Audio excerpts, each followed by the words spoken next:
Hello, hello, my name is Michael, and today we're going to continue our wander around the lands of shadow. We're going to be encountering fingers and even challenging the loathsome Messmer the Impaler and going back towards Bayle the Dread. Okay, so I think that after the Bud lady, whatever you want to call her, Romina Bud say something, I think we need Mesmer's flame to continue far down that path.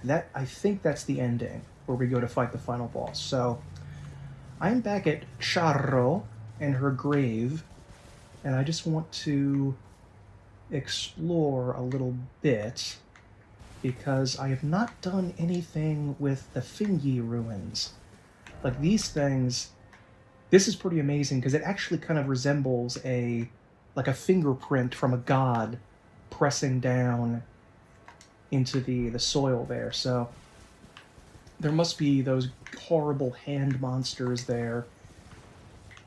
So I don't know how to get there though, no idea. But I'm gonna check things out. Hopefully, the ghost bird will not spawn over here. And I was thinking recently, and tell me what you think about this theory, that the entire central argument behind Elden Ring is the establishment of order. Because this is a medieval society, and in a pre scientific, pre critical thinking age, people recognized the reality of the world in some way, like in alchemy with the dualism and the rebus of male female and the ultimate mutability and compatibility of all things. And they were terrified about this. And so, in order to do anything, they would need to either accept the fundamental transmutability and duality of existence, or they would have to invent a fantasy of the supposed rules of reality, which even they kind of sensed didn't really exist. Like, I don't think Marika actually believed that because she understood that she was a rebus with a male side and a female side. So when that became clear to her, she decided to impose a fantasy of her will, supposedly based on the Golden Order or the Greater Will, but really it was just anything that happened to come by that counteracted a sensation of relativity, basically, of all things. Uh-oh. I think the fire guy heard me. Oh, shit, he did. Whoop. And so that's what Marika has been trying to do with the Golden Order, but somehow, somewhere along the way, her Golden Order dried up. Literally, her Erdtree stopped producing the golden sap that people needed as part of her rituals. And it became more and more obvious to people that, ooh, a glaive. It became more and more obvious to people that her ideas were wrong, and like the idea of order itself was false, which in the more modern era is taken as a given by a lot of people that, excuse me, that putrescence cleaver, that there is some kind of inability of the human mind to function properly in a world where everything is subjective and relative. And, the goal of existentialism would be to allow every human being out there to... Ooh, that's actually kind of nice. To create their own sense of will, if you want to say, their own will without a greater will. So there's just the you, just the self creating it, and millions of other individual selves all creating it on their own without the use of a god. And so I think it just shows the fundamental brokenness and failure of any attempt to impose order. But maybe in some ways it's showing that it's good to have order, because if you have this admittedly fairy tale system that, where you can allegedly explain everything with one simple theology, then suddenly everything becomes easy and you can actually accomplish things in life rather than this obsessive, bizarre navel-gazing where you don't actually do very much of consequence. Just something I've been kicking around. Don't know if it's true or where I'm falling on this line, but I think that there's a heck of a lot about existential, subjective, existence precedes essence, mutability of all things and subjectivity of all things element at play here. And, it shows the consequences of trying to create an order that lasts forever, which, we know you just can't do, because there is no real order. It's non-existent. Just want to take this time to thank my Patreon supporters very much for helping me make these videos, and I'm going to link my Patreon in the description below, so check it out if you want to support the channel and get early access to videos and other perks. Thank you very much. Okay, was I in here? Oh no, this is a cave. Don't remember if I was in here though. As usual, we'll toss on my lantern. Okay, ooh, I was not here. Lamenter's jail. If it's like the other jail, I assume that means those fleshy blob boys are down here. Aside from that explosion, they're not too hard. They aren't that fast. They don't have a lot of armor, so you can slice them up pretty quickly. Ooh. This must be a shortcut. Yeah. Who would have thought a jail is locked? Hey there. I assume these were like innocent victims of the horn scent, of Messmer. In other words, they were part of the horn scent culture, but they may have been slaves of the horn scent, because the horn scent, like most cultures, practice forced labor, unfortunately, and so these people maybe joined. They want to help Messmer because some of them use fire sorceries. But they also look, like, burned up. But maybe I'm wrong about them looking burned. If you get grabbed like that, you can mash the buttons really fast and end it slightly faster. So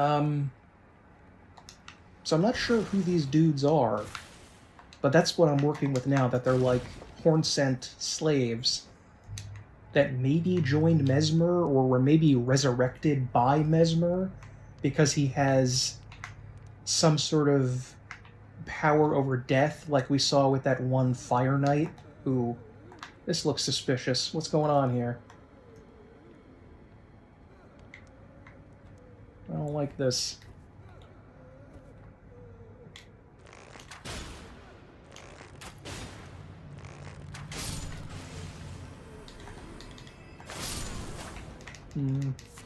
Okay. Hey, sorry, just in case.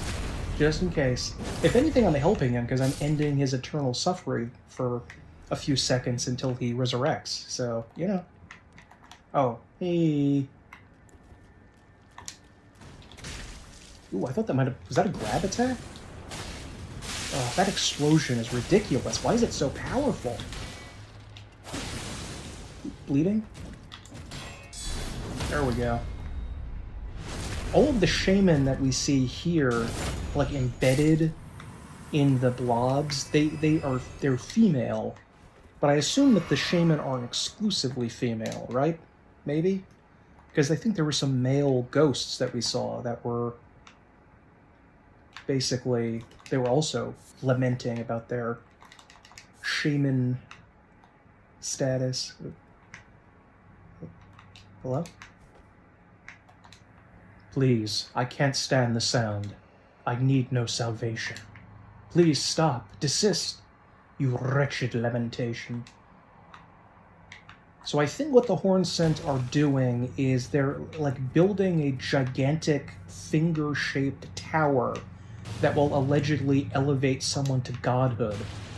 And that's what, prattling pate, lamentation. Let me see what this sounds like. Okay.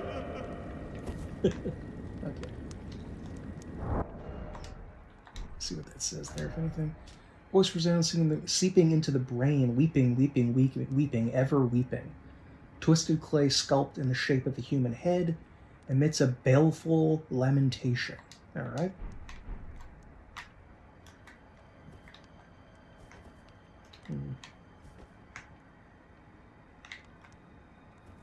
Okay, where are we going to now?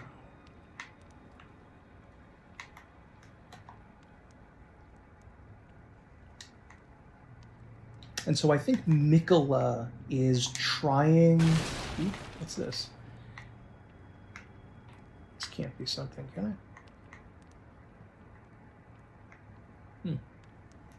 Seems like this would be a little place to jump off, but I don't see anything. And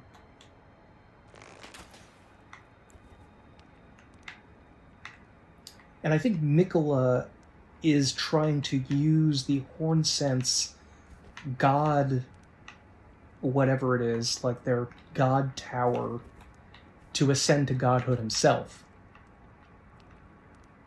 But what all the thing with the Erdtree then had to do, I don't understand. Did the Erdtree plan screw up somehow? And if it did, is he not like... Did he just bounce without telling Melania? Or did Melania go crazy or something? And why was Melania not good enough to be a consort? I know she's his sister, but he literally chooses another sibling of his to be a consort, so... I don't know what is going on there.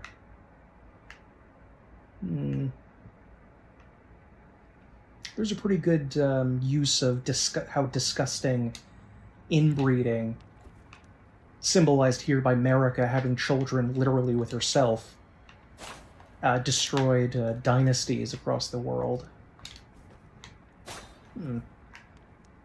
Not quite sure where to go here. I hope there's not like a leap of faith or something I have to make on that bridge, because that would be really annoying. So maybe... secret?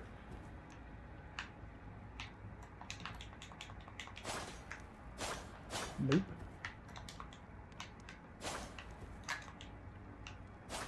Oh boy. You know, the more time that passes between 2014 and now, the more I'm willing to accept Dark Souls 2 as a good experience. It may sound a little crazy, a lot of people may not like it, but I just think it works in a lot of ways. Even though it was broken in so many passive parts, it still works. And there's still something good there. That was a secret door. Even though your slowness and the whole adaptability thing is obnoxious and they should just get rid of that, and the level design isn't very good, there was still something there in the slowness to it that I think really stands out as being exceptional. Okay, well, it looks like I'm going to have to try to make some wild jump off of the edge. And presumably reload many times, so expect to see cuts as I die. Okay, could that be something?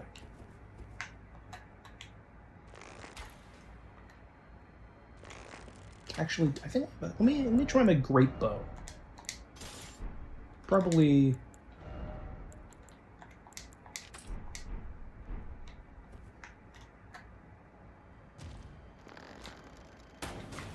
Nope. Not even the great bow does it. Okay.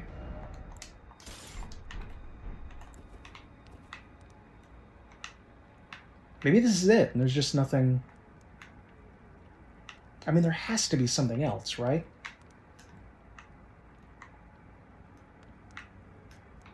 All these chains and everything, it just looks like... Okay, I think I just missed a room. Like, I just completely directly walked by it somehow. There's supposed to be a chest with a key in it. But I don't know where the heck that is. Okay, there's a room here. Just a guy in it.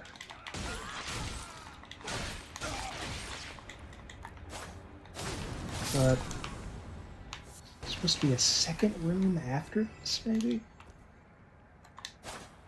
The heck is that?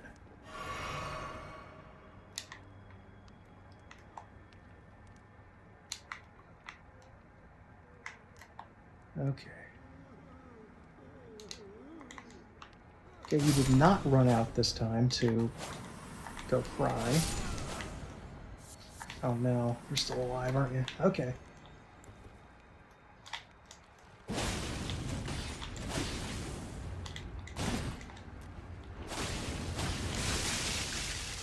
Block that at just the right moment. Okay, treasure chest. Treasure chest. With a key in it. Oh, this is it. Jeez, I can't believe it took so long to find. Just completely bypassed that. God. Eyesight's getting terrible. There we go, the jail key. Good. Now let us open that door.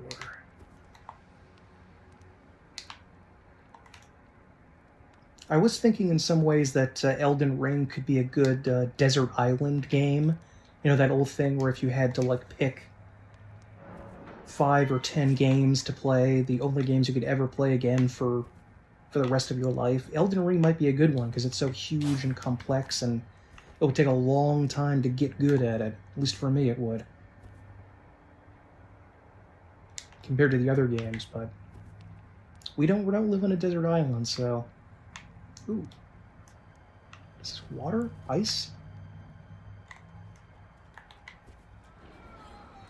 Whoa! It's physical damage, though, so it's... There we go. Kaboom.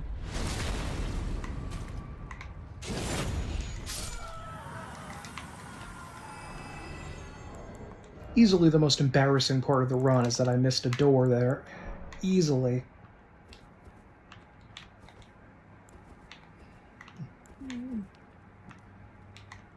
Oh. Even more down.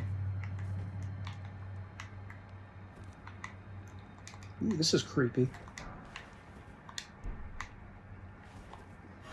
I'll top myself off to be at full health just in case. Oh. Hey. Hey, rats. Come on. Come over here.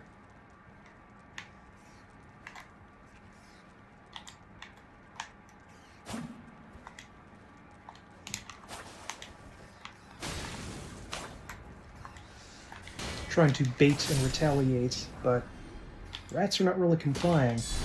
Oh, I forgot that they can't be hit by, or it's hard to hit them with a guard counter like that. God, this is with the lantern, too. Jeez. Alright. This is probably some kind of secret area, I bet.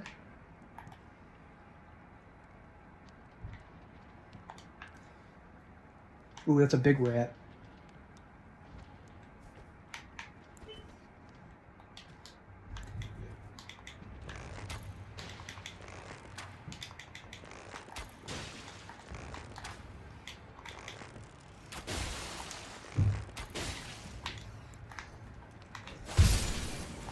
Okay. Now, are you the only one in here? That sounded like another person.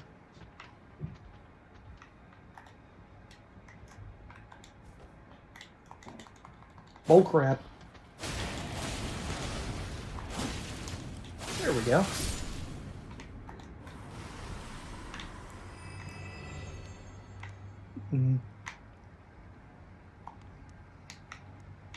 Hello? More rats.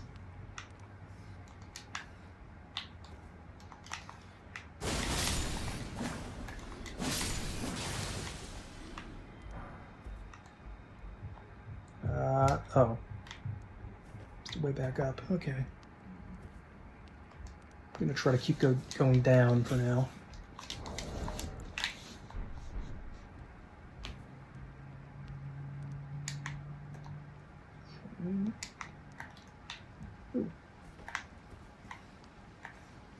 You know, I think there are some armor sets that you only get as a drop, like at the very end of the game, like right before the final boss. I thought that was weird. Why don't they just...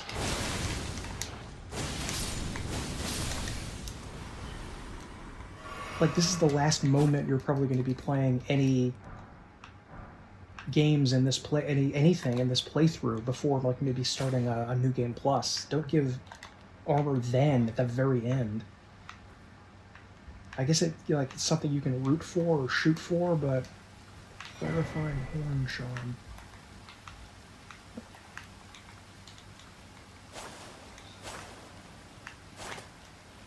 Maybe that's just to tell you that this secret is down there or something. Okay. What does the clarifying do again? Is that... It's not madness, is it? Immunizing. Yeah, it's resistance to sleep and madness. That doesn't sound very good. There could be a madness dealing enemy down here. Which would be so cool if you could, like, inflict madness on a bunch of people, but it only works... I think it only works on humans, which is very unfortunate. So I would like to inflict, like, bosses with madness. Like, why not, you know? This game's hard enough as it is. Why not allow it? Unless there's, like, a lore reason for it or something. I guess that's possible.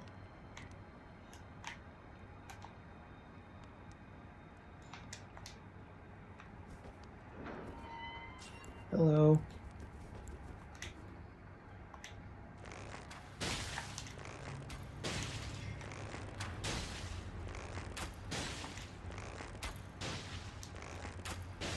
It took that much time and that many arrows just to get that level of damage. Like, I'm using basic arrows, not elemental ones, admittedly, but it just feels like someone with a spell, a sorcerer, could just kill this thing in, like, a quarter of the time. Oh, you can roll attack with a bow, by the way. Which is, you know, I guess it's useful. It's not helping my immersion, however.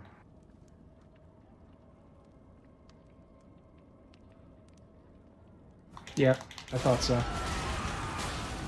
Come on, bleed. There we go.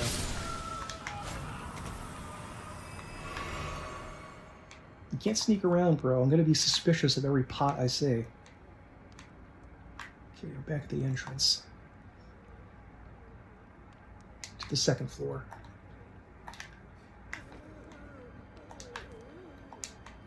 Hey, what's up, you guys? You guys okay? Oop. Oh, they can use ice attack perfume now. Okay. So odd that that wasn't included in the base game, you know? Just the ice... I mean, not the ice, the non-FP consuming perfume things. That seems to make it a little bit strange for a perfume build to have to... I guess you don't have to wait here, but seems like you probably should.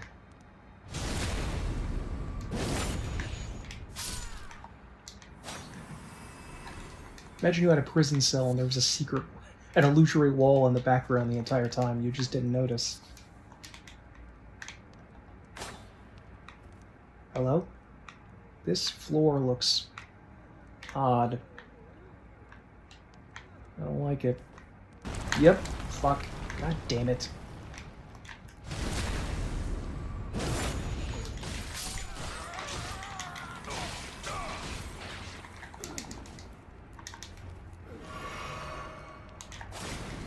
Why did they become zombies when they were resurrected? I mean, I know they just wanted to reuse the zombie,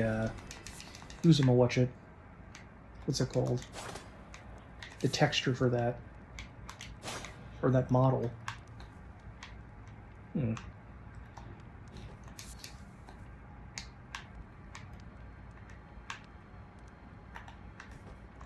Bye-bye.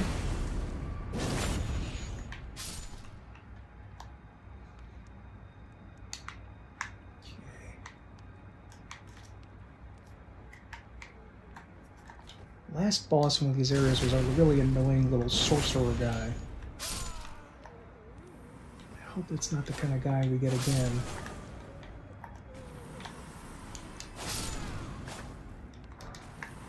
Call of Tibia. Oh, is that more FP to summon people? Let me see, where is that? Call of Tibia, where would you be? Bondstone causes a spiritual explosion, consuming sprite oh yeah. Omen Bairn, there it is. Use FP to summon one lost in death. That's nice. Oh, and I can use it. Does it require... Oh no, it doesn't have any stat requirements. That's neat. Hmm.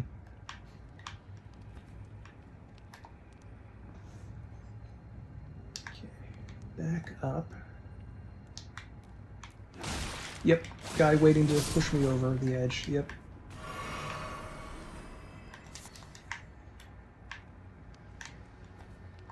Okay.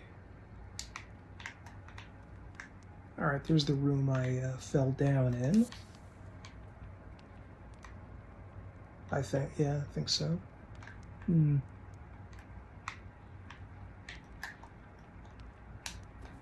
Alright. You know, why was that weird sorcerer guy, Anz or Anzi, locked in the prison?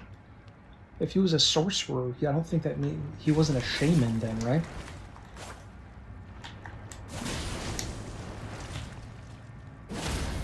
There we go. They just stuff him in there without thinking about the lore, I guess.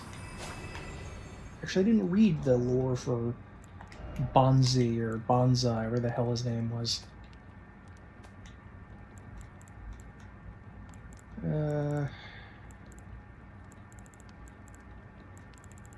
Shouldn't they be here?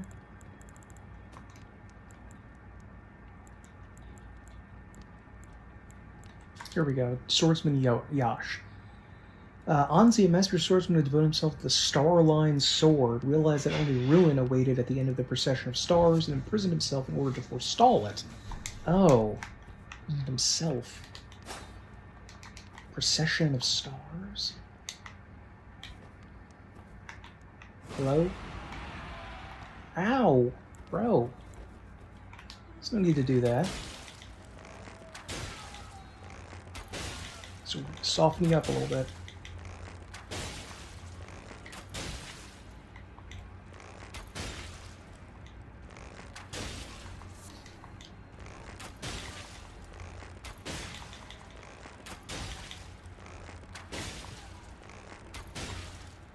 There we go.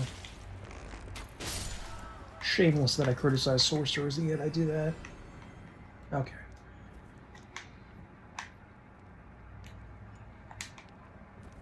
Hmm. Locked, okay. Oh, hey. I just want to leave you up there, okay?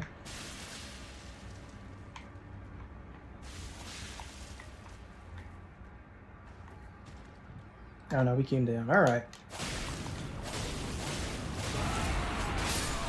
There we go. Using an alarming amount of flasks, though, in this area.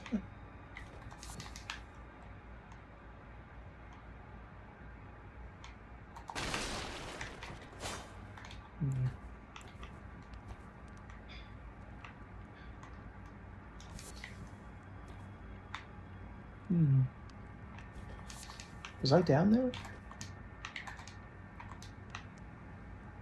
So I can tell exactly where I am. Yeah, isn't this where I came up from the rat area? This is the new rat area.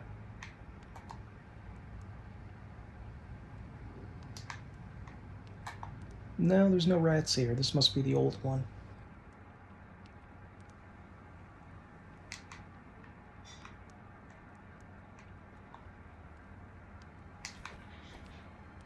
Okay, this wasn't the room where I fell down. I got confused with it. This is a separate room that I just had to jump across, I think. Hello? Trying to pick up a bunch of the consumables and shit to make sure that I remember that I was here. Yeah, I wasn't here before. Okay. Hey there, little guys. Hi. Oh, do I snipe them even though I don't know if they're hostile?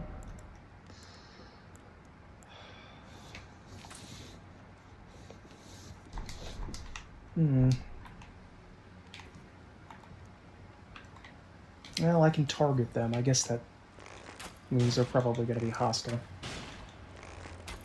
Oh no, they're just standing there waving their little arms. It's so sad.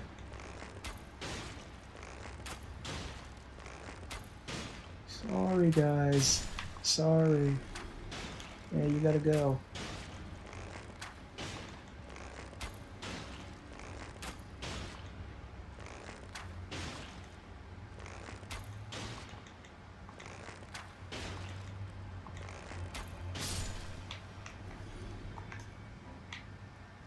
Okay, there's a big one over there.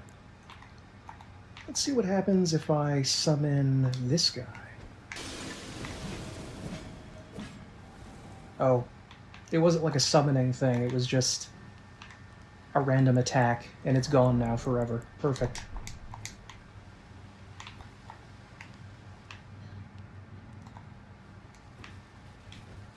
Hey, what's up, guys?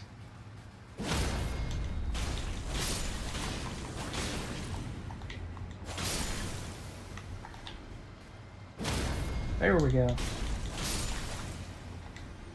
Can I climb this? Kinda. Hefty cracked pot. Oh! And he's not actually attacking. Oh, look at his little feet! Look at his adorable little feet. Oh. Sorry. Sorry, bro.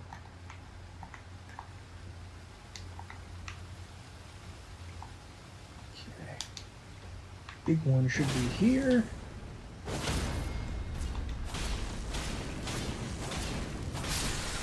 There we go.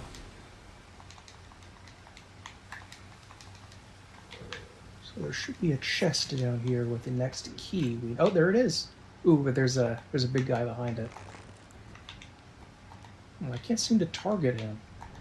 Oh, there he is. They were tricking me. They were being tricksy.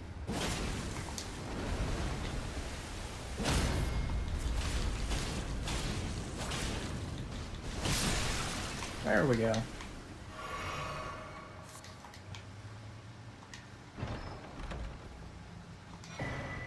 There we go. Jail lower level key.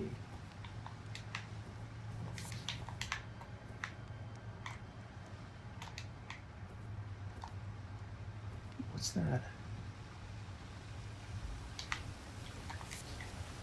Oh, it's more crafting items. Oh, hey. Hey there.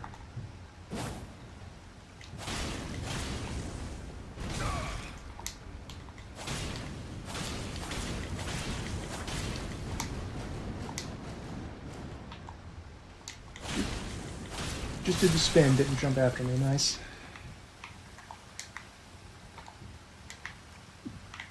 Okay. Back upstairs, I think.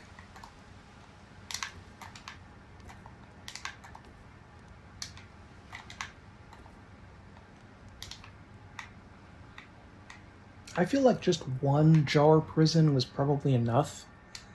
I mean, I'm running out of things to say about the lore and all that because we already established what was going on with the shaman and the jars, so really, what else is there to say at this point? Okay, I think I have to go back up to that main room area, possibly. No, that's not it. I think it was down here. Yeah. There we go. Noise. But, I mean, gigantism is a big problem with the game, and, you know, I've rhapsodized about this before, but if you're, like, a kid and you have limited to no money, you know, maybe before you're old enough to even get a part-time job or anything, you're limited to what you can purchase to basically just getting gifts on Christmas or your birthday or something. So I can kind of understand why you would want a game that was just bloated to an extreme degree, where you're getting like an incredible amount of content, even if it's very repetitive, because you get more bang for your buck, so to speak. But I still think it's kind of, I don't know, questionable for that, especially for an adult. Oh god, it is another little guy. Shit. Oh no, I think I remember seeing this boss. Fuck.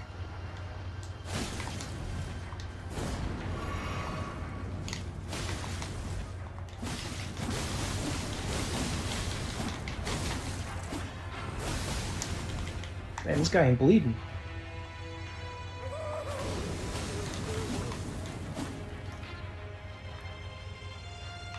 Hello? Please don't be a puzzle boss. Oh fuck, he's a puzzle boss, isn't he? Shit.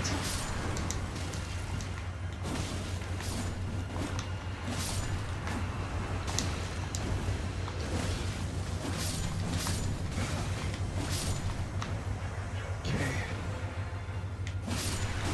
Where's the main guy? Oh, that's him, that's him. And he ain't bleeding! He's just immune. Fuck. Why is this little prick immune to that? Is he undead?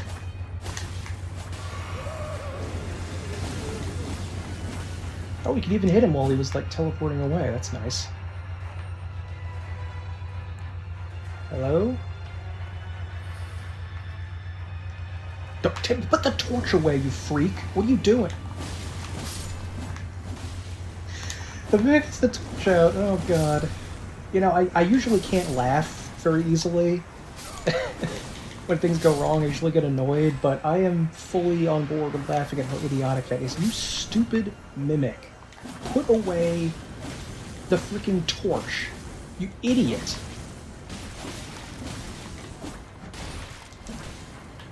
Thank you.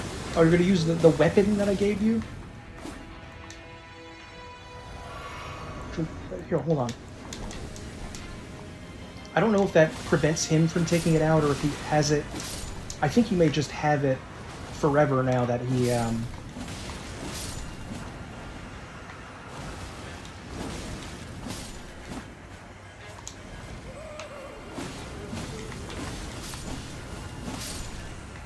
Do we have to kill the bitch boys? No, we don't. Okay.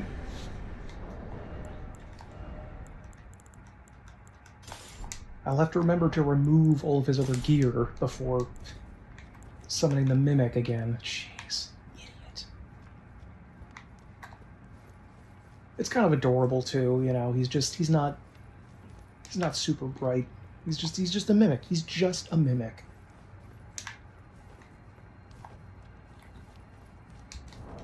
Take a look at what that stupid hat looks like.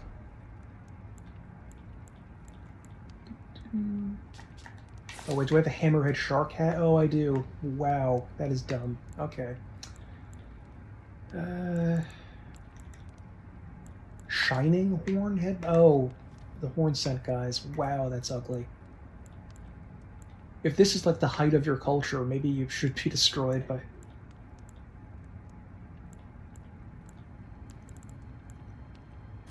But this is Okina's mask. That's kind of neat. Elden Lord crown. Nah, alright, whatever. Transform... Oh, this is an item. Transforms wearer into a Lamenter and causes head to swell in size.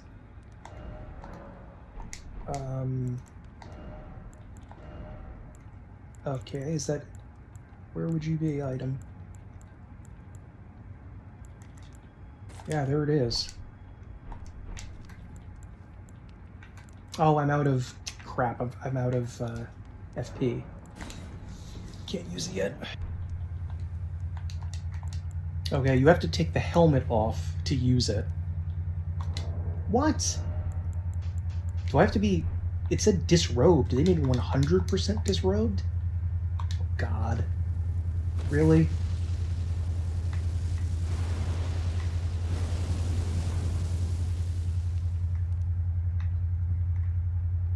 Yikes. That is horrid. I hate this. Wow. And the only way to get rid of it is by dying, which is always my favorite. Alright, let's see if we can continue and maybe... Oh, we can ride our horses, Lamenter. Good, good. So I think I was trying to go this way, possibly. Hello, angry lamprey or eels. I think maybe they're eels, because... What is it? Is it eels that expel their intestines out of their mouth to eat? Okay, that might be a... Is it the beach? Will we fight a demi-human queen? Like Margaret, or... I forget what their names are.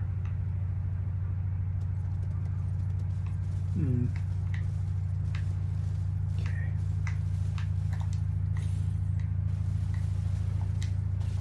I wonder if I take more or less damage as a Lamenter.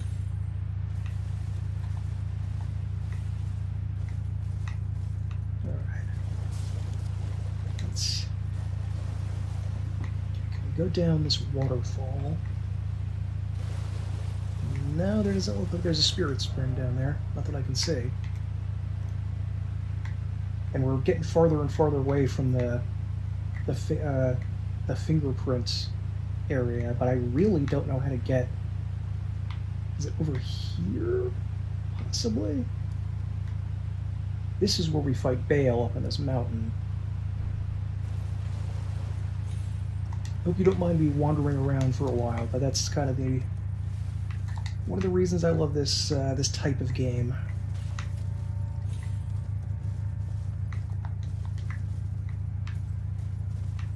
I think I remember being over there by that fire guy. You don't want to go near him.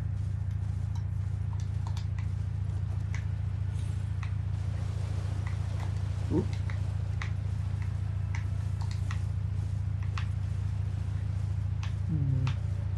I assume if I have no armor on, I take a lot more damage, but I don't know.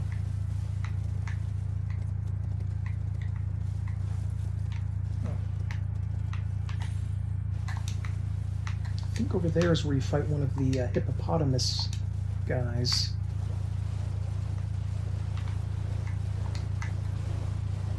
Oop, bird.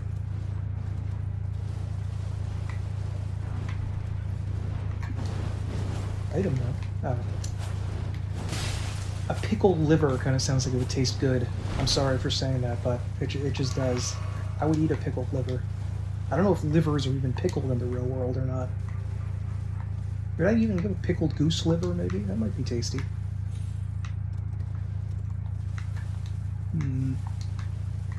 Is it a spirit spring? No, that wasn't.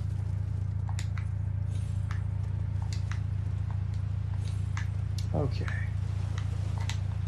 Whoop. So that's, I think, where the death bird is. Over there. Don't necessarily want to futz about him right now.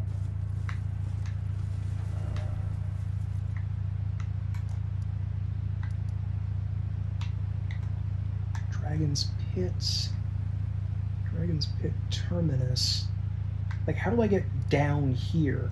Because I could ride over to the Grand Altar and start climbing the mountain, but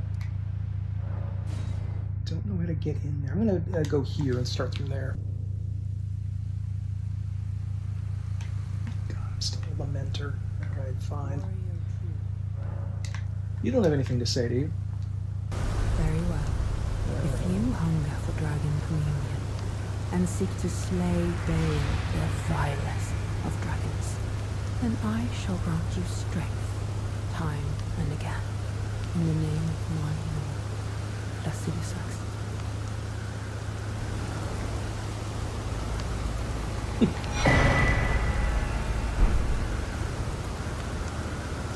Warrior true. In a time long past, Let me ask you about Dutch. I already talked to you about that, right? Sentinels about Yeah. I did. Okay.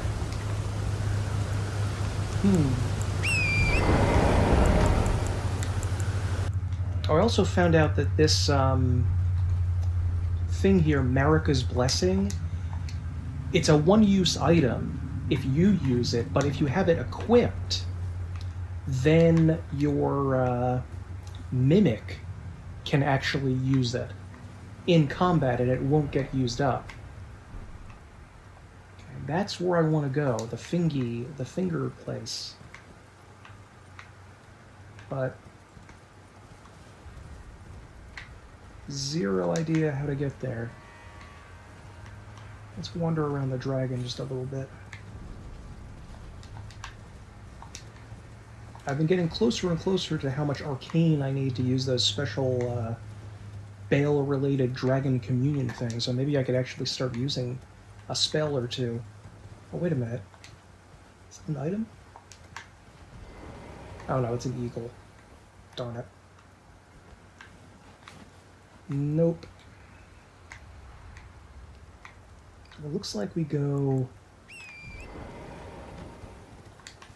Like, I swear I was already over there in the blue area at the bottom at some point, but maybe I'm just thinking about another area.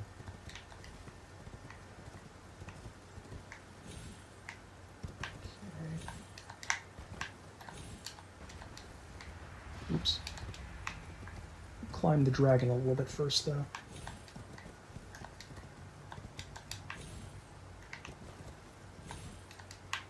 Oh, I also want to thank a commenter that said it was probably a good idea to wander around as much as possible and gather as many Scadutree fragments as I can before fighting any bosses, which is a good idea. Which would have probably made things easier. Maybe I should get to the blue flower area, then start going backwards from there. Maybe.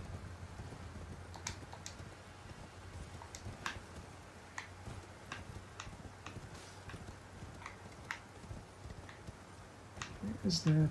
Okay, there's the red flowers. Is that over here? Or if I was over here.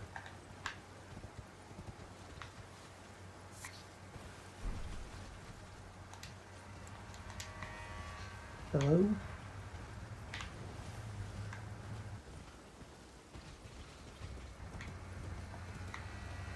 That was an item I never got, so I guess I wasn't over here. Dragon communion. Oh, I forgot there was special anti-dragon grease. But that would mean getting a different weapon. I don't think you can apply that to Rivers of Blood, because it's a unique weapon. No, it doesn't look like there's a way down right here.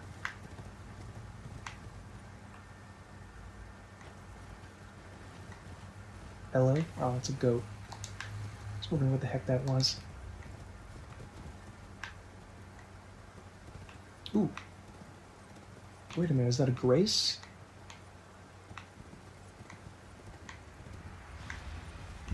How do I get down there without dying? Wouldn't it be cool if they introduced the Featherfall spell into Elden Ring? That would be awesome. We would, I mean, I mean, you know, gatekeep it a little bit. Make it like a substantial intelligence investment to use it, but unlike in the most games where it's a trivial spell, but here it could be really useful. And typically it ain't. I used to spend a lot of time in Might and Magic 6 when I was a kid, just endlessly leaping off of cities and castles, down to the ground below with Featherfall. I'm so happy I was so easily amused back then when I was like 10. Damn, is this not a way down? What is this? Piece of the dragon?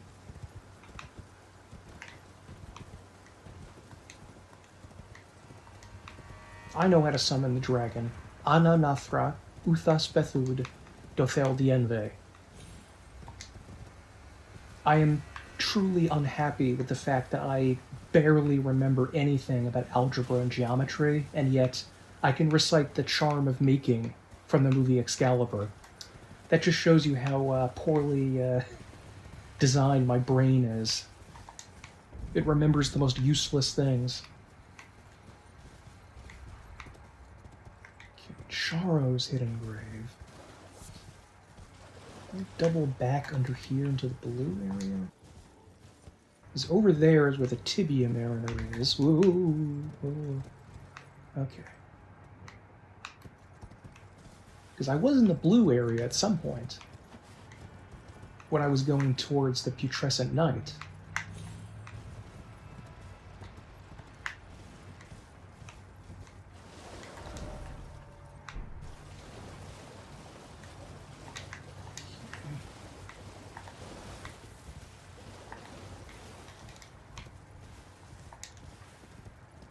No, not noticing any spirit springs or the tombstones. Maybe that's how you get down there.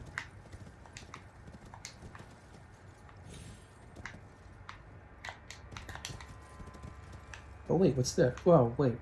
Was I on this? I feel like I was foot of the jagged peak. Okay.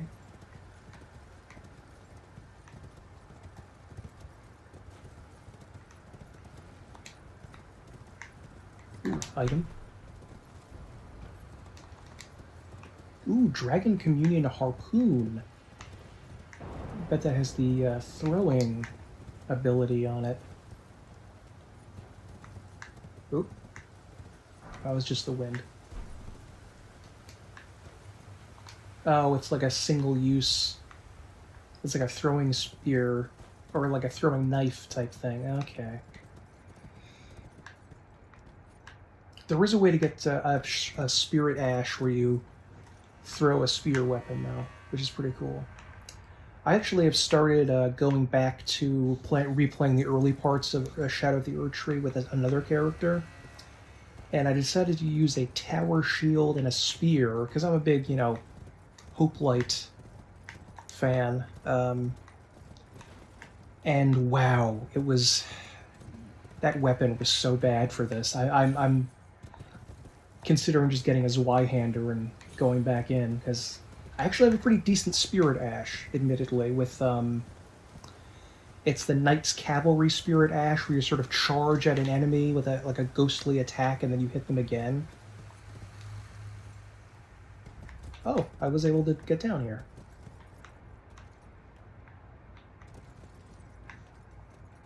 I assume I'm stuck, though.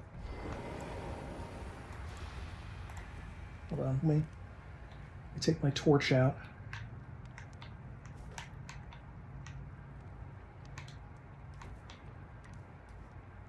Do I jump to that one? That one seems even less likely to... This is probably just a death, but whoa, no, fuck. Yeah, death. Okay, at least I'm not a Lamenter anymore.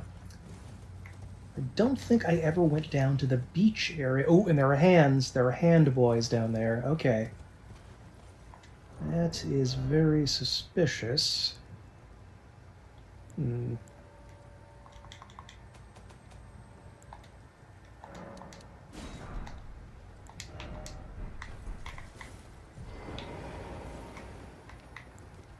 Hi there. Can I lend you a hand? Sorry. I know. I know. Feel free to register your disgust.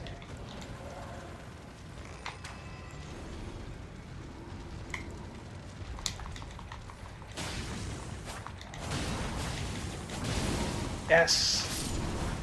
Brick. Burn! Okay. This has got to be somewhere close to where we have to go. I think. Please do not just go to the ocean. No, I think this is all land, I hope.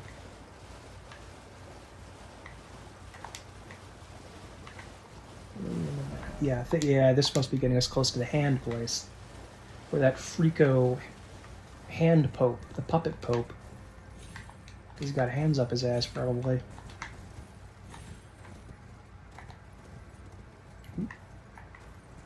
More hands.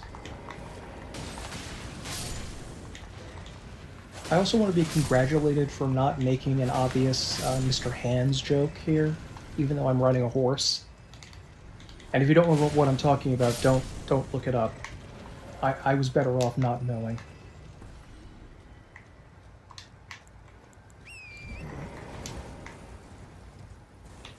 Is there something up there on this stone cross between a galleon and a megalithic structure?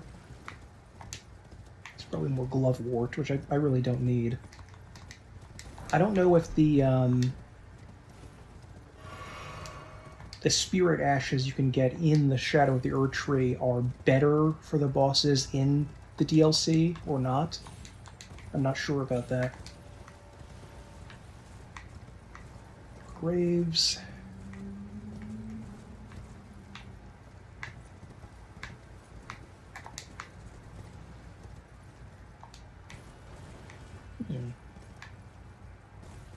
Ooh, extra room. There were also a bunch of things going on in the story of the base game where, like, there were ships that were taking people to to the lands between, but I'm not exactly sure why that was happening. Wow, really? Is this not the way? Oh boy. This. Yeah. Okay, maybe I have to go across this. Yeah, just jump onto the other side of the stone sloop, wherever the heck it is.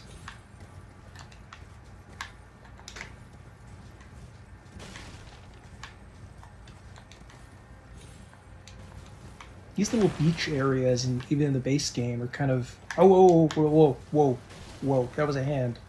That's a hand under there. I see you. You prick. But in the base game, the...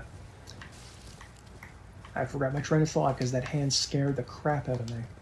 But, oh yeah, the beach areas in the base game, they're kind of like you don't even need to go to them. They're just there for flavor. Like at the very edge of everything that in another game would just not even be placed. Yes, maybe? Ooh, hands. Ooh, ooh, ooh, there it is.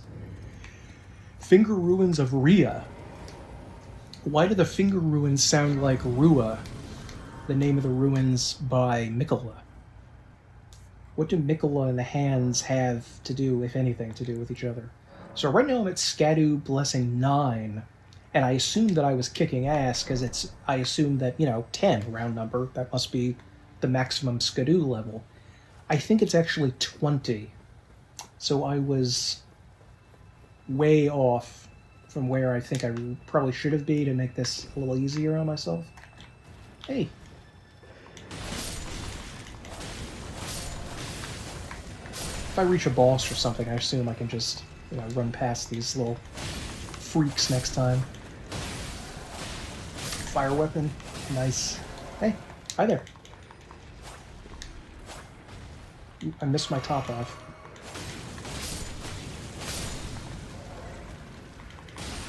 I have my shield up. Yeah, these hand things don't play by the rules.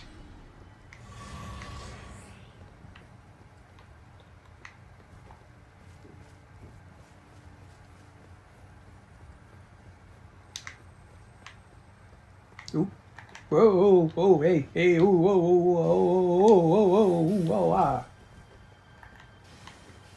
Come over here. Oh my god, what the hell is this? I wonder if those worm guys turn into that thing. They're both sort of wormy, lamprey-ish. This is going up on this side. That isn't really where I want to go, but take a look anyway, I guess. What the hell is this? Was this the shadow of the finger stone pointed blasphemously up at the sky? Blasphemously up at the sky? That's interesting. Why would it create a... Why would they go so out of their way to show a shadow like that of the fingies? It's because they're...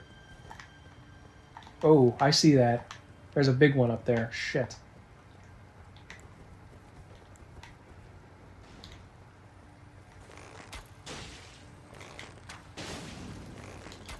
Burn.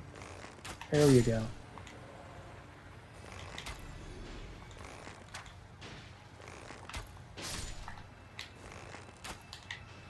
I heard there's also a talisman you can get where you get more damage if you're aiming with the bow like this. Like it's like a sniper talisman or something. Come here. Oh, actually, you know what? Oh no. Why were you not burning? Frick.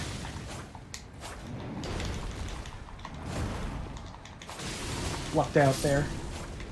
Nice. Okay.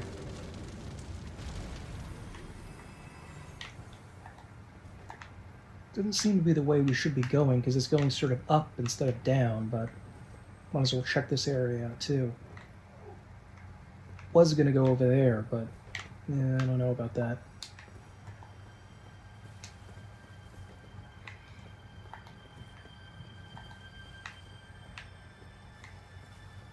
I think the fingers are an excellent symbol. Again, about the symbolist version of gaming, of showing you, making you think about more complex things than just the boring, like, oh, the king is a tyrant, we have to overthrow him, he is bad, blah, blah, blah, blah, blah. You know, just the dull political bullshit where there's a peasant uprising or some orcs are attacked. You know, it just gets boring. This makes you actually think a little bit about the world, and it feels like actual art, you know? You're not, like, analyzing the social issues of a play. You're using art to transmit more complex ideas through symbols.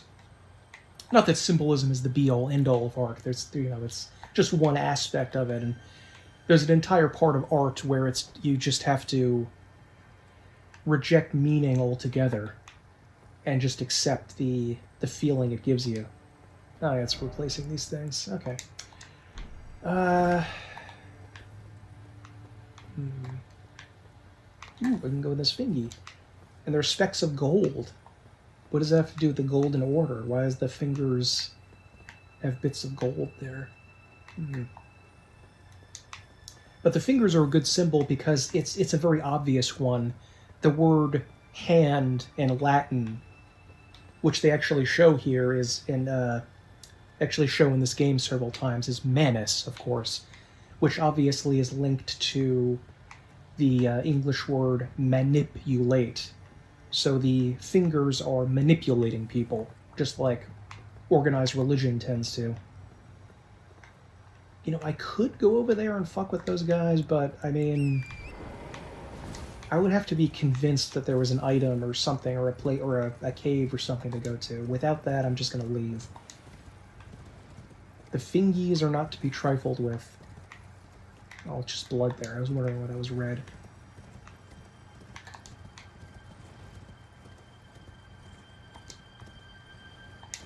Another aspect of the game's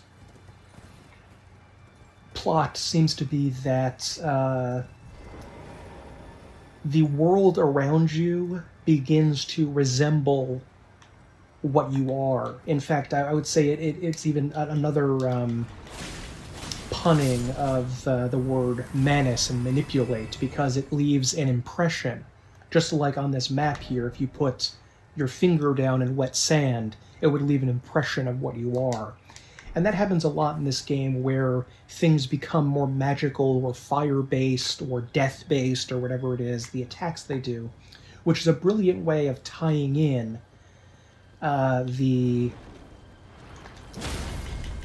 gameplay, where, game design, where you have to have different types of creatures with different abilities in different areas, and it's tying that into the story itself, which is that the world, that existence precedes essence, and that what you are and what you bring to the world will cause it to resemble what you bring to it. So it doesn't exist necessarily naturally just as itself. It will slowly begin to resemble what impressions are given to it over time. So a thing will be magical in this area, it'll have rot in another area, and so on. Which is another brilliant way to work together gameplay design and story. I feel from the Western perspective seems to be, at least for like AAA RPG Western perspective, seems to be that they're at odds, that there is perpetually going to be, they've taken the idea of ludonarrative dissonance, this concept of that the gameplay you experience is different from, oh crap, the hands got me. Oh shit, no they didn't, fuck. Hey, let me go, you prick. I don't think you can break out of that one. Some grapples you can't break out of. But, they've taken the idea of ludonarrative dissonance a little bit too far, because it went from being a way to describe an experience in a game, in a type of game, and they've unwittingly decided that it's a rule, that if you're going to, especially if you're going to tell a quote-unquote good story or deep story, there's necessarily going to be ludonarrative dissonance, if not even more than you would normally have in a game, which is a really nasty and unfortunate... Are you facing me? Can't tell if he is. Yeah, he's facing me, I think. And instead of recognizing that as a thing that can happen in a game, I think there's more of a general perception that it is necessarily going to happen, at least from the Western AAA perspective, and that you shouldn't think about it too much, because it's absolutely going to happen. However, that is far, far, far from the truth, because there absolutely are games where there is, the opposite issue, which is virtually never discussed, it seems, called ludonarrative consonance, where something from the gameplay, which obviously you can recognize as a design choice in a meta sense from the developer, but in reality, they've worked it out so beautifully that you don't notice it at all, or it actually complements the gameplay. For instance, I'm going to be talking about this in my review of Pathfinder. There's so much ludonarrative consonance because a lot of the game is discovering, the joke name for Pathfinder, Rule Finder. A lot of the game is actually discovering, as you're playing it, how to manipulate the rules of the game, which are stacked against you, in order to defeat seemingly impossible enemies, which is fantastic and a very interesting idea, because that's sort of what the story of Pathfinder Wrath of the Righteous is about how do mere mortals overcome divine or semi-divine entities that seem invincible. And the answer is that you can do it if you examine and study and become an architect of the rules of the game, to make a reference to something there. But no more about that, because that's more something that's going to appear in my Pathfinder Wrath of the Righteous review that I am working on. The music in this area has a really good aura of mystery and menace. Not menace, but just confusion and awe. You would, if you are a... what can I summon?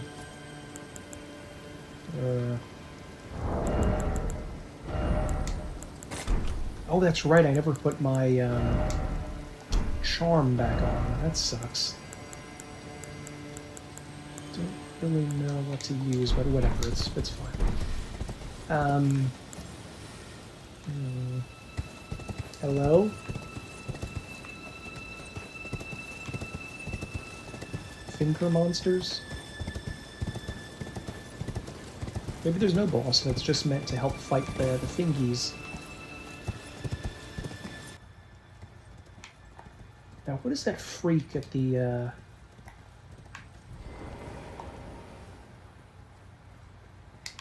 Actually, you know what, maybe I should put back my, Creepus's vial on. I don't even remember what that finger freak at the cathedral wanted us to do. He just said go to... Did he just say go to the ruins? Like, that could be it. Are we supposed to fight a boss here or something? Or actually, no, he gave us something, didn't he? Tarzan, tarnished wizened figure. Didn't he give us an item somewhere? Glinting nail. Must be finger related. Oh, inflict damage with anti-dragon effect. So maybe that could be useful. I don't remember. I think he gave us something, but I don't remember what it is. Oh shit! Hey there. Did you see me? Oh, he saw me. I hear he's doing magic. Can I just circle around you comically? Hey, hi there. Hi, buddy. The hell are these things? Pearlescent scale.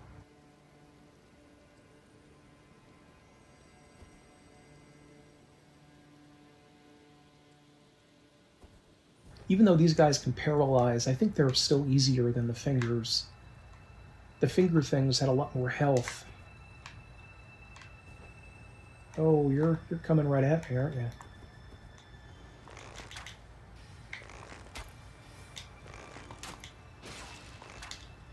Like, even the arrow seems to travel faster somehow when you jump. It's ridiculous. Like, come on. If there was ever a moment where we needed adaptability to be a stat, maybe it would be with arrow speed. Because you would have to, like, if you have really high dex, you would be able to fire the arrows faster. I think that would be a more, it would be an intriguing idea.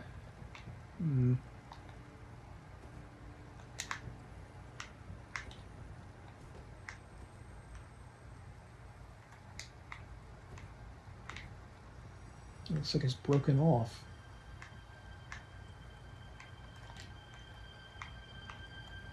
Are the fingers the shape they are because they're trying to, like, reach upwards into heaven?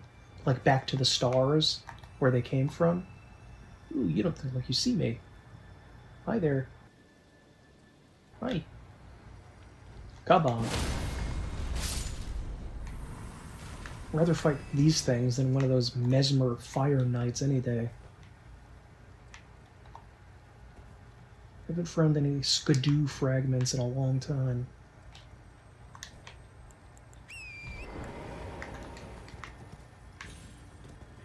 You know, the colossal nature of this area, which in a prior Souls game would have been conveyed in a much smaller space. I guess it does add to the gravitas. I'm not making a pun about gravity magic there, I say, I promise, but it adds to the gravitas of the area. You know, it makes it more mysterious and more cosmic that it's affecting this titanic location.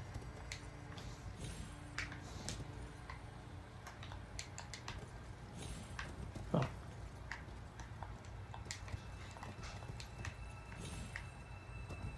Oh, it's like a wall. Yeah. Is there a hole in the wall somewhere? Ooh, wait a minute. Oh! Wait a minute. No. We can see it, though. Oh, and something saw me. Oh, shit. I just realized I was being attacked because I couldn't bring the map up. There we go. There's got to be a way through this wall.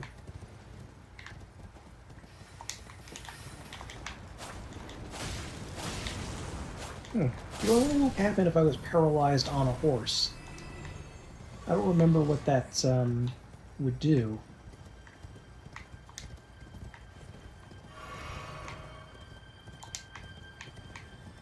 Why is this wall here? I mean, it couldn't have been built, could it? I mean, did the fingers build it? Maybe that's another interesting metaphor, because some medieval people fantasized that Cyclopean architecture from the Roman period was actually designed by giants, because they couldn't imagine human beings being able to craft it. So maybe that's the impression that they're trying to give here, that these things are, these prior, more advanced civilizations are so outside of our knowledge that they just seem... Ooh, there we go. They just seem like they came from outer space. It's very dark here. Come here. Yep, burn for me. And bleed. There you go. It is, they are annoying enemies, but it's very satisfying to see them strain and struggle for their life. That's just lovely. There better be something back here.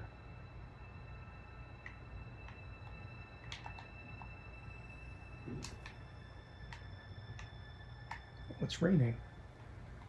Something other than giant evil hands, please.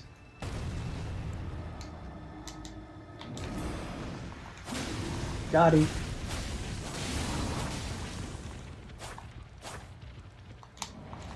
There we go. Oh my, oh. I hate that he ran off like that when he had just a sliver of health. But that could be an interesting way to design enemy AI that, you know, even all the way back, way back in the early 80s, or the mid 80s, in the Ultima games, they designed enemies to run away when their health was low.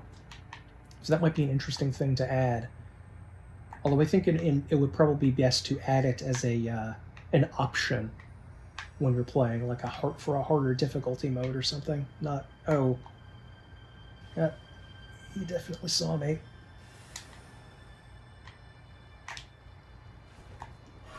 Hi. If I die, I assume I'll be able to just run back here really fast on my horse. Where am I now? The hell am I even going?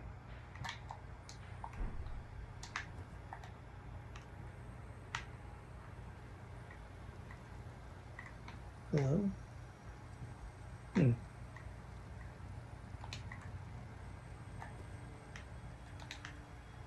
get too close to the wall. Don't want to alert the fingers. And he's alerted. Perfect. Hey, you don't like fire, do you?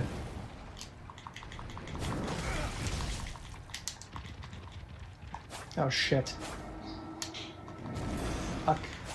So happy I dodged that. Okay, there we go. Prick. Wrong direction. Okay.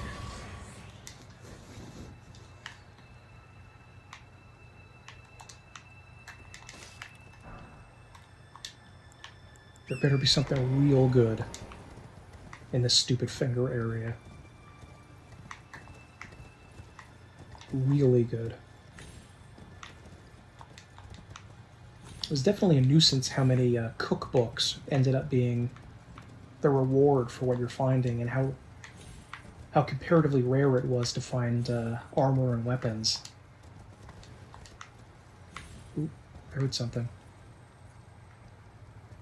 Yep.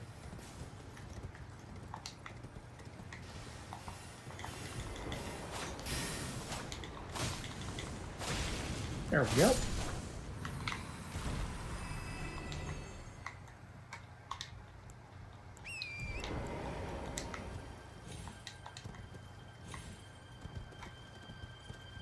Oh, I think I'm just back in the place I was. There's no point in going behind the wall there. Okay. Okay, game.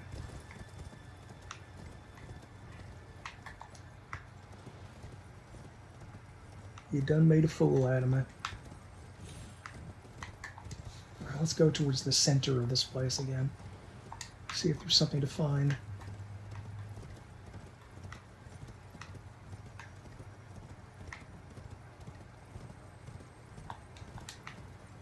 Getting summon again.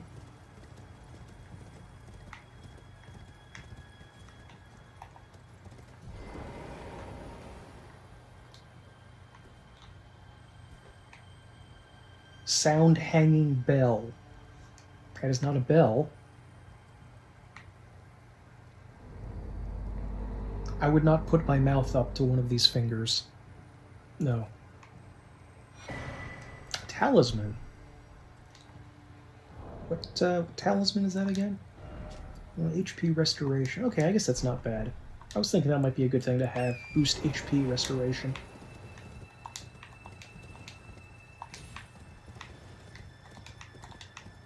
Wouldn't mind a couple of Scadutree fragments, though. That would be lovely.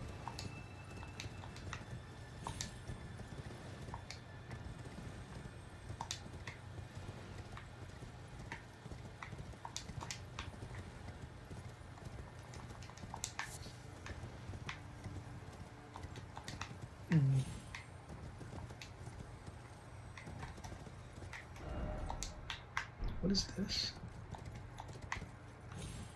Nothing, I guess. I'm noticing this area seems to be completely shrouded in shadow. I don't know if that means anything in the Land of Shadow, but whatever.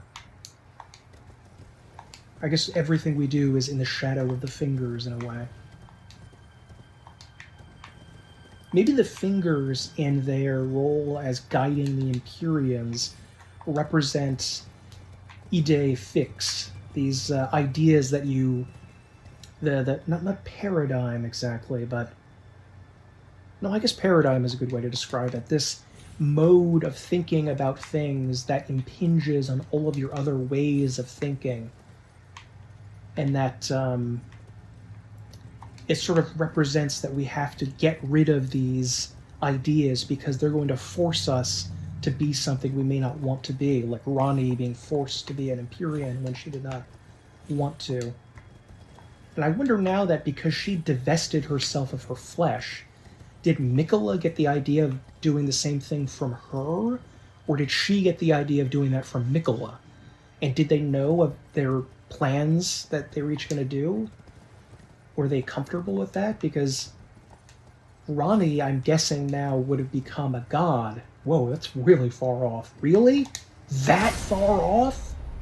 Are you kidding me? You're kidding me. You're yanking my chain right now.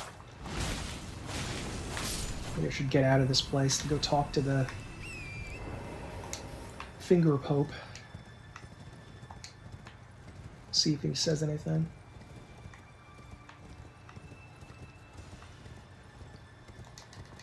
If there was a boss here, I can't find it. No, they're still coming after me. God. Maybe dying is the fastest way out of here.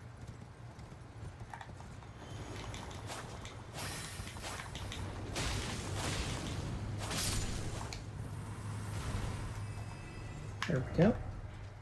Okay, Finger Pope is here. Yeah. Oh, there you are.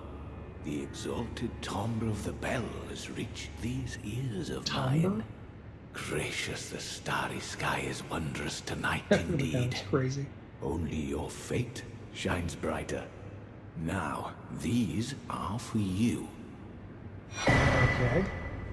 Beloved Stardust. Think nothing of it. I have made my decision to be of help.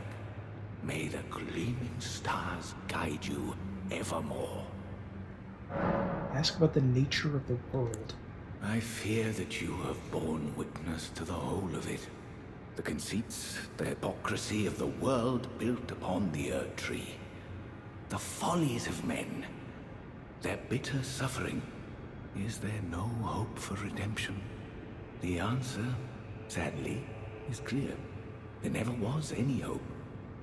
They were each of them defective. Unhinged from the start. Marika herself. And the fingers that guided her. And this is what troubles me. No matter our efforts, if the roots are rotten, then we have little recourse. Ask about Mikkel. Ever young Mikkel saw things for what they were. He knew that his bloodline was tainted, his roots mired in madness. A tragedy if ever there was one. That he would feel compelled to renounce everything when the blame lay squarely with the mother. May the gleaming stars guide you evermore. If Mikkel recognized his own corruption because he was born of his mother and / father as the same rebus person, and that's why he was cursed, doesn't he realize that if he became a god, that the god itself would be cursed? And almost certainly worse than Marika. Does he not know that, or does he not care? Or maybe like some sort of transfiguration will happen, and he feels like he's going to be uncursed if and only if he becomes an actual god, like his mother. And if this guy admits, probably correctly, that the fingers and definitely Marika were all screwed up from the very beginning, why does he still feel some sort of allegiance or interest in the stars and the fingers? Is he saying that the entire concept isn't wrong? It's just that it would have gone right if the fingers had not been insane at the start, or like the greater will screwed up at the beginning. But if the greater wills can screw up, then how, as he translates what he's saying, or his will down to us, then it can never be saved. Like, we can never have a good, proper order. I mean, I guess that makes sense, because, to the medieval mind especially, the mind of God is literally ineffable. We can't understand it. And so how are we supposed to live according to what he wants if his attempt through things like the Bible or the Quran are attempts by the Godhead to explain to us what he wants? But in that translation process, there's like an alchemical transmutation. It goes from, instead of going from base to purity, when it comes from God to man, it goes from purity to base. And we would have to literally base our entire lives on an evil, or at least misunderstood and insane vision that can't possibly be true. So why bother doing anything with the gods then? How did Count Emir reward you with that? Then I see you have gained his trust, and therefore mine. I am Yolan. The night is yours now to wield. Well, where? Don't get the wrong idea. We are neither friends nor confidants. I am merely honoring Count Emir's wishes. Enough of you. Jeez. Enough All of right, you. fine, God. Okay, so I assume what we need to do now is to get here somehow, I don't know how, and go down to the thingy. But next sections, first floor. I think I'm going to try to go up Shadow Keep and try to find where Messmer is first. Pro tip, kids, don't do what I did. To explore the entirety of the specimen lab just in one go, so you remember where everything is. I spent a long time wandering around this place, forgetting where everything was. It's best to just do it in one jump, so you don't have to do it, forget the puzzles, and then do it again. And apparently, his right arm, dextral arm, was abandoned here. So Assume we're going to find his sinister arm somewhere as well.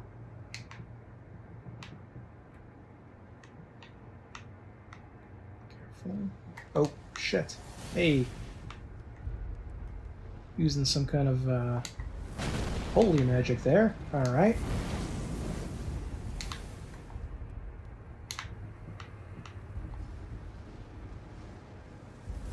Oop.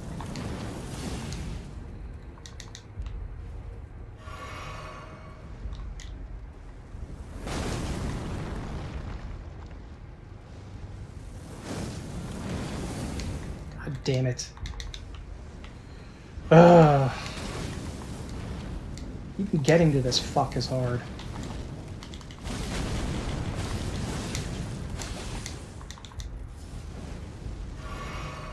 Oh, I bet his attacks also do bleed damage, too.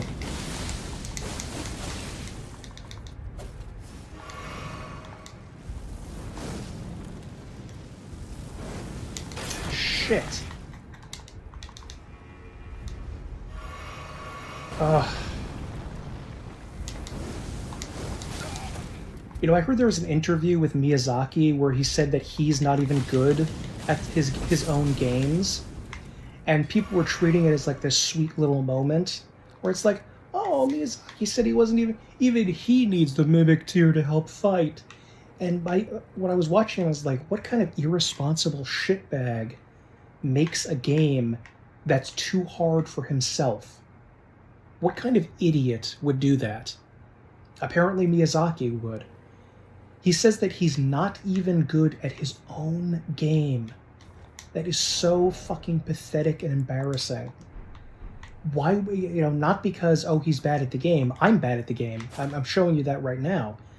It's that, why would you then make the game like that?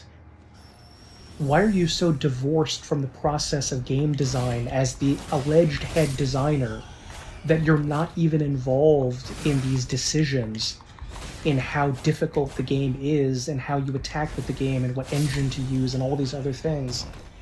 Is his head so far up his own asshole that he's like, what is he? He's exclusively interested in the lore and interested in and does nothing else with the game?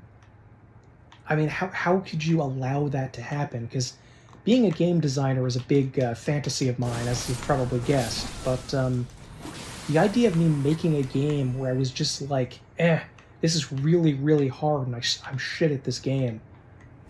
I guess I can't really play it properly. And just letting that happen is so disheartening and disgusting that he would do that. If he was even being honest, I don't know. But how could you make a game and not care whether it's too difficult for you, the player? Like, that's, you must just not care about the game anymore, not give a shit about it.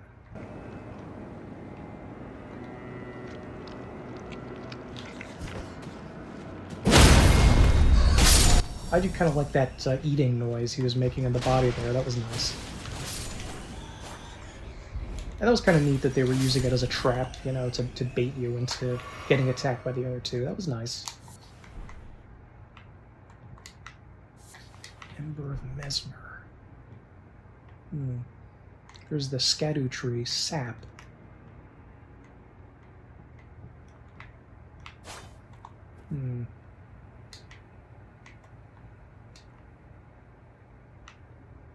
I would definitely play as a sorcerer if I could get like a fly spell and just fly to the top of this tower without going through all this.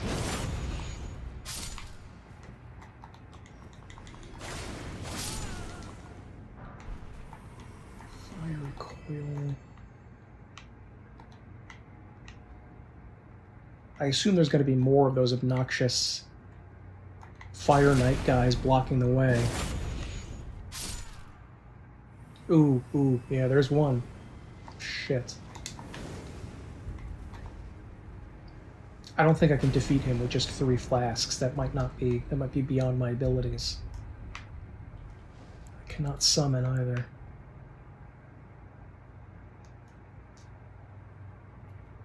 I do have like I think a flame talisman thing, but it's, I don't know. Just seems kind of worthless. Oh, you're still here, huh?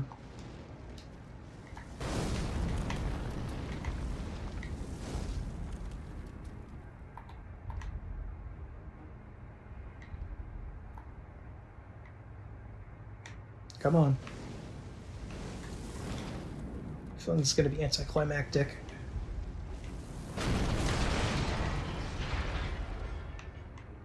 Come on. Come over here.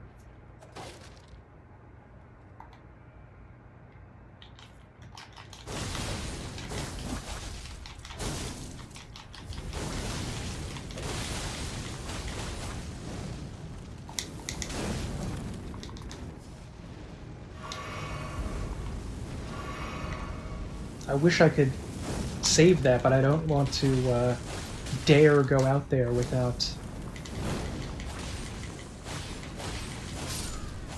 100% health. No, I should have put this crimson medallion on, now that I think about it, but it's too late now. I'm 100% out.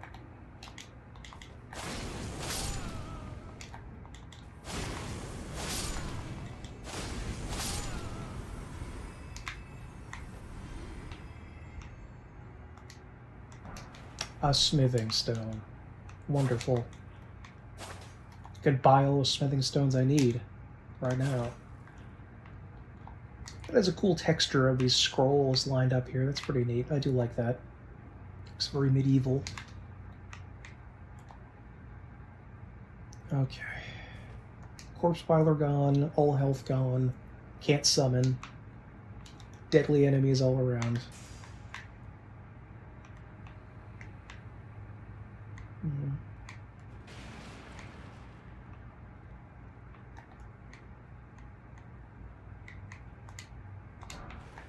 Feels like I should have been here before, but I guess not.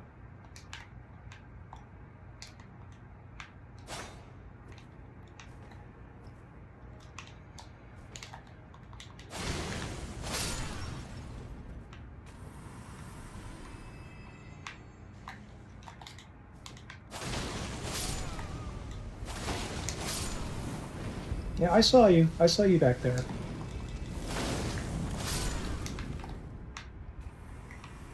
Preparing your little fire spells.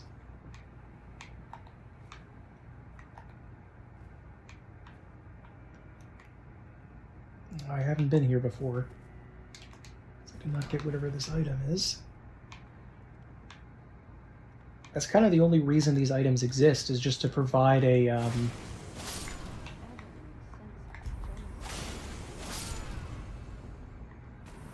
is that a...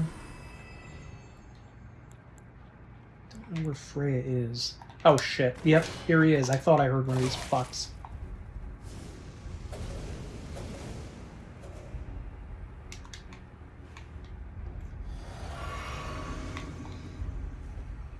I don't have any place to go. I'm just running to the highest point I can find.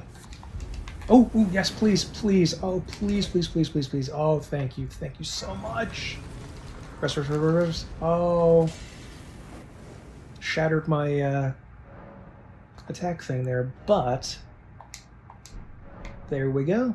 Nice. We did kind of sort of get to where we wanted to a little bit. Now, do I have enough? I don't think I have enough. Okay. Oh, there she is. Hey, what's going on, Freya? Oh, I'm afraid I'm busy. Curse upon my lack of foresight. I should have asked Ansbach to impart his knowledge when I had the chance. He's downstairs right now. I'm busy. Truly. I should have asked Ansbach to impart it. I'm afraid, truly. Okay. What was that item we got before? We got an item before I didn't show. Message left by the author's compatriots. A message left by Sir Ansbach addressed to kindred spirits who also pursue Miquella's trail. It would seem that the people of the keep have flooded the holy quarter that leads onward to the Scadutree, barring access. However, there is no route that leads from there, from the storehouse. Perhaps there was another way to reach the holy quarter from somewhere else in this keep. Okay. You didn't need to know that, did you? No. Okay. Alright. Well, by sheer dumb luck, we managed to do that.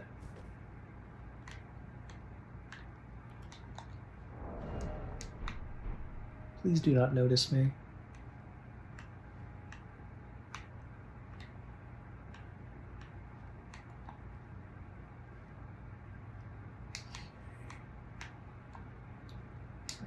There we go.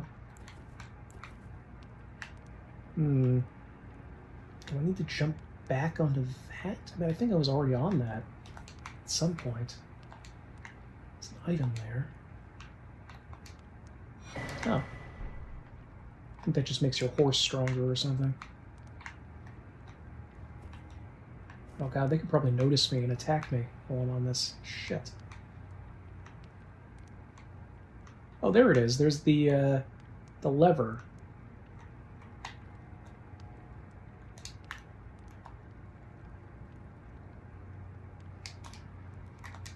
What? Oh, I thought we had to do this again. Could have sworn we did.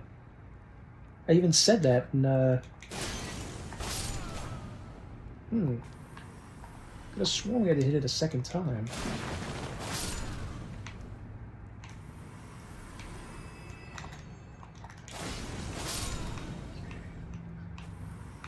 So, okay, we're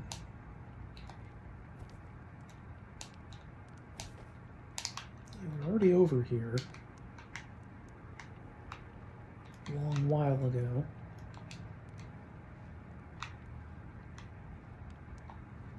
We went up here.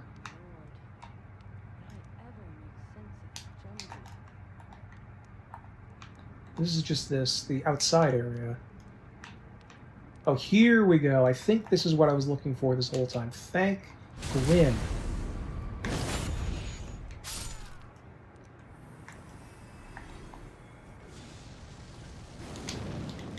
You know, now that I've mentioned Gwyn, I was going to say Gwyn is better than Marika, but I'm thinking now that they both may have sacrificed their own personal safety and well-being in order to preserve the current age of existence. You know, Gwyn's Age of Fire, he lit himself on fire, whereas Marika was trying to preserve the Golden Order by doing whatever she was doing, and ended up trapped inside it, tortured, impaled.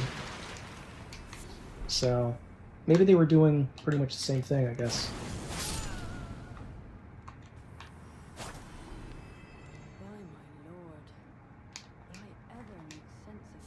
Okay, yeah, we know. We know you're down there doing something.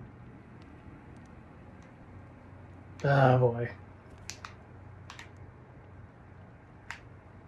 Could this be Messmer's castle, like, or his headquarters inside the castle? Is it possible for me to defeat this guy? I'm not talking about Messmer, I'm talking about this guy out here. Nope, apparently not. Fuck! At least there's a stake in America.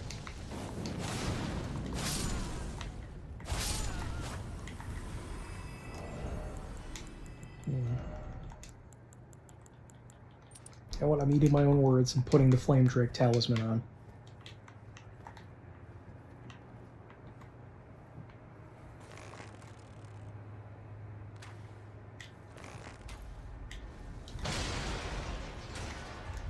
Oh shit, those can be destroyed, can't they? Why don't you come down here?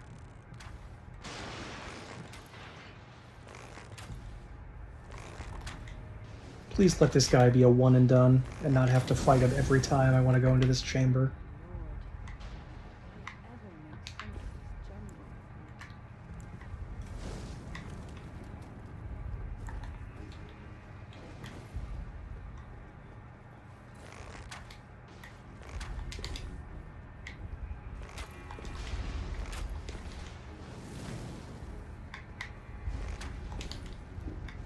At least I'm getting,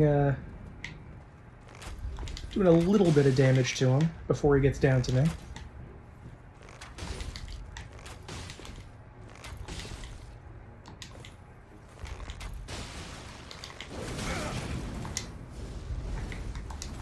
Fuck.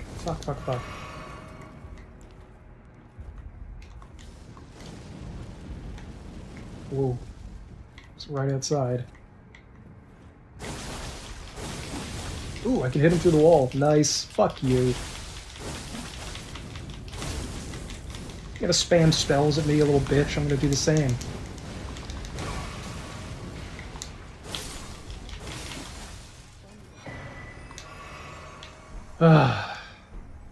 Flame Spear. So I'm hoping that we don't have to fight that guy again before going up here. We can only pray.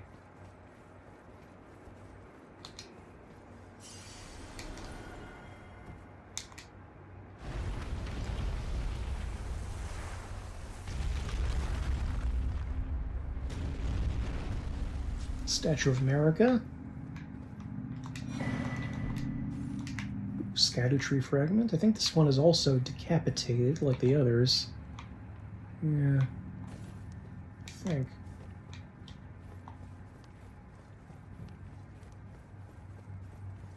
Very tightly confined space here. Ooh, there we go. This might be it. This might be the boss room. Ooh, there we go. Okay, 50% Skadoo. Let's see if I have a for a level. I'll pop in there and see what it's like.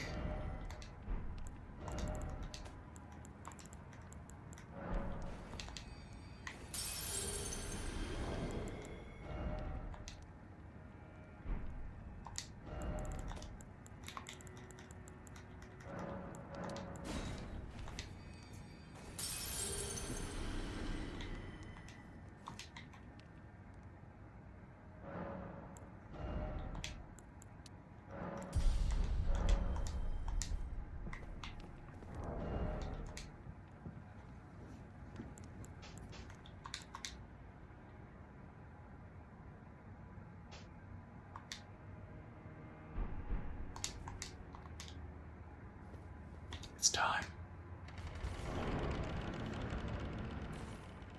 Messmer, are you in here? Hello? Oh yeah, it's gotta be him.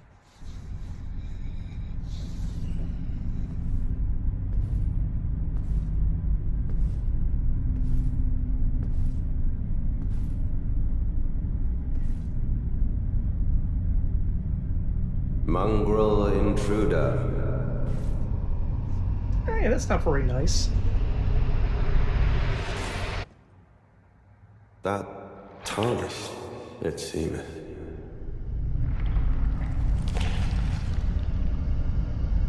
Mother, wouldst thou truly lordship sanction in one so bereft of light? Apparently.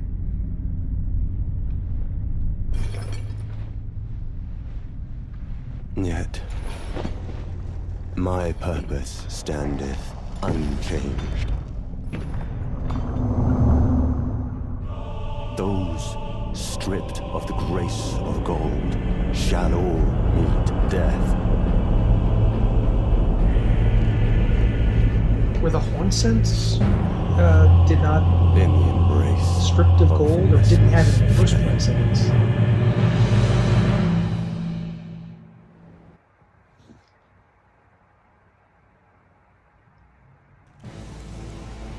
I'm not 100% clear on the genealogy, but I think maybe Messmer is the oldest child of America. Which is weird, because he's clearly the most dangerous in terms of having, you know, the ability maybe to burn the Erdtree with his flame inside of him, which is very weird.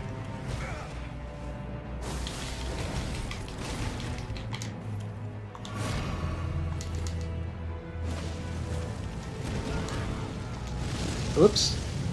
That's not good. The grace of God shall all death. In the embrace of Messmer's flame. Yeah, this doesn't look like it's going to be too easy. Also kind of odd that he says Messmer instead of Messmer.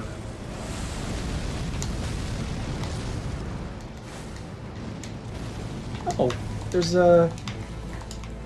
That's a Finger Lady. The Finger Pope's champion.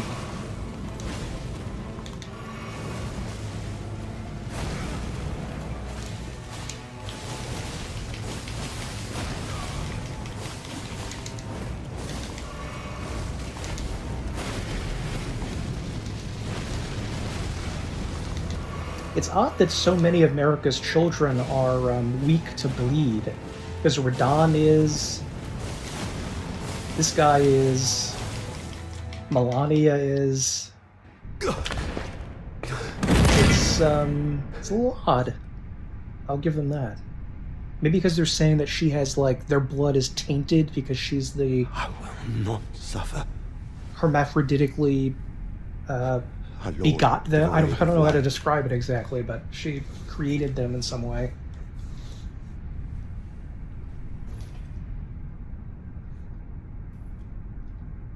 No, Mother. Forgive me.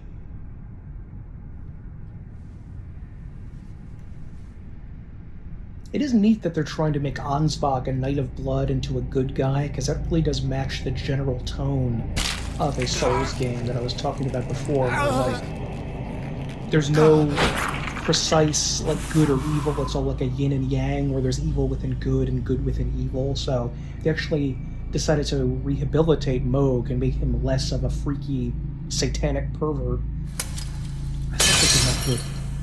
And they made a Knight of Blood an honorable man. Like, I never thought that Knights of Blood were anything other than, like, miserable butchers that wouldn't believe in anything, like, even resembling honor.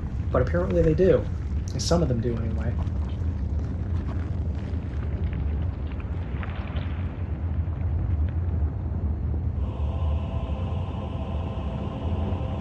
Soon tarnished. You know, I don't know what... I guess Rickard, we can't really know if he was weak to bleed exactly, because he was transmogrified into this thou creature. Be taken in the jaws of the abyssal serpent, shorn of light. Neat. No, actually, I don't want to be in the jaws of the abyssal serpent. Shorn of light or whatever.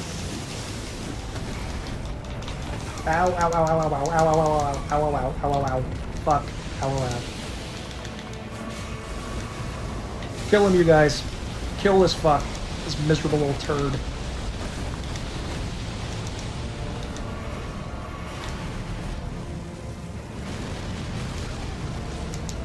Although it's hard to find any sympathy at all for Messmer because he literally committed genocide against the doodle, the Hornsent or whatever they're called. Oh fuck, I did it! Oh my fucking god! Thank you, Rivers of Blood! I thought I was going to be spending fucking years here, bro. Fuck. Oh my god, that's so fucking nice. Thank you so much, game. Oh.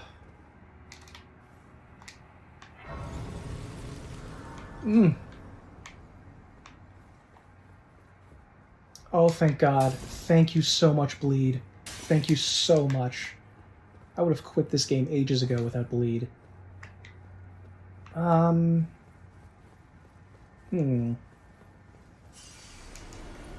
do like me a spear or two. I could take a look at that. Oh, it's directing me this way. So... Is there... Oh, and I still don't know how to get to the other finger area. Oh, okay. Well, let's at least go take a look at what Messmer can make. Rivers of Blood. Nice. At least, you know, I will say I've been smacking on FromSoft and Miyazaki, but they at least knew to throw in some cheap jack weapons to make it easier on people like me that don't want to spend 50 years learning how a boss's moves work. Okay. We can get Messmer's garb, can't we? Mm-hmm.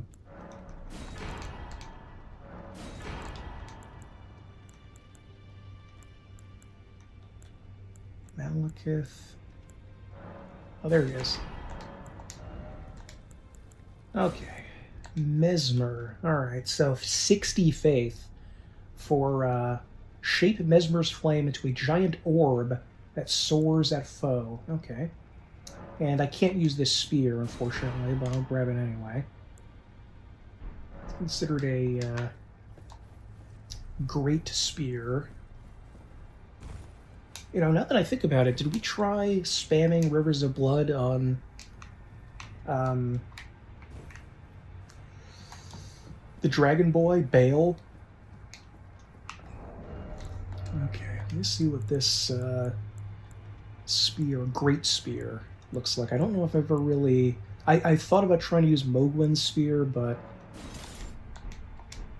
never really got around to using it much. Okay, there we go. Okay, standard thrust. Oh! One-handed R2 is a throw. That's cool. Thrust. Oh, two-handed R2 is a throw as well. We can't do the special move, but, you know. Whoa.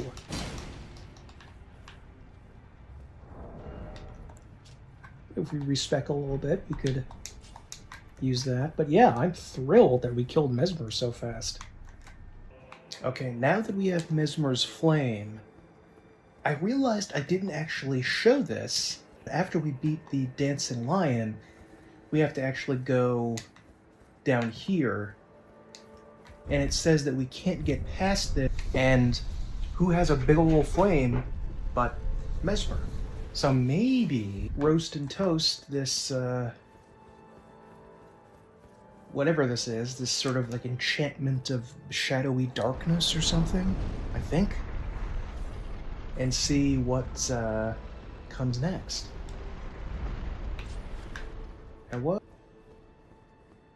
Oh no, this is just the Revered Spirit Ash only helps your, I think it just helps Torrent. Which is, you know, it's kind of useful, but not nearly as much as the, ooh, that's beautiful. Gorgeous. So the Land of Shadow, it said it was deliberately put into shadow by America. So it was once a normal kingdom, and I guess it was part of the normal lands between, maybe? Possibly? I'm not quite sure, but presumably it was a normal... I still don't know if it was a death-obsessed place before that. I'm not really sure, but... whatever. O Tower of Ars, hidden in shadow. O lofty spiral piercing the heavens. Oh, I missed that. Oops. Lead him safely unto greater godhood, and in divinity grant us salvation. So those must be worshippers of Miquella. And I think the Halig tree, or the Holy Tree, may have just been made in an attempt to heal Melania's scarlet rot, possibly? Which, you know, if that was the plan, it did not work. So maybe that didn't have anything to do with ascending to godhood, and this was all about it, and maybe Miquella couldn't take Melania because she was, you know, getting crazy and the scarlet rot was filling her or something. Tower Shadow Message. This is the one that says we need fire. A gate of divinity lies in the tower sealed by shadow. This is surely where kind Miquella's headed. We are no Empyreans, but we must locate the path that will lead us there. I will follow the crosses east. Okay. Sealed and obscured by shadow. Oh, that's it. It just says that. Okay. Guess we need the flame elsewhere after Romina of the Bud or something. Okay, now I think I am going to make an attempt to fight Bayle the Dread. Okay, so that guy we met before who was like screaming and very, very uncomfortable to listen to, and his legs seem to have been ripped off a few episodes ago. I think we can summon him for the fight against Bayle, but we have to recruit him first by killing some dragons. Some of the dragons I just ran past because I was like, screw this. If you kill some dragons, I think we can recruit him, maybe. So we are going to find that out. So we're back towards the bottom of the Bayle's Mountain of Dread, or whatever the heck this thing is. And we have this stupid little... There's a gap somewhere that I have to jump across that I fell down before. You'd think something so minor would not get to me, but, you know... you know, it does. It does. Yeah, that was it, I think. Okay, there should be 2 dragons fighting. I think on the next one up here. I haven't actually walked into any of this lightning. Will this injure me if I... Oh yeah, it will injure me. Okay. Where? I don't think we have to fight Senesax, which is good because I am not exactly good at that fight. Okay. I don't know why I'm bothering to collect all these things. It's just random endorphin from button push, I guess. Oh, took a little area back here with some slimes. Alright.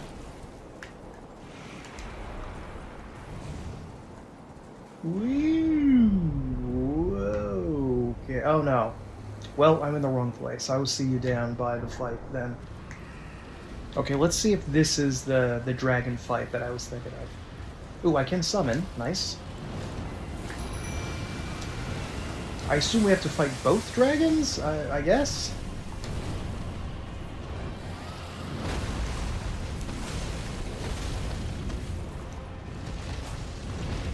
I know the smart move is to just watch them fight, but it also feels really cool to, like, mix it up directly with these I guess they're drakes, technically, so they're not as bad as Senesax. But still.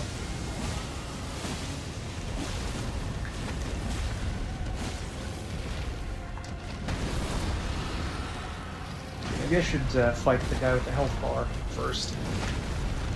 There we go. Oh boy. That's... ow.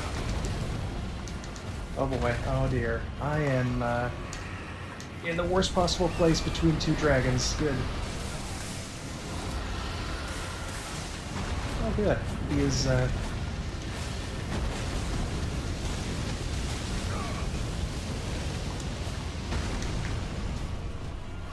You know, I might forgive some of the difficulty of the DLC if we could somehow take... Ooh, bleed, nice. If we could somehow... Ow! Ow, bro!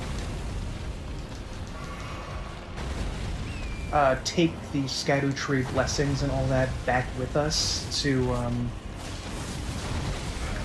Oh yeah, do Corpse Piler. To the regular lands between and make, like, the final slog of the end game a little bit easier. Does anyone think it's fair that these guys have lightning and fire? I mean, come on now. Maybe a boss dragon, some random bitch-ass dragon. I'm glad I went to look this up, because I honestly believe, nice. I don't think I ever would have thought of this, of saying, like, I guess in order to recruit this dragon hunter, we have to go kill some dragons, and he's gonna watch and go like, "Good show, old sport. Wonderful job killing those dragons." And then help us, allegedly. Oh shit, I'm not accidentally unequipped. My sword. Wonderful. Oh, we got one. The non-boss one, but alright, whatever. There we go. And Mimic survived. They had good health. Wow.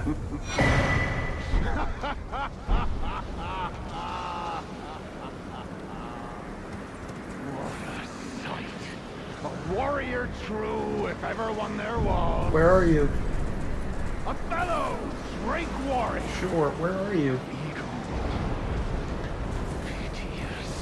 I remember, I don't know where you are though. Not remember. Conjure your past. How once you were. Hello? When fear was yet foreign to ye. Hello? Please just... Oh, I was about to say stand up, but... Yeah, he doesn't have any legs, has he? Where are you? Is that him? Oh no, it is him. Hey, what's up? Drake Warrior, dear friend, grant me this one wish. Take this finger, my finger. Your finger? Scale the jagged peak, face Bayle the Dread, and when you do, summon me. Summon my soul. My limbs are limbs no more. My heart is twice over filled with fear. But a Drake warrior I remain. And my soul yet lies on the mountain. Proud Drake, scale, summon me. Let me take a look at that. I don't think we can use our thing, our horse, during this battle. Accusant finger, bloody finger, tarnished wizened finger, poison.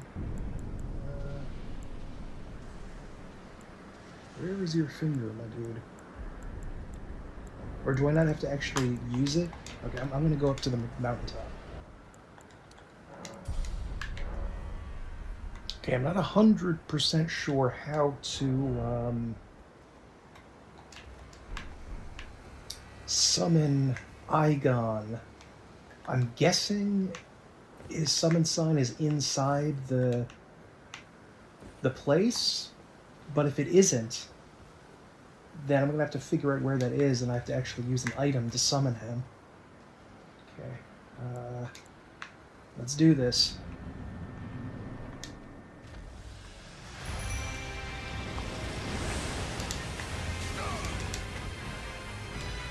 Oh, there he is. Yeah, he's in here. And I'm about to die, of course. Ow. Oh, you just have to hit it once, like in Radon.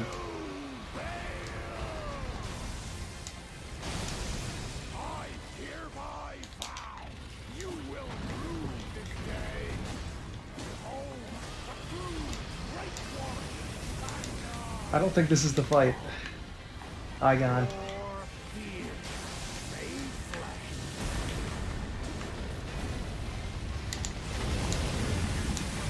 Whoa, I do not know how I was not killed by that.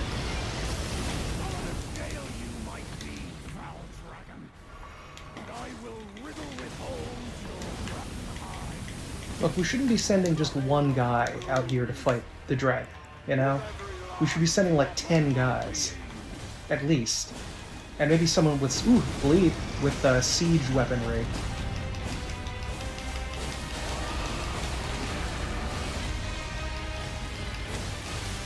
Yes, bleed for me, bitch. Oh, that's not good. Run! Whoa, hey! Hi, Bayle the Dread. It's lucky I had my, Wondrous Physic on. There he is.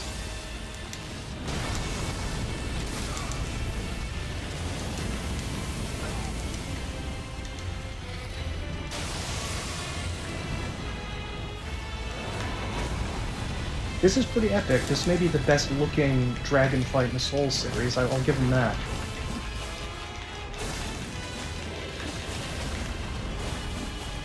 Spam our OP attack, Mimic Bro! Spam it! I should not have lived through that.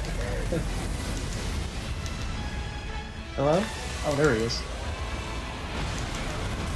Rolled way too early. I was panic rolling, I admit that.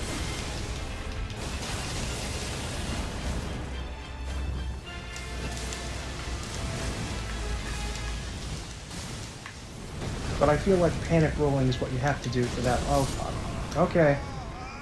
We got him down pretty far, though. We got him down pretty far. Okay, we're going back in. This time I did give myself one blue flask to try to,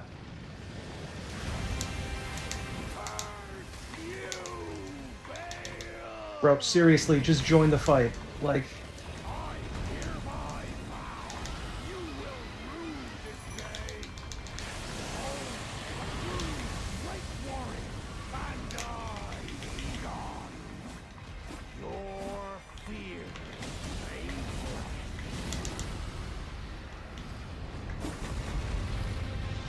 Oh boy. No idea how to, dodge that. Ow.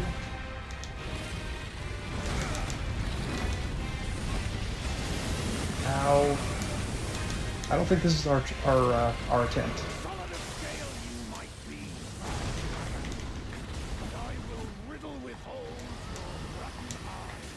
Nope, I think I rolled directly into the fire there. That wasn't good.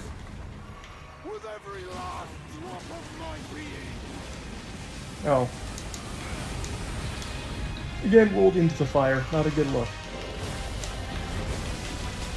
Bleed. Let him know. Just panic rolling into the fire. Yep. There we go. That's good.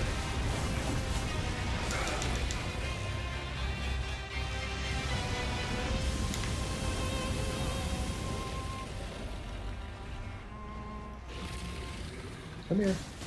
Oh. That was a mistake.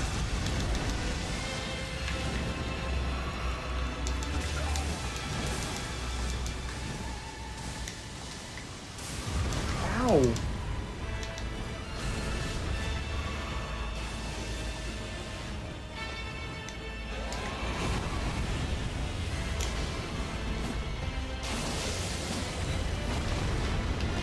I actually don't know if I've killed the Sigisax in this, on this character. I may not have.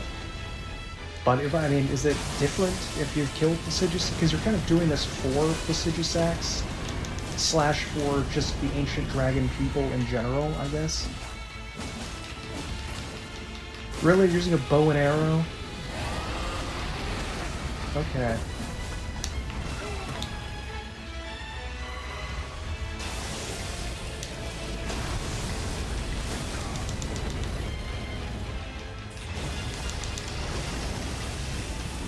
Oh, we got him! Yes! I'm sorry if this is getting boring for some people that are like, I'm just spamming Rivers of Blood, but, you know. Bayle the Dread! As I said, I'm not good at the game. You shall haunt me no longer!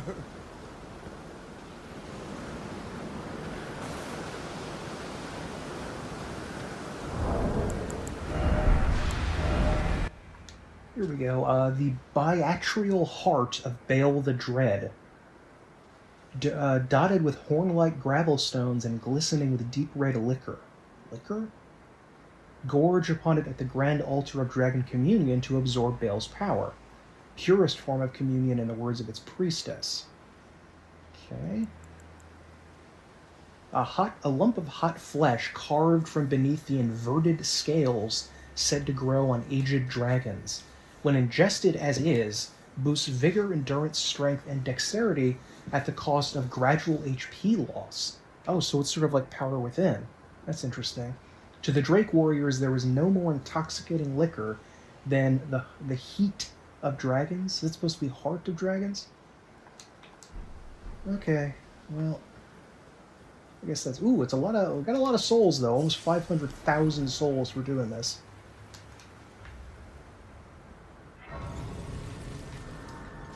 And you might want to just show... See, did I get Messmer's stuff? That's Dialos. Maybe I didn't get Messmer's stuff. Winged Serpent Helm. Oh no, there it is, Messmer's Helm. Messmer's Armor. Messmer's Greaves. Kind of looks like... it almost looks like Caligula. Like that absurdly short toga he wore. Malcolm McDowell wore in the Caligula movie. Looks kind of ugly, to be honest. I'm not gonna lie there. Let's see, do I have your spear, Mr. Messmer? Yeah, Spear the Impaler, but I need a lot more dex and faith to use it.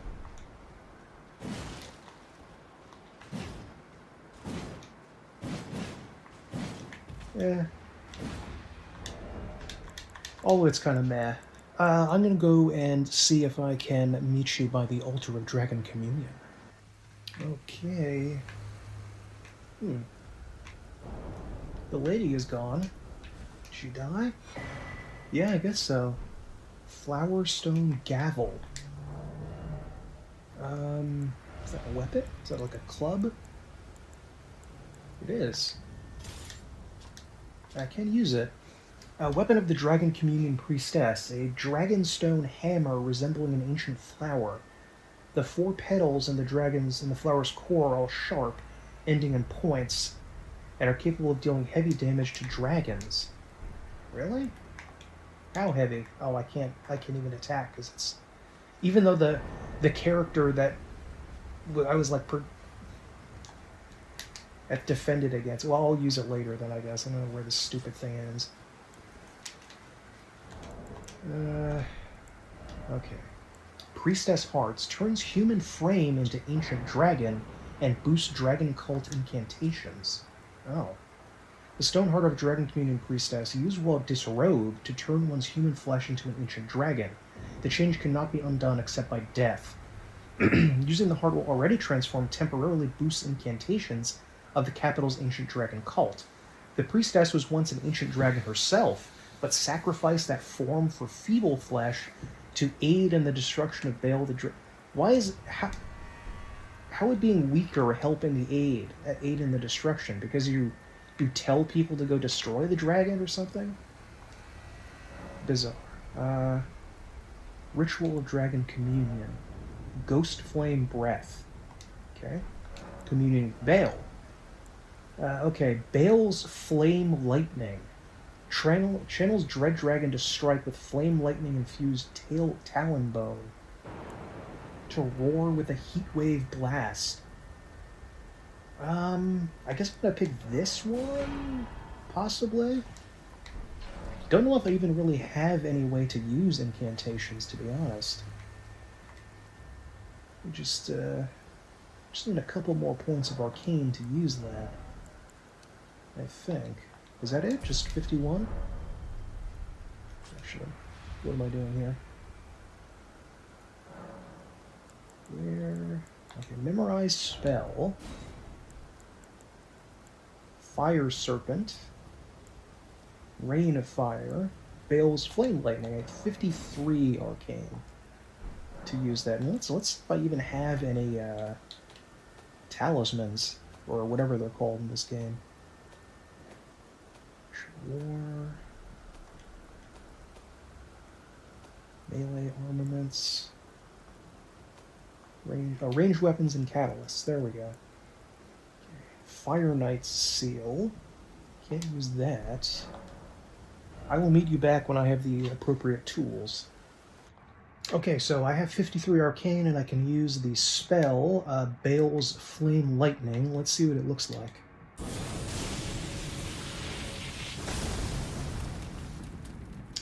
Looks like it has a very long and confusing wind-up. It is not going to be easy to pull off, but whatever. I will just hang on to it for now. I am now trying to find Commander Gaius, who I'm told is somewhere in like a secret path in the church district somehow, which means wandering around with those crabby boys down there, which is not fun. But I can just reset all of my stuff here. Hopefully we'll be able to use some of my arrows against him, but let's see if I have any... Oh, I have volcano pots. These are actually really cool and better for the late game because they actually burn over time. See? All your babies are dying and it is your fault, not mine. I don't want to be doing this. I want to just walk by like a good tarnished, and you are just sitting there waiting to attack me, you know, for no reason. Now, am I carrying crab flesh in my backpack? Yes. Does that necessarily mean I'm going to hurt you or your friends? No, it doesn't. There we go. Yeah, it kills offspring too. Don't want them to get revenge or anything. I know there's a Messmer Knight way up there. Oops, shit. Well, I just decided which way I'm going, I guess. Ooh, I haven't gone into this room yet. Which is suspiciously large and probably has a giant crab in it. Hello? This looks suspicious. Oh, alright. So I was thinking more about America being a shaman, and if the shamans somehow had the ability naturally, just as part of their biology, to fuse together different forms of flesh, that presumably is why America could become a god, because she wanted to merge together everything currently in existence into the perfect golden order without death. And, which is, I guess, is a way to freeze in place time, in a way, so you will not be able to face the existential dread of having your entire civilization wiped out. Your entire civilization, like, wiped out. So she wouldn't be able to, like, feel the full horror of her people being wiped out by the horn scent. And in the ultimate act of destruction towards the horn scent, she actually made sure to seize their idea of using the tower, the finger tower, to heaven to become a god. They decided to... She decided to do it herself.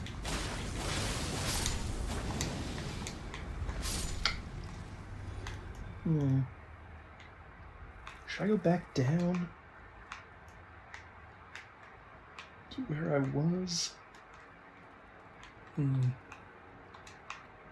But this is kind of contradicted by the Crucible, which was supposed to be all life conjoined together. But she seems to be generally opposed to the Crucible and trying to do something else. But, you know, paganism and Christianity were, of course, opposed forces for a long while, but they managed not to blend together, but Christianity ended up taking bits and pieces from paganism and adapting it to itself. Ooh, that did a lot of damage and knocked him back. And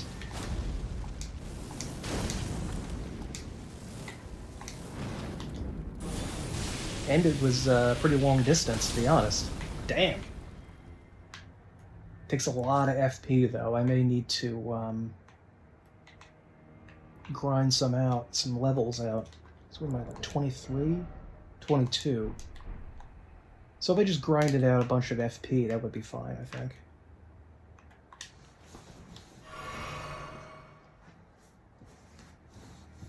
I think I should be lower rather than higher, like up on this building, but for the moment... Ooh, wait, what is that? Can I get over there?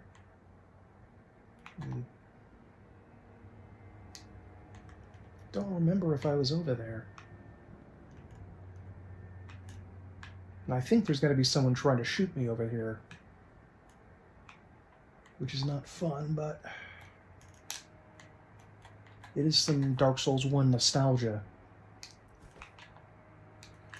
So the idea of conjoining all things, which the Turtle Pope, of course, told us about, does seem more like Crucible, like the origin of everything, which in a way is an interesting way of looking at matter, and probably a correct one, that before we distinction, which is a big part of Dark Souls 1, you know, everyone was just this single entity in darkness before they divided into heat and hot and cold, light and dark, life and death. So that would be a reused idea from way back then. Can I don't think I can get up there. So I remember I jumped down there when I first came here, but I didn't really explore around this section to see if there was anything else, anywhere else to go. Yeah, I can go down here, but it's not really any... I guess there's no point, is there? Is this area someplace I haven't been? On the ground there? No, that looks like an item I must have taken, so I must have been down there. Yeah, I've been at that site of grace. Can I get up on this side of the... Well, I kind of can, actually. No place to go, though. I just slide down. Okay, I'll head back down this way, then, on the rafters, or beams, or whatever these supports are.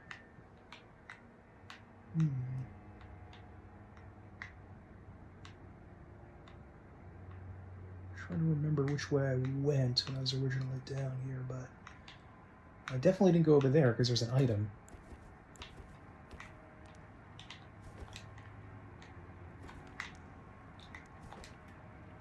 Hope it's something good.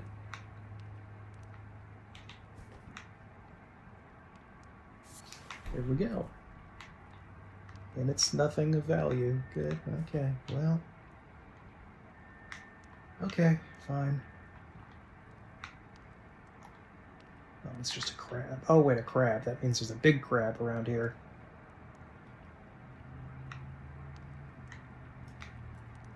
I was here. I took this item. If I were a giant knight riding a warthog, where would I be? And don't say Hyrule. Oh. Oh. Uh-oh. Hey. Hey there. Did you see me? Oh, he's coming over here. Hey.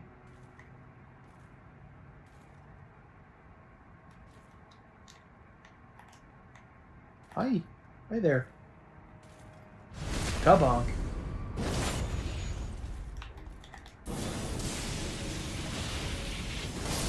Oh, priceless just to be able to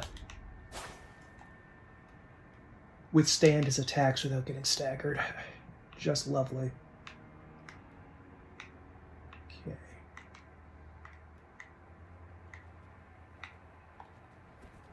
Bats. I feel like I was here before, but I can't be certain.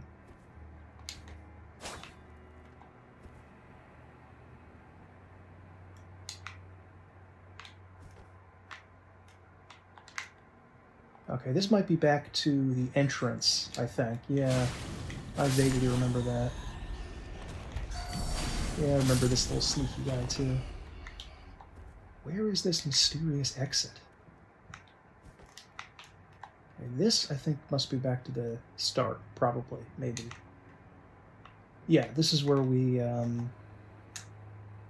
removed the water.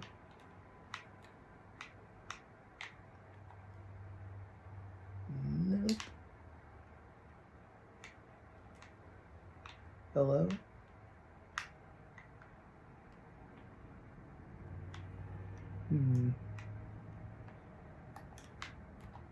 Don't attack me, crabs. Just exploring. I'm just looking. The feeling you get when you're exploring something is incredible. It has the novelty of anything that is unknown because you haven't been to this place before. And there's a sense of anticipation of being able to get something really good that's locked away here somewhere. And it's just the sense of gambling because you don't know if you're going to live or die. You don't know if you're going to get a good reward or not. It's a lot of fun stuff. This, I think, was the room where that guy was resurrecting fire things, maybe.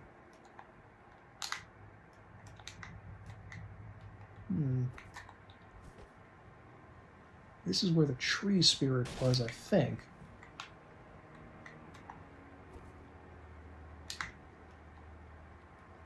What are you over here, though? I switched over to Radahn's armor. It's getting a little tired of the Elden Lord armor. Okay. Right, here's an elevator. Check this out.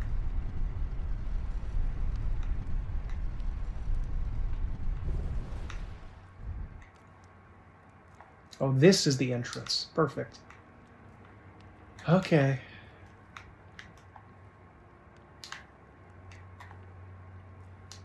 Alright.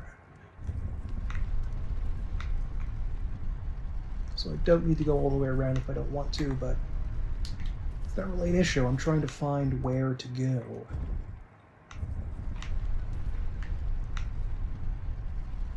No, it's just death.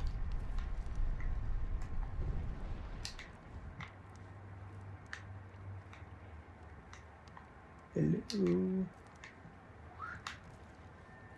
Okay, there's that one crab.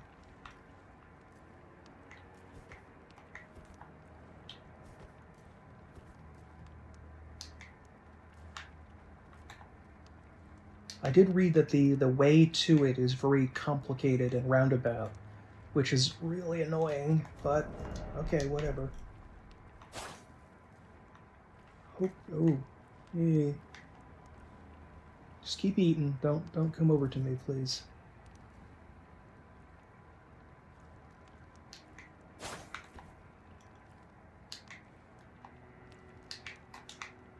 Can I jump through here? No, I cannot.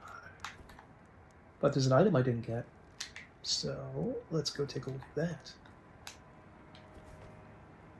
Ooh. Might be a tree spirit. Yep. Hey, hi tree spirit. I used my FP, bro. Can you, like, chill on me a little bit,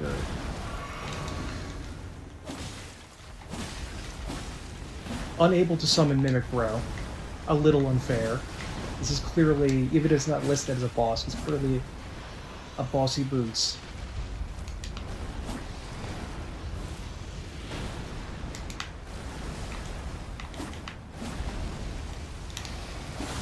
Ow. Oh, there we go. There's some bleed.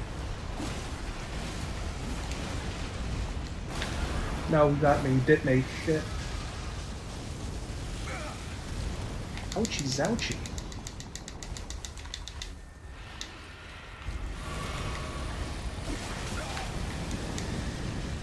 Oh, in my hypothetical Souls game, I would actually want to make there be some class-specific abilities. And I want people to tell me what their thoughts on that are, because usually with the Souls games, they don't like...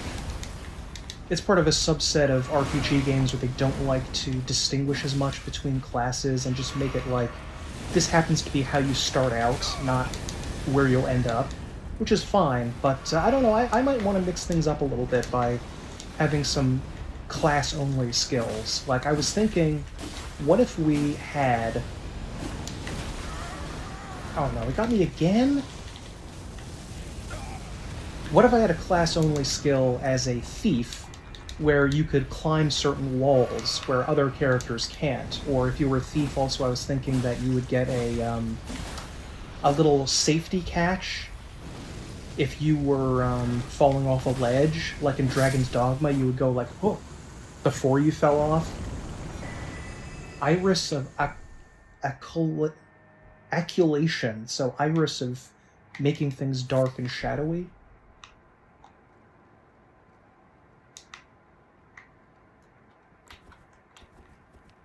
I think maybe that's an item we have to give to the Blood Knight, maybe? Or to Freya? I'm not sure. Let's take a look at that. Place on the eye of another to deny them light in all its forms. And Iris says it is dark as night. Place the eye of another to deny them light in all its forms. Can also be used to receive the blessing of an equipped great rune at the cost of all runes currently held. In the Age of Shadow, this artifice was employed by the priests of the Erdtree to intensify the fears of their flock to magnificent effect. Okay, so there was an attempt to convert the Land of Shadow to Erdtreeism. There's another boat imagery. That's very strange.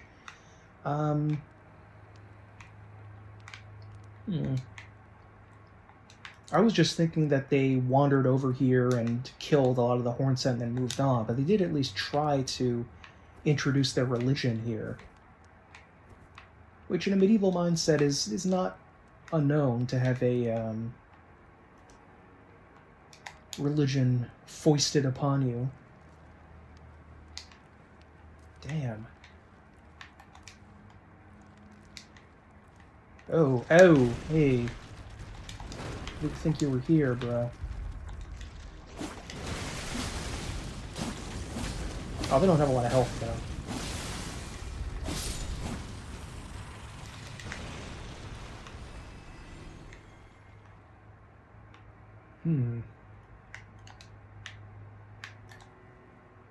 Wait, what is that?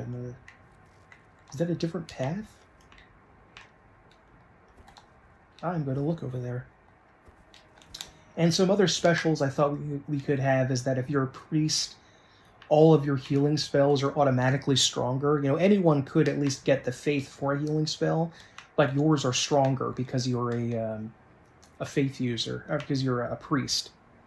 And your starting class just gives you an automatic bonus. And I was thinking that if you're a mage, you can get, when you target something, the reticle will actually be green if you're able to hit it at your current range, and red if you can't. That might be a little bit hard to implement, I admit, but we'd have to see if that could be done. But I just think it's an interesting idea, you know, just to give you a little bit of extra pizzazz for the class that you choose. Oh, I guess it's just behind this building. Kind of seems odd that this little section is even here, but, well. Alright, let's go to the church where the Fire Knight was resurrecting the undead fire guys. That Fire Knight, for some reason, I don't think respawns. I don't know why, but I won't question it. Did I go over there? Yeah, I think I did. Getting 100,000% lost. Yeah, this is the place I was talking about. This chapel, or whatever it is.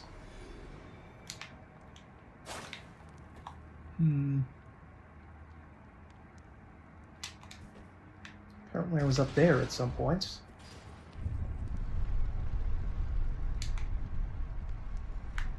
There's the America statue.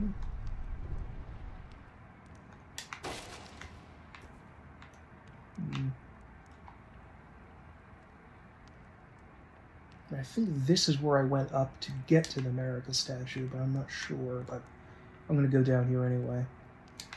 And try that elevator another time, I guess.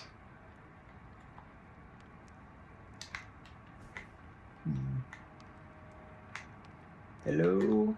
Exit somewhere? And fighters in my... Oh, wait a minute, what's this? Ooh, door we haven't opened.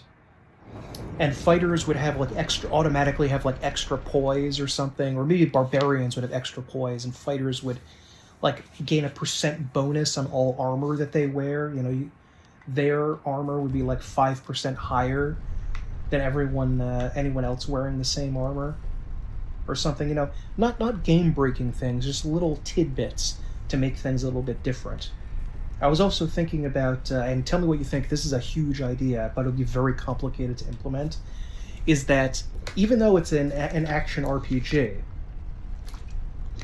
you know, it's by no means a stealth game, but a couple of the bosses you would be able to stealth kill if you were like a sneaky character, like a rogue or a ninja, and you would have access to like a hidden path to get to the boss room without like the main area, and just kill someone at from stealth instantly, or at least like maybe like badly damage them, so you start the fight with them really hurt. That might be, you know, that would be an interesting idea to kick around, I think. Just take a look.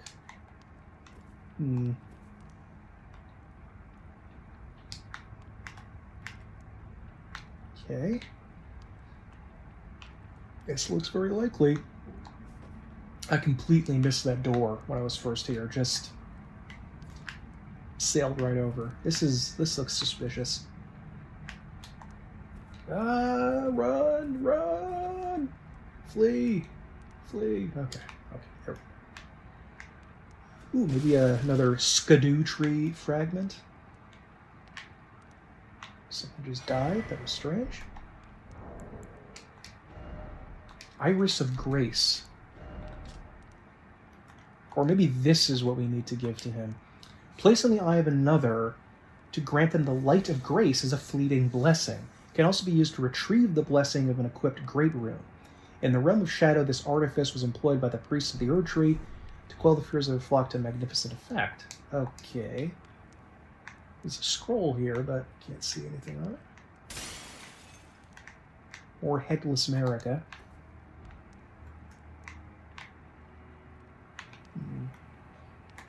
Endless chapels and churches.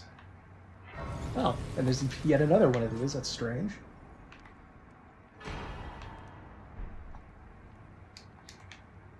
Erica's Rune. Okay. I have a very strong suspicion that something dangerous might be out there.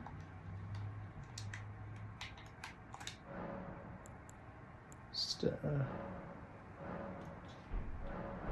Shadow Realm Blessing. Nope.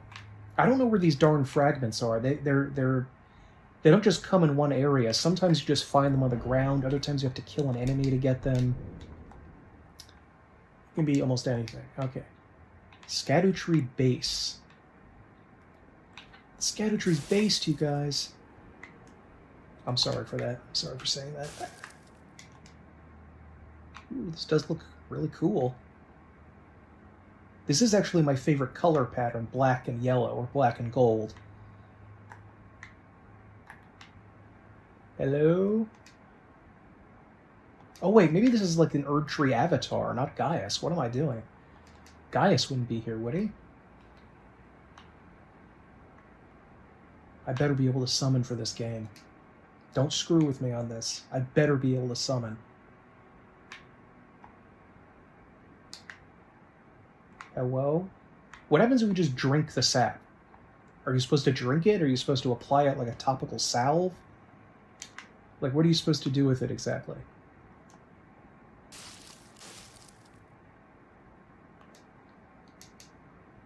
What is that? Hello?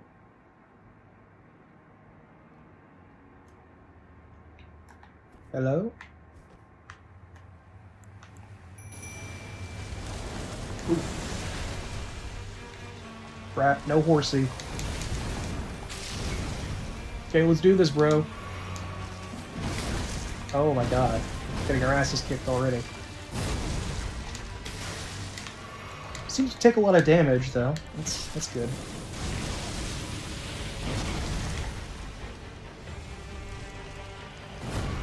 Missed. But it did let us finish the attack, which I like. Ooh, hitting in the head, it takes a ton of damage, doesn't it? Get in, Mimic Bro.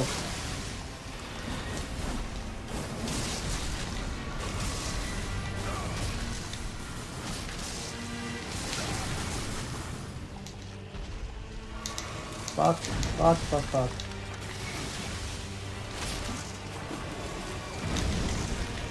Okay, can't jump through the thorns. Ow. That had a very large attack radius. That was fairly simple. Why am I critting it when it's dead? That does not make sense. Okay. Yes. Okay. That's no, not okay. Oh shit. Crap. I'm getting beaten up by a flower. Do I think the Scadutree Avatar and the Erdtree Avatar should get together and, like, mate? Just to see what would happen, you know? And I'm not doing that for some perverted reason. I just... His thorns are building a bleed on me. Hey, listen, I bleed people. They don't bleed me, bro, okay?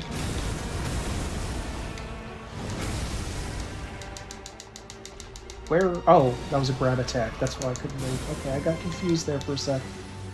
Oh god, he's got a laser beam, too.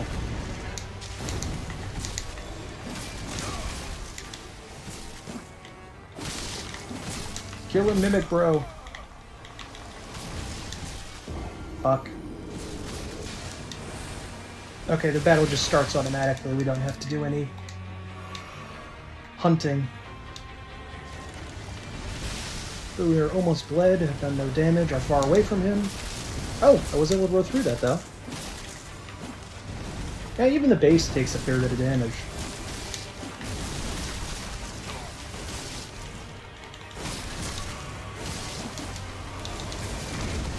Rolled,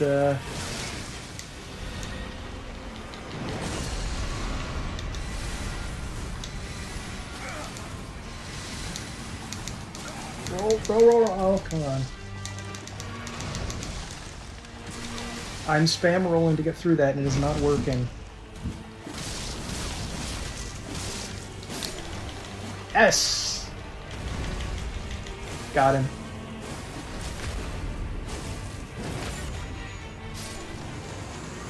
Hopefully I just have to do this twice.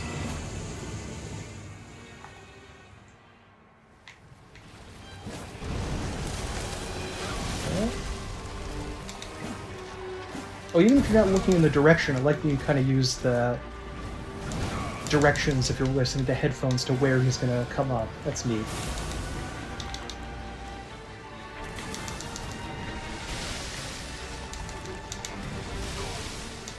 Whoop.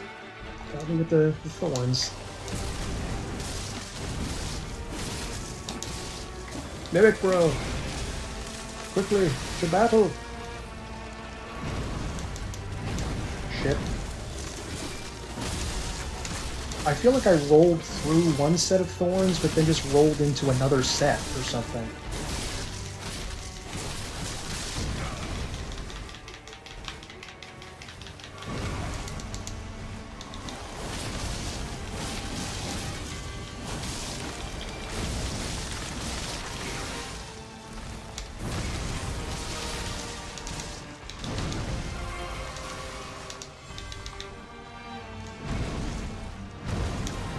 One minute, bro. We almost got this, I think.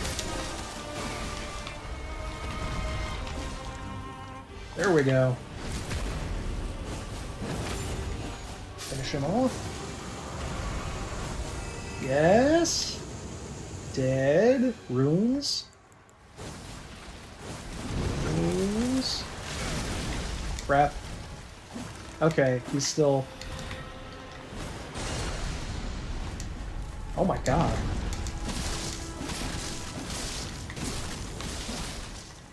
Ooh, that did take a lot of energy out of him, though. Do that again.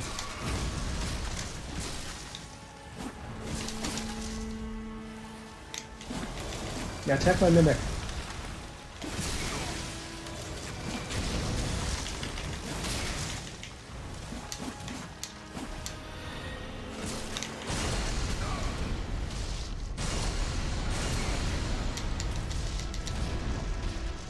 Oh, shit. It just keeps going? Why? Oh, we got it. I think, maybe? Okay, third time? Yes! Remembrance of the Shadow Sunflower and Nicholas Great Rune. I think this is what I was talking about several episodes ago with the Putrescent Knight. You need to go here to find this special item to use when you battle the final boss. Okay, Miquella's Great Rune. Great Rune relinquished by Miquella, broken and bereft of its bounty, it retains naught but the power to resist charms. Miquella set off for the tower and shrouded by shadow, abandoning everything, his golden flesh, blinding strength, even his fate. Blinding strength? Did they mean, like, literally to blind people's minds or something, or is he actually, like, really strong? All in an effort to bury the original sin, to embrace the whole of it and be reborn as a new god. So this seems to be stating pretty clearly that Marika's idea of the Golden Order is, I guess, at odds then with the conjoining of all things that the Crucible brought about. You know, how is what Miquella doing not Crucibleism? Because that would be to, you know, give grace to everything. Well, I guess everything would still be separate, but it would all be able to have grace then. Remembrance of the Scadutree Avatar, hewn into the Scadutree. The power of its namesake can be unlocked by the Finger Reader, alternatively using Great Runes. The Scadutree is the shadow of the Erdtree, born of dark notions that bear no sense of order, that twist and bend its stock, rendering it brittle. You know, back during the Middle Ages, there was a horrendous mass murder called the Albigensian Crusade, involving the Cathars in the southwest of France. And it does involve the church finding a rival religious version of Christianity and absolutely demolishing and killing the entire thing. And maybe there's some relationship there with that. Okay, let's get some more FP. Now, where am I? Okay, so I guess here is not... I guess this might be where Gaius is or something. I'm not quite sure.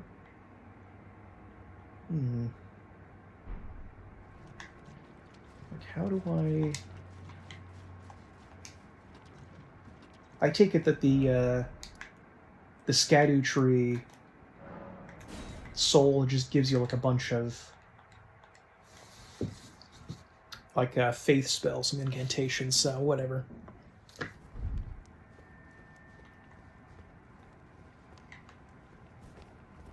Okay, I'm back at the door that I entered here from.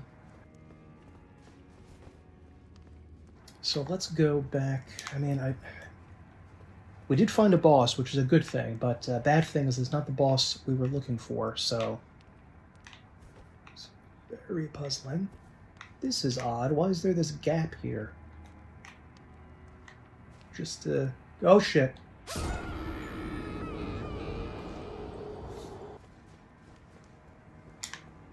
Well, that's a long elevator ride to do over and over again. Okay.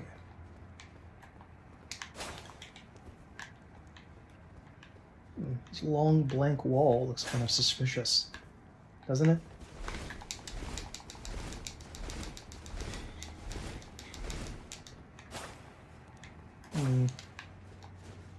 Well, I guess it's nothing.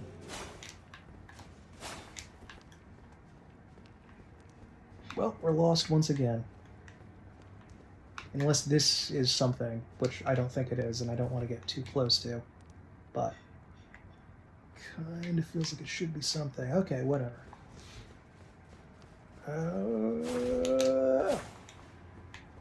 Nope. Okay. That was it. Just leading us to the tree boss. Okay, back out into Crabland.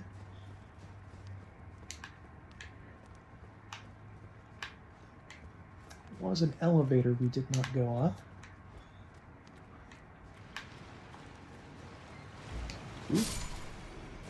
And they all just wow, that's like an automatic 14 grand. So you can just come back here like endlessly and Grind 14,000 souls. That's impressive.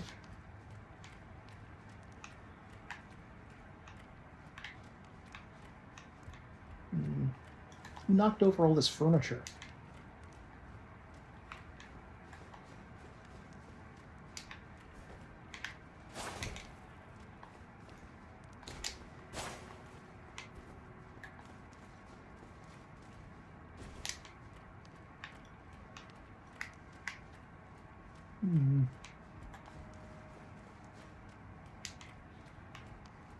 Okay, elevator.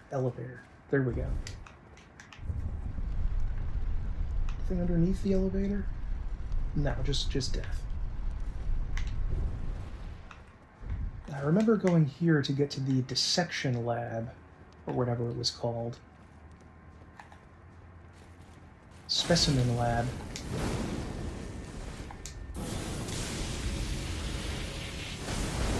What? Reach him! Oh! Didn't quite get to him or something.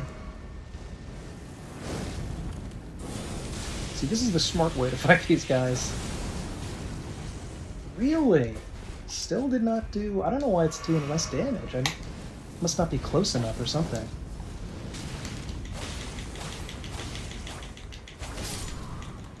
There we go. Oh, I did have another one. Good. Maybe because I boosted my mind up a bit.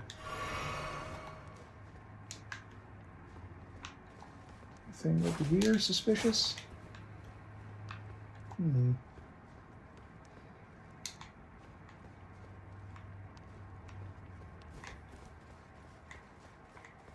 what is this? Is this the way to the specimen laboratory? Elevator that is already up.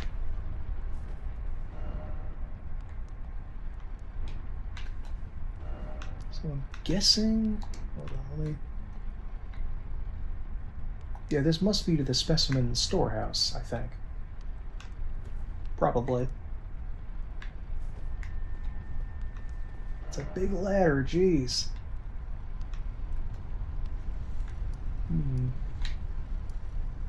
Maybe I have to leave from, like, over here and go around or something. I'll come back to that elevator. I just want to circle around here and make sure there's not another exit.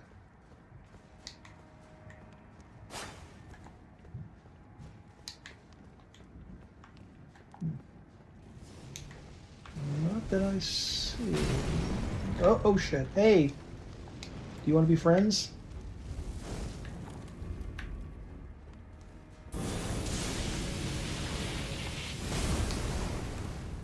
Alright, hopefully nice and close this time. There we go. That's what I was thinking of Bayle's Dread Lightning, or whatever the hell it's called.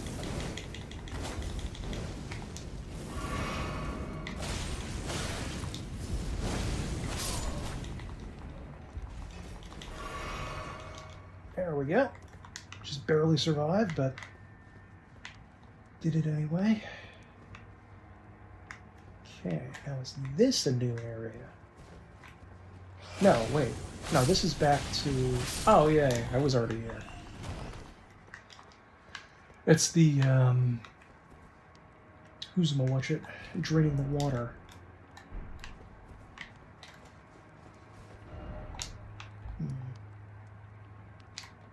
Maybe it was before the entrance, like, it's somewhere down here.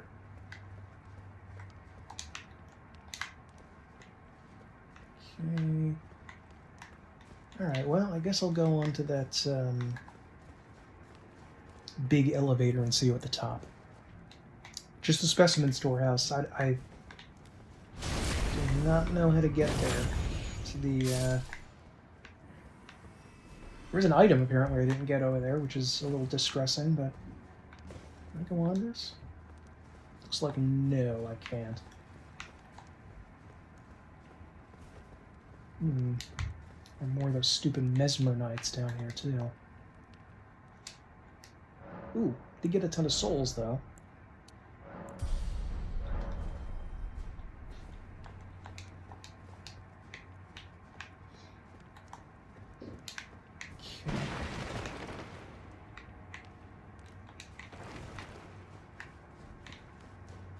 Okay. can't just jump down there.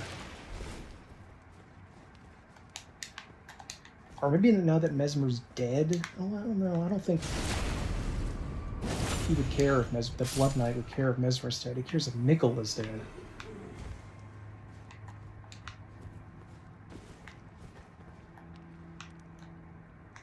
Hello? Oh. He's gone. At least I think this is where he was.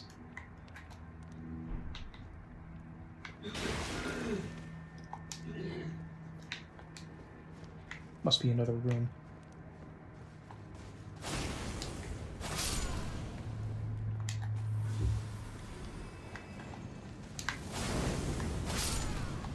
Yeah, I remember this. So it turns out that I had to look up more closely exactly what was going on in this section because it was really baffling me. And I found out that you actually need to use a gesture to get into a secret area in the Specimen hole, this Oh Mother gesture.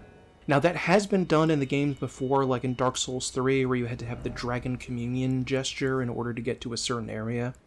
But once again, I just don't think that I would have figured this out, even though apparently there is actually a written, like a developer message directly next to where you need to use the gesture.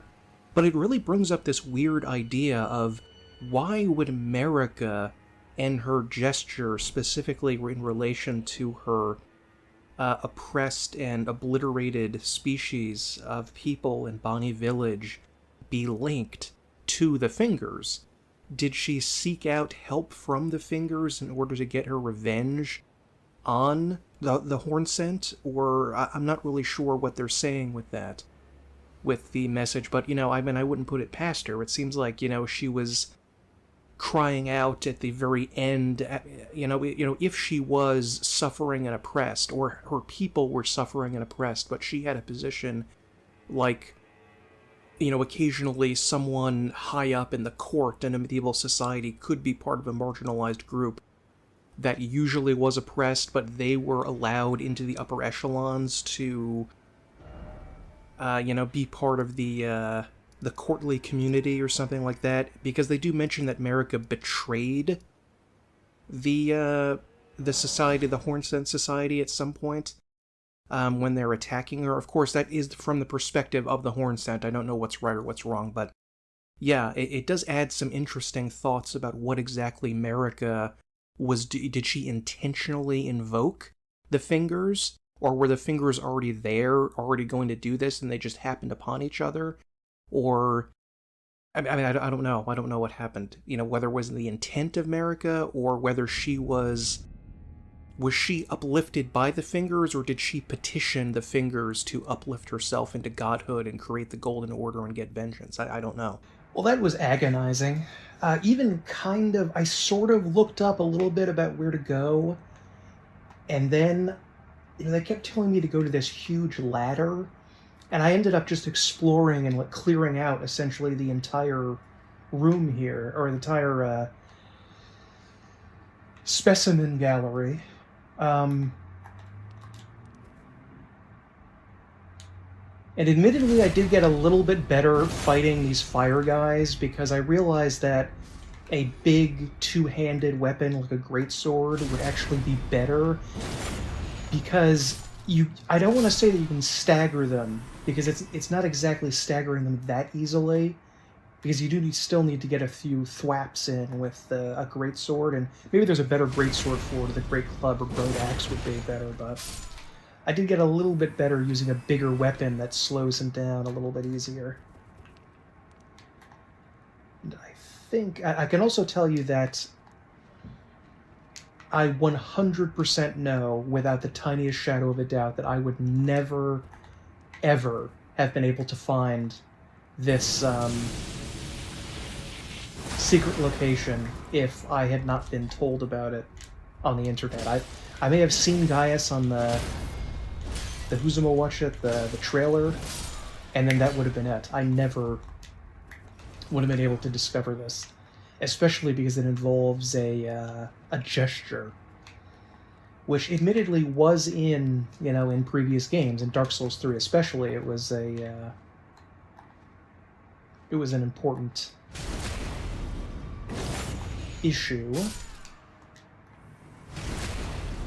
in accessing a gigantic secret area that, again, I never would have discovered. Here we go. This, I believe, puts me on the right path. I hear bats flapping their wings, which is not a good sign, but we'll see what happens.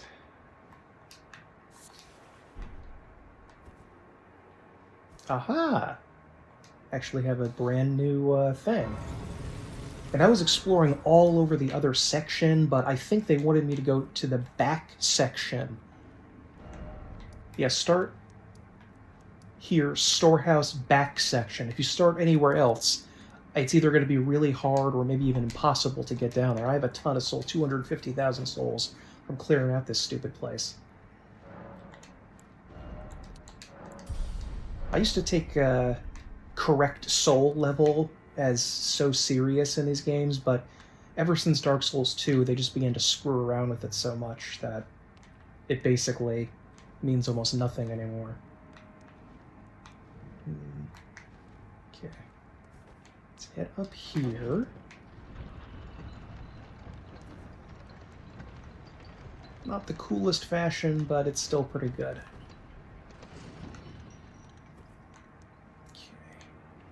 There are either bats or rats, I think, up on there's bats right there. And that is just a statue of a bat to confuse you, which is a nice little detail. I enjoy that. Fortunately, bats have very little HP, but fighting them on this rafter here is going to make things challenging. We'll just hurl ourselves off as we attack. Check out the rest of this first before climbing up there. Hey, hi there. Hi. Come on. There we go. There's probably just stuff here to lead you around the area, not to actually good items. That is another issue that came up with the game. The open worldness that they added to the game, the gigantism, as I call it, it created this unnecessary profusion of items strewn about every level. It used to be when you saw an item, it was like really important and really interesting, and it may have been used to lead you from one area to the other. But for the most part, it was just really... it was something that could be genuinely valuable and that you actually care about. However, in this, it's hard to care at all about any item because virtually none of them are valuable. They're just one of countless thousands of trash items. So I don't think they lessened the number of good, interesting items, but they did increase the amount of chaff that you have to root through before you get to the good stuff, which is very much an issue. Oh, wait, I think that was just a bat. Oh, no, it actually isn't. It's a miracle. Wrath from afar. 34 faith, not too bad.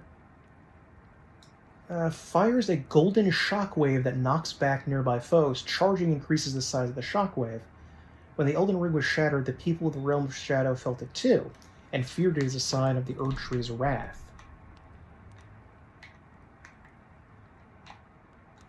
Please don't die. Okay, thank goodness.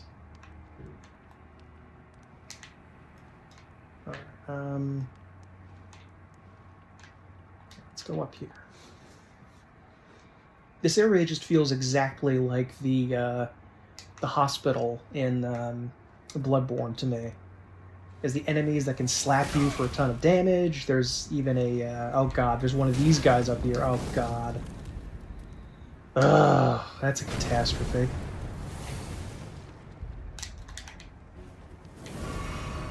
I have zero idea how to deal with this guy.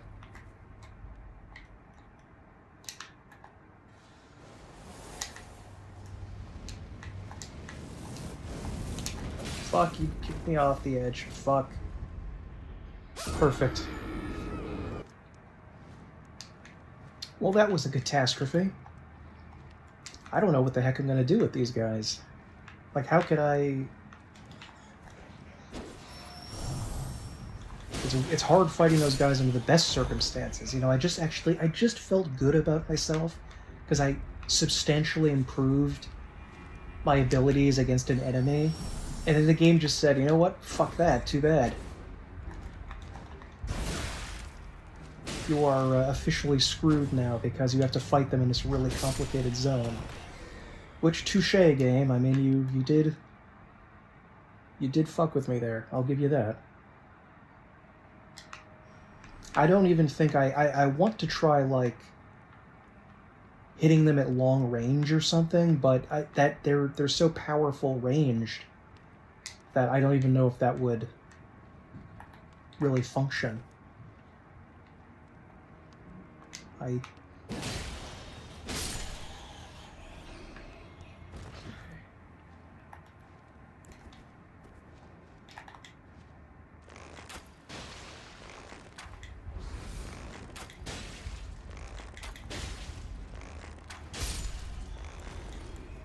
Actually, let me check something. Bow has no skill on it, which is odd. Really? This has no skill either? Really? The short bow. Oh, no, it does. It does. Oh, no, look. I was looking at something else. Whoops. It does have what I was looking for. Okay. Do I have to make that perilous jump? Because it gave me boards over here. Okay, I think I must have jumped down on that. Then climbed up there. Where... Actually, you know what? I'm going to... Maybe a mistake, but I'll try to put that on there. I do like the Murray sword has like glowing green runes on it. That's pretty cool. It's kind of badass. Okay. Alright, so I did jump over there. That was a little tricksy. I may want to go here. Then go up? Hope he doesn't. I hope he can't see me immediately. That would suck.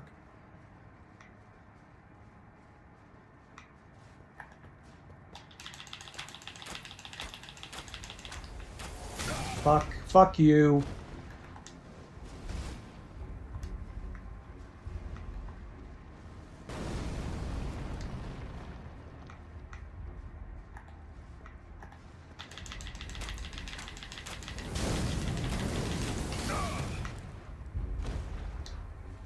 How resistant to Scarlet Rot is this guy?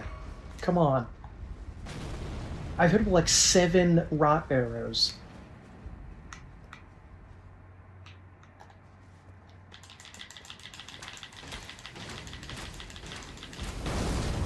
Okay, I think he went all... Okay, he's got rot. He's rotted. Got a stinky boy up there.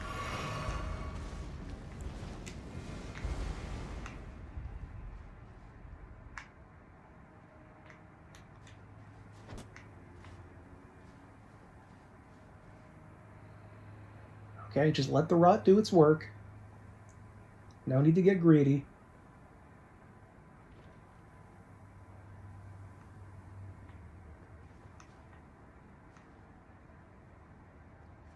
Yeah, I don't like Scarlet Rot, do ya? I was also thinking that if we have to fight Mikola at the end of this, would he be affected by Scarlet Rot? Because he was like buddies with his sister, who was a rot goddess. So maybe that wouldn't? Kinda?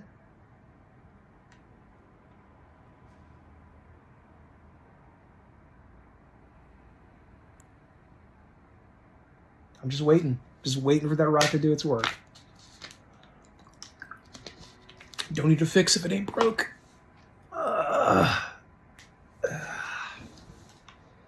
One miracle, by the way, I will say a spell that I used a ton was called Exike's Decay, which spreads Scarlet Rot. And when I did that on my first incantation run, that was a game changer.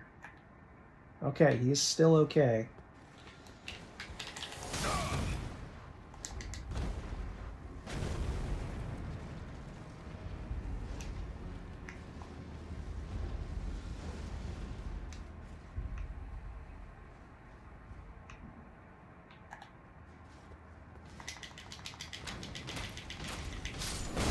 Hitting him with some basic arrows there. Okay.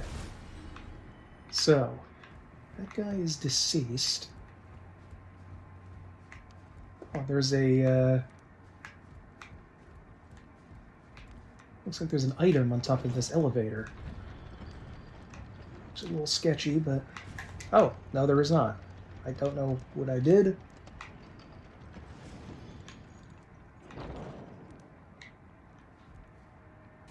Is this a shortcut?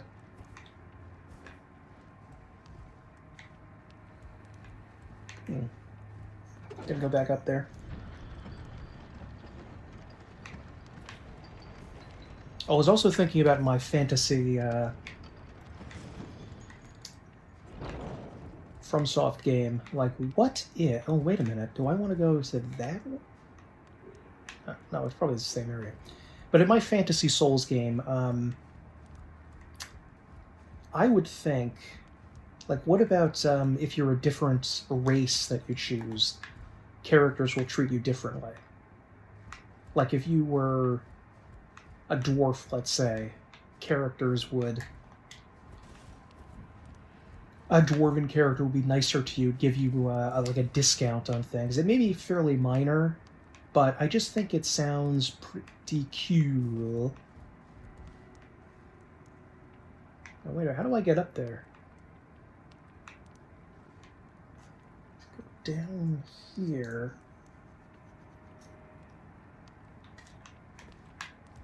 Okay. This better be something good, game.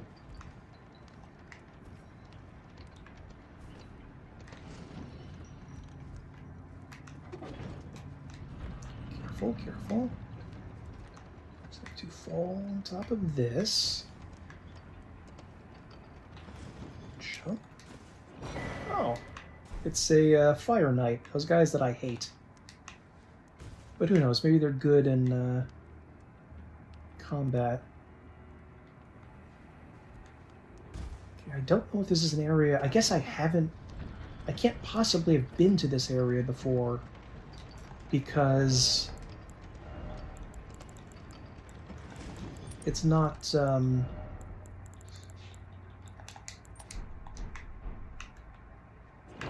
because I don't remember this contraption here.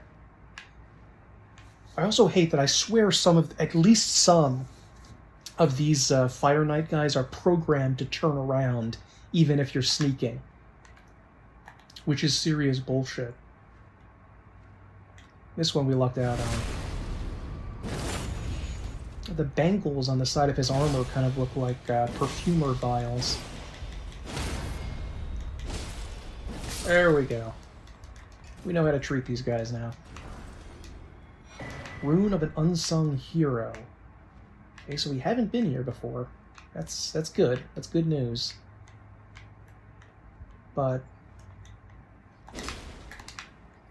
still... no access to secret area.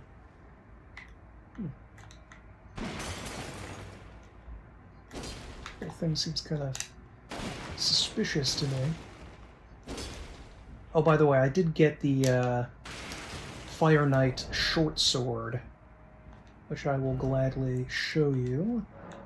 Actually, let me take a look at what it says about it. 12 faith to use. And it's just a standard, looks more like a dagger, really. I use the rule of thumb about, a dagger would be 1 foot, short sword 2 feet, long sword 3 feet. I get something else. Oh yeah, the Fire Knight's great sword as well. which looks a lot like a the crossed sword that you get in the Ashes of Ariandel DLC that I can't remember the name of right now. Ooh, seems kind of unwieldy. And it's stuff that's the stomp attack. A long, slender blade that undulates like fire. Colossal sword. Blessed with a flame incantation, further flame imbuement will amplify the effect and greatly increase the armament's power. So we put more. A Fire Knight's Greatsword? Is that what they want me to do? Okay. Oh, wait, no. I didn't need to do that. Shit. That was a mistake and a waste of FP. Oh, and I did it again. Okay. Where do I go? Where do I go?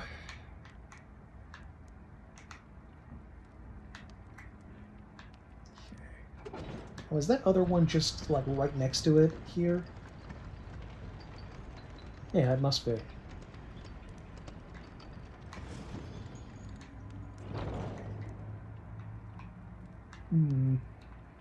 There's something more up here. I do have to hand it to them that this is the most colossal, confusing, complicated level design I've ever seen in a Souls game. Like, I think this is the most complicated by far ever that they've done. Which is a good thing, you know, I like a complicated design.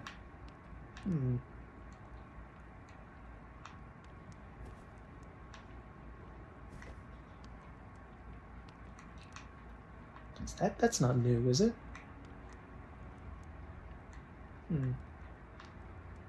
Can't be new. Let me check down there.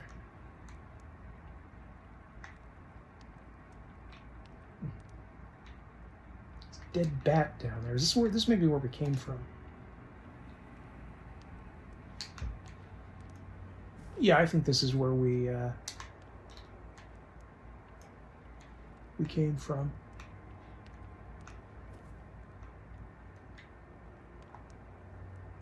Or wait, wasn't there am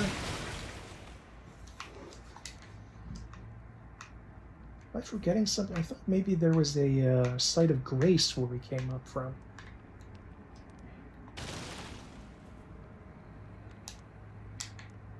Let me just check down here.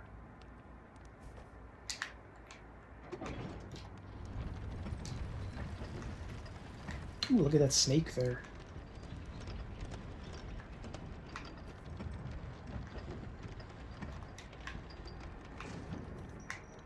Some of you may be questioning whether I could have possibly forgotten whether we just walked up here seconds ago, but trust me, it happens. Oh, look at this. Well, well, well. Don't think we've been to this before. And that's the door we couldn't open in there.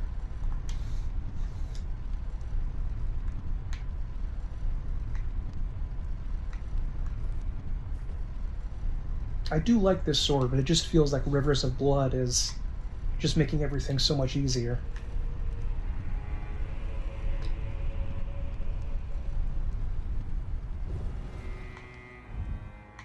Ooh, new place. Awesome, awesome. Where are we? Oh, we are out here. Nice. So I think now we can either get to Gaius, maybe, or to the other, the Gaius or the Scadu view. Oh god. Oh, that looks like him. Hey. Hi. Hello. Ow.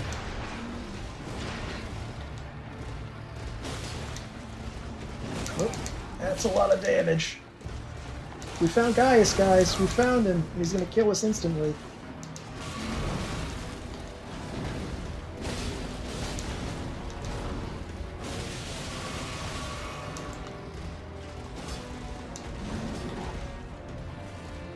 Nope. Gambled and lost there.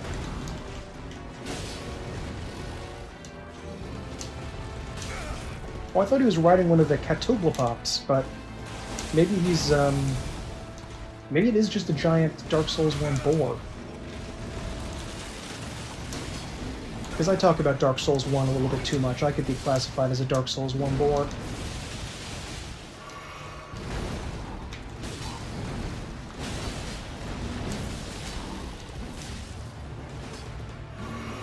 Get him! Oh, he's got gravity magic too?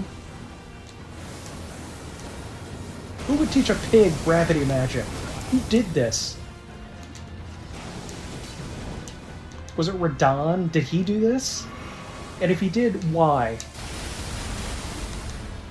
I think the secret to the lore that Vadi Vidya hasn't figured out is that Radon was out of his fucking mind before the Scarlet Rot.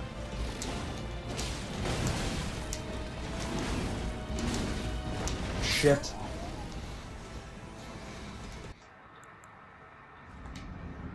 Okay, round 2. Does seem to at least start a fair distance away. I'm guessing they want you to fight this mounted, but that just seems like a real tricky thing to do. Because, you know, remember when you're mounted, you don't have any iframes. You just occasionally, for some strange reason, your horse will take damage instead of you.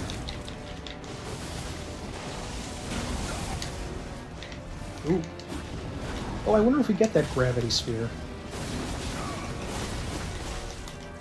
Oh, looks like somebody likes bleed. No bleedy bleedy on you. Oops. Gonna have to redo this with some cerulean flasks. I feel like I probably should have been hit there. Oh, you know what? Is your mimic affected by the talismans you equip? Or is it just you? Roll spamming like crazy? I know, don't need to tell me. Ooh, got some bleed on. Holy shit.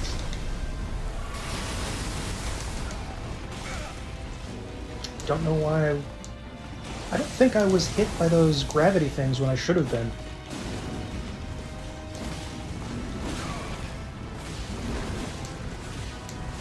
Oh, he's got his armor looks like Havel's armor. I didn't notice that. Something I really wish you could do, and tell me if you want this too, is I want to be able to use a shield on horseback, which, you know, people did. Of course they did in the real world. You know, it's not like there was some fuck. Killed me in the exact same way the last time with his endless chain of 50 attacks. It feels boring to me. Like when you people that are fighting this, and you have to dodge like 8 or 9 times in a row and can't attack. Like that's the strategy, and it's like, really, you approve of this? It's just like, oh, he's doing his 12 attack combo now. I better just do nothing.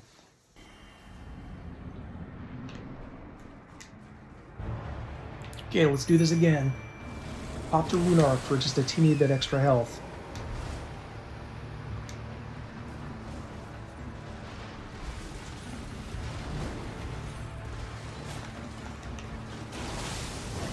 I wonder if I can jump over his attacks like I did there. Like, maybe some of the attacks you could, but it just seems like without the iframes you're going to be screwed anyway, so...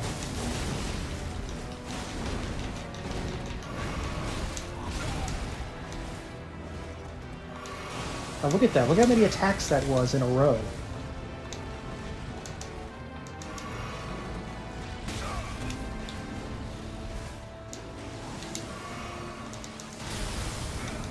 Get him, Mimic!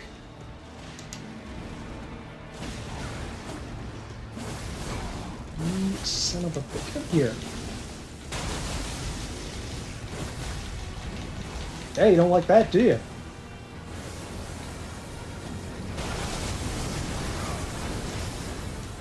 Roll spam? Shit. Why did I roll spam? Where are you, Mimic? Help! Literally zapped by a laser at range. Perfect. Okay, back in. Let me know, by the way, how you feel about watching someone fight the same boss like 50 times over and over again. Because I was doing that recently while watching someone play Elden Ring, and I ended up just, like, honestly just skipping a lot of the sections. Like, they were fighting the same boss for literally hours, and I'm like, I can't sit here and watch you do that, you know? Even though I enjoy their content. So that's why I didn't want to include, like, a bajillion of these in here, because it would probably annoy people, as it would annoy me, but let me know if you're chill with seeing someone fight the same boss, like, 50 times in a row.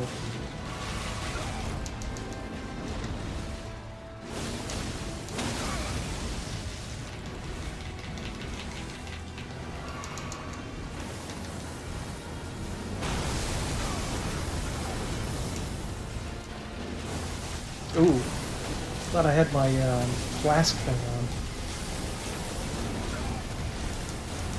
on. Ow, we can do the back kick thing. Fuck. Well, it's death. Fuck. Oh shit, I used the blessing. I guess you can have the blessing equipped, like, in your pack. Like that second thing where you hold triangle, but... Fuck, now that I forgot it.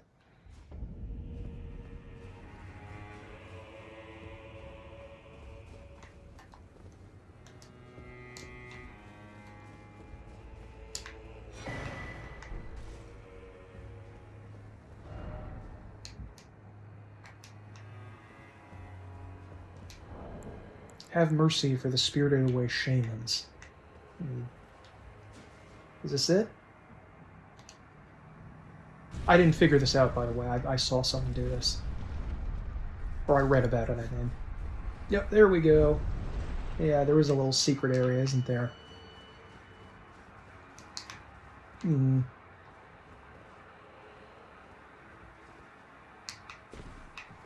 This is where the other fingers are.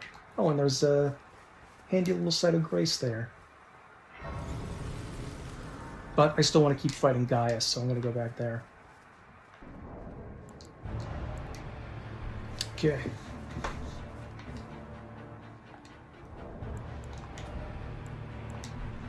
Ouch. Well... I guess I'll just try this without the Mimic then. Probably considerably harder, but...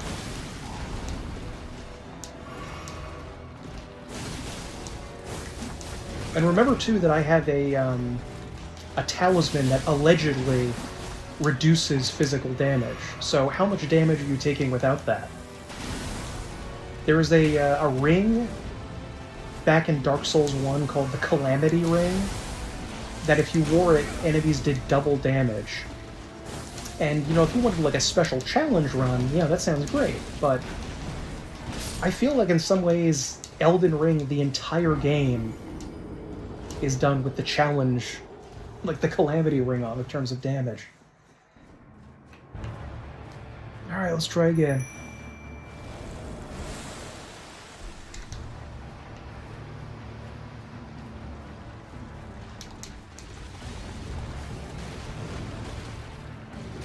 See if I can somehow dodge this. Dodged one.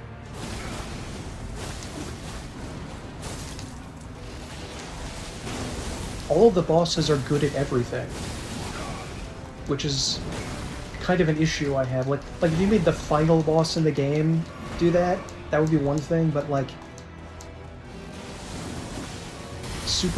every boss is super strong, super fast, knows magic, has tons of health.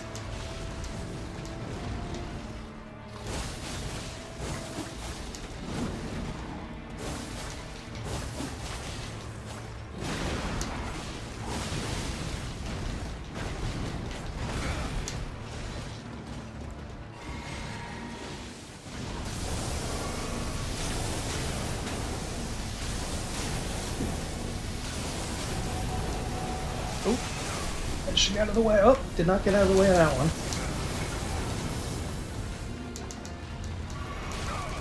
I assume we get a gravity spell from him.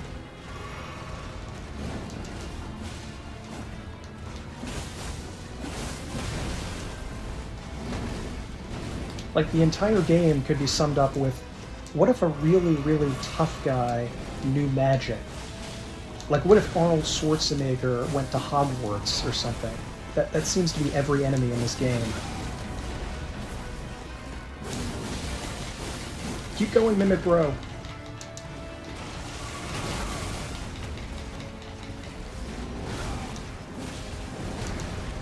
Fight as ignobly as we always have.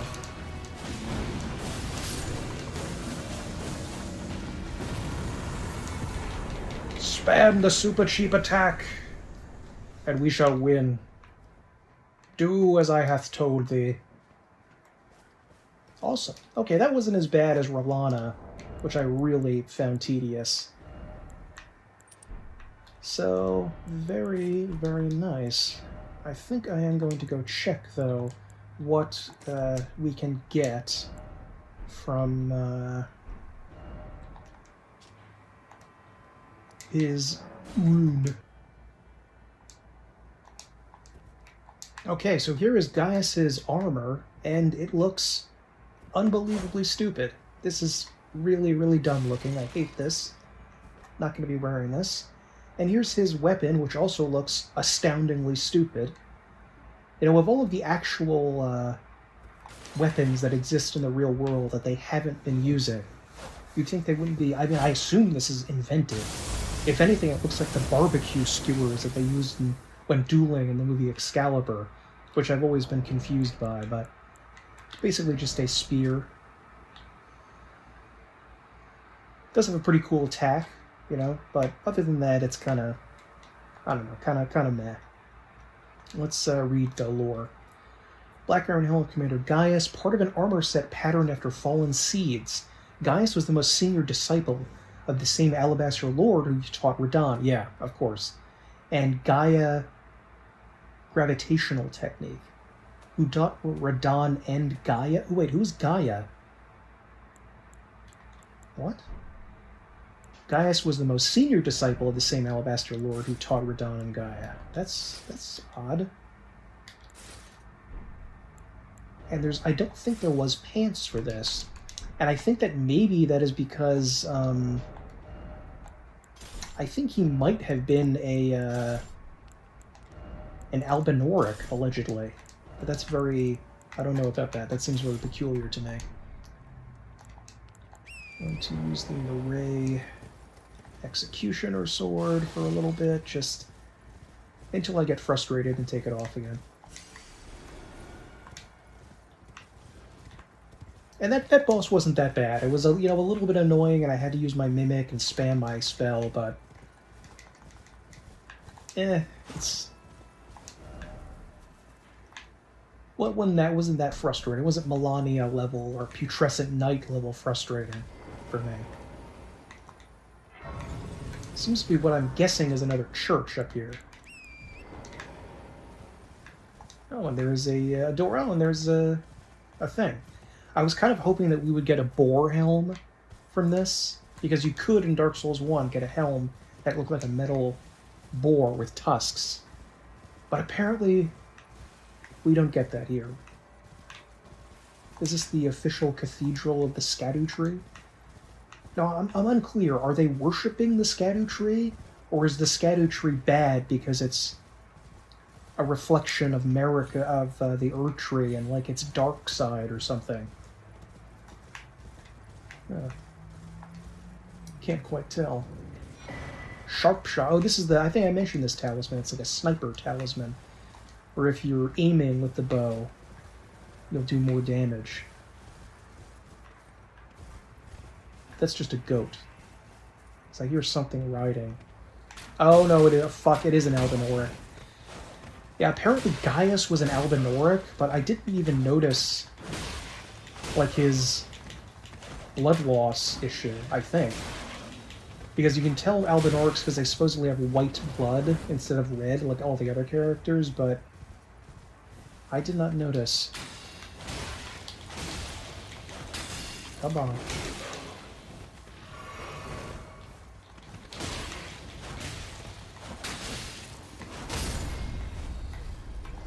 But I guess Albinorics do worship. Do the Albinorics worship?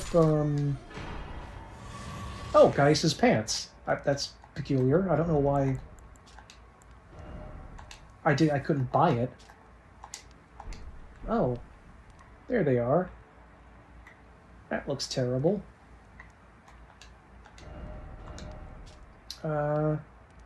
Black iron greaves made for Commander Gaius, a cruel joke for he could not wear them. Riding atop of the boar he called his other half, Gaius was in fact a warrior of Albinoric extraction. Huh, yeah. So why was she just hanging on to his pants? Like, wouldn't you just throw that away? Especially if it was a joke towards someone who could kill you? Well, whatever.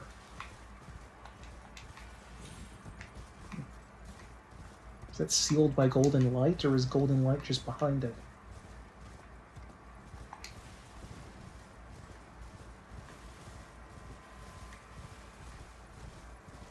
That looks like a coffin of some kind.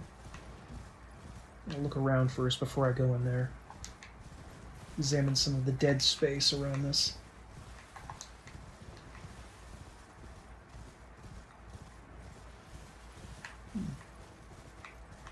In some ways it does make the area a little bit less magnificent when you go to one of these areas, because in the other games where you didn't have an open world, it was breathtaking, where you would go to just like one point where you could see this amazing scene.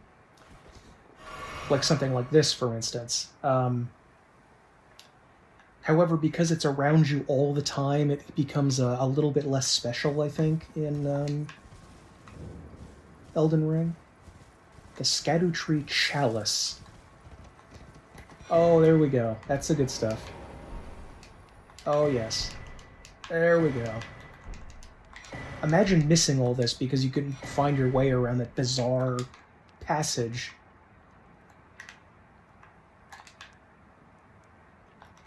So was this supposed to catch the sap? This is the... I guess it's not a temple, it's like a triumphal arch. It's pretty neat.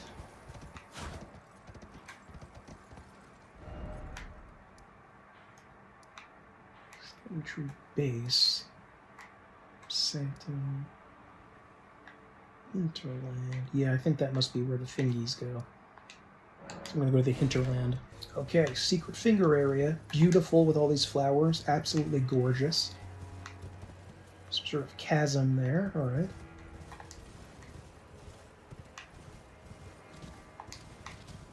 Keep the, what is it called? Marae Executioner sword out for a little bit. It's got the spooky mystery kind of sound. Oh dear sweet God, no. Not this guy again. Please come out. Please come out. Mimic bro. Please help me.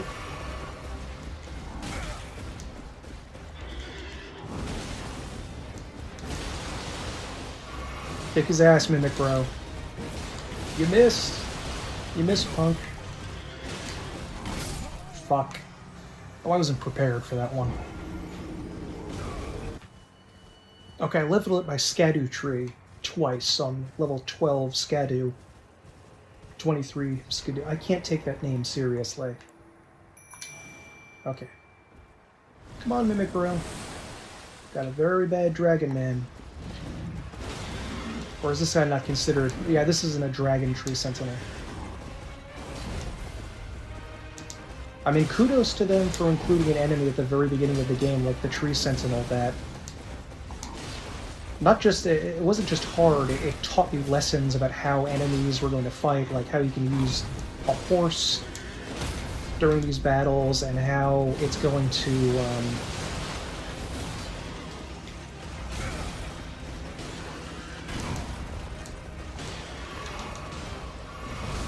enemies are going to, like, how have a long wind-up to their attack. There we go. It's going to be just a basic one. It's not very tough, thankfully. Ooh, and I got a Blessing of America. That's exactly what I needed. Accidentally used the last one. Let's see, how do I put things in the pouch?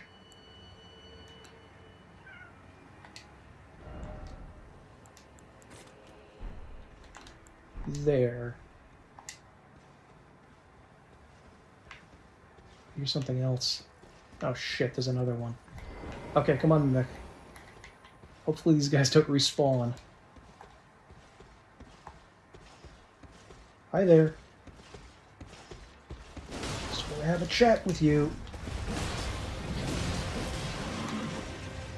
Thank goodness they didn't attack at once. But I think this guy's hitboxes may have been adjusted a little bit from what I remember with him. They're a little bit more generous, thankfully. My Mimic was just walking badass, doing like this badass walk up to the enemy. It wasn't even fighting. Oh, come on, bro. Using jump attacks is another thing they kind of teach you about boss fights with this.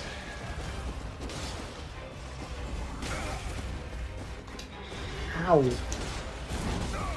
I wonder if horses can actually do that in mounted combat. Can they, like... I know that horses were supposed to be able to kick and bite, but I don't know if they would, like, tackle an enemy.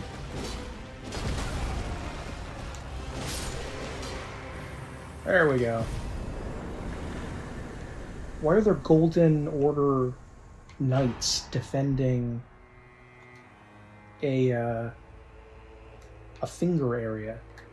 Is this where, like, America came into contact with the fingers? And, like, started a road to deification? Okay. Oh god, that's not... No, that's just yellow. That's not poison. It's yellow, not green.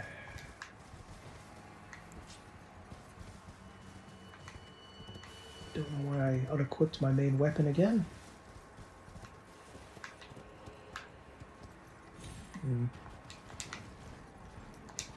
Right? Guess this is safe. Ooh, the moon. Cool.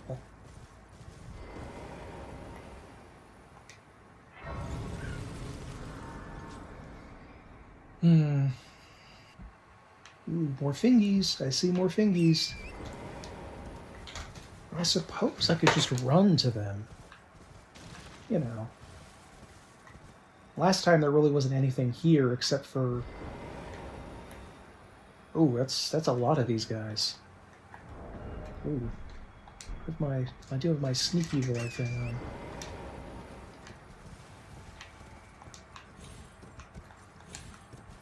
Like, obviously this area looks gorgeous, and it's just generally incredible. Ooh, turtles. Hello.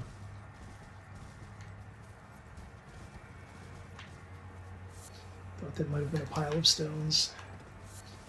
Oh, I also got the Erdtree or Scadutree Avatar stuff, and it was just it was a miracle, and it was, I forgot something else, some sort of weapon that I didn't want to bother with.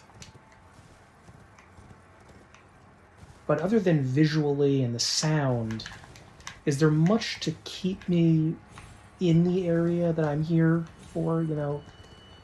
There are battles against these enemies, the Fingers and the Lamprey boys, but those guys are kind of obnoxious enemies, and I don't think people really enjoy fighting them for the most part, so, you know. Actually, I'm going to put on my, forgot I had a sword with native fire imbuement. That would be much better.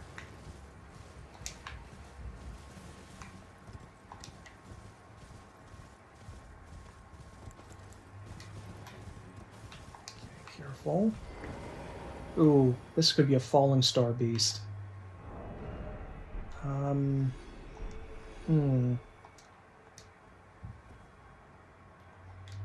Don't necessarily know what I would want.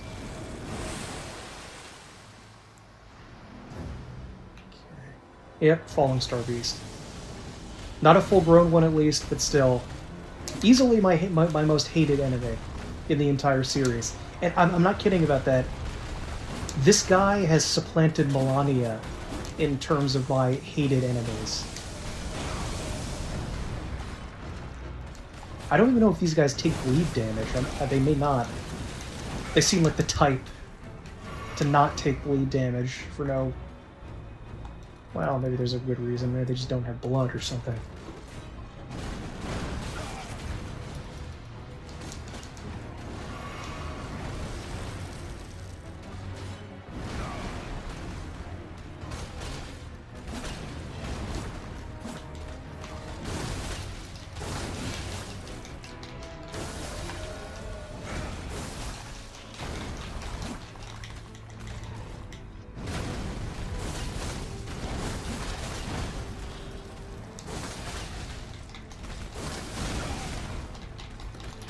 If he's taking bleeding damage, it's a lot.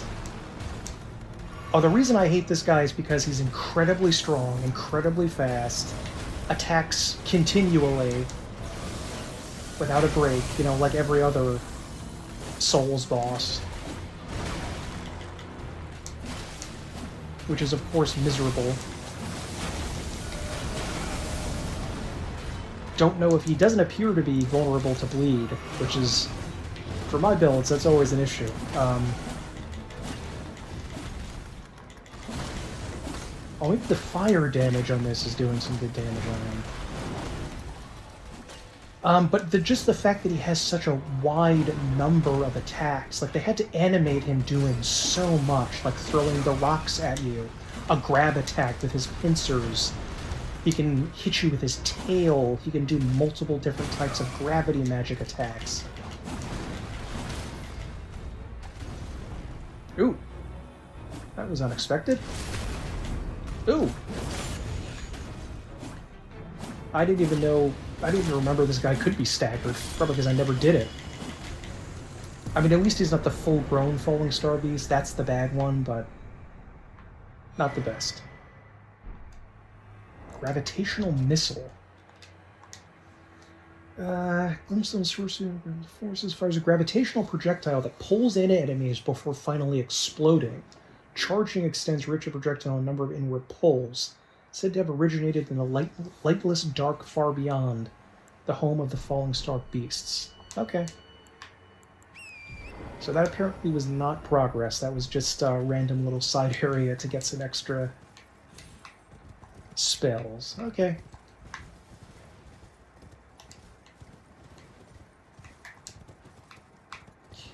And that's where the fingies... Oh, I see one of them. I see one of the hands over there. I think. Yeah.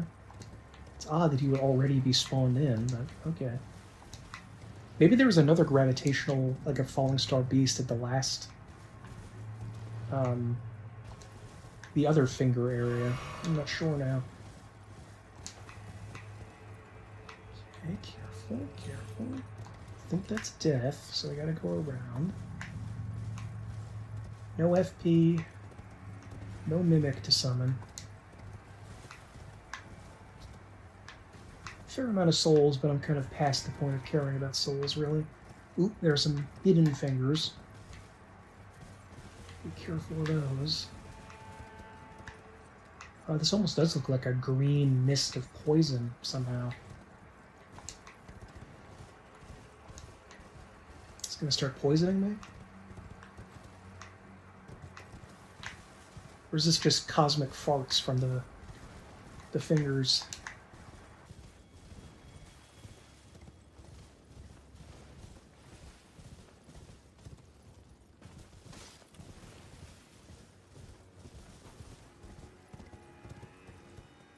I guess, I do have to admit that for all of my complaints about the combat system, I am getting better over time. Just like in the traditional Souls fashion.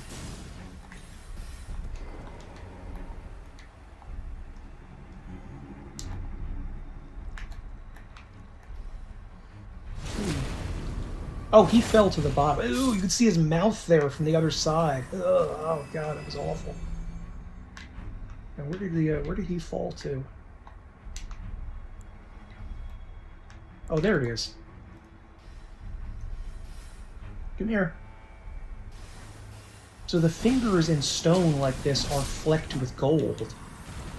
You know, does that mean... I guess that means that the Golden Order was always a finger order, maybe symbolizing how religion is always manipulating people through the ruling class or something like that. Oh, they poison you too.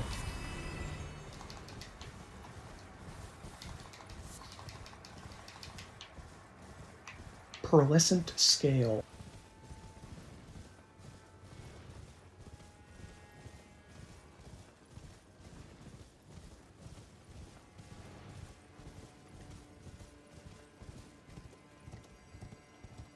More fingies. But will there be a finger boss down here? Oh, they got me. Shit. Oh, it knocks you after a horse and you're paralyzed too. I was kind of hoping the horse might protect me or something. Ooh, this gun has not seen me. Good. Good for him.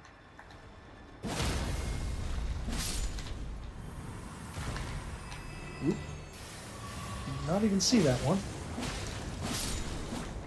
It does seem like a dirty trick, though, that they attack by casting a spell that can be confused for the paralyzation spell. I didn't notice any difference but when they were casting, but I'll have to look closer. But it does seem like identical to... Like, I can't tell if they're just attacking, doing the regular... Oh, glitch! Ah, glitched out. Suck it, nerd. But I don't know if there's any obvious difference between whether they're casting just a pew-pew magic or if they're... Oh boy, wow. Ooh,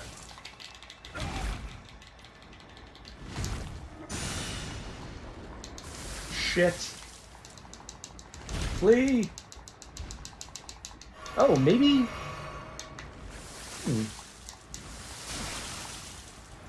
They're like working together. One of them is paralyzing him while the other one is physically attacking him. Jeez. I expected a little something more from these disgusting alien worm monsters. Yay! Oop. Oh yeah, you definitely saw me. Hey there. They must have had to give these guys the paralyzation thing, because they knew people were going to try to, like, race through here. And the paralyzation thing forces them to slow down. It's an interesting little maneuver of theirs, of the designers.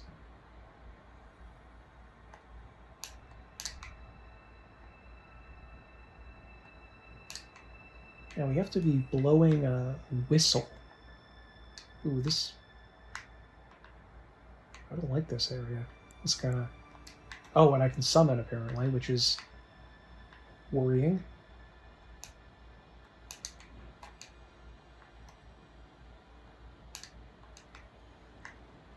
Come on.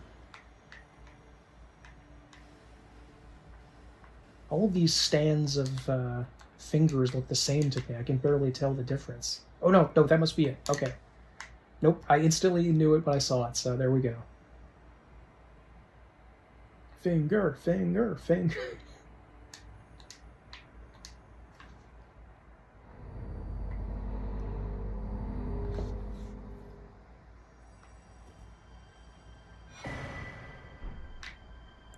Okay.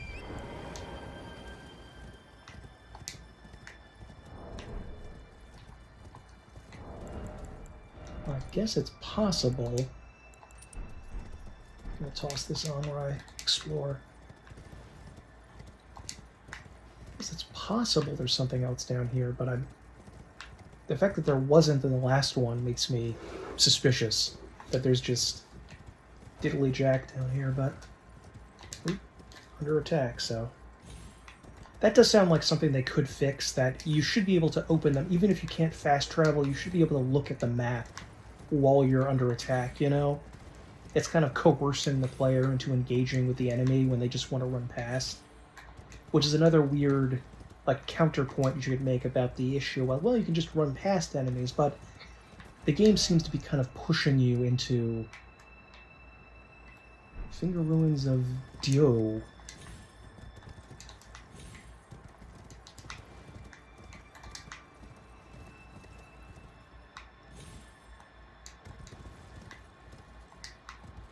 Come to think of it, did the fingers interact and try to uplift the Hornsent civilization first, and then they sort of lost the Mandate of Heaven and America got it? In fact, now that I say that out loud, the Mandate of Heaven idea sounds like something, this concept in Chinese history that an empire has the command or mandate from heaven to... Oh, where did you go? Strange.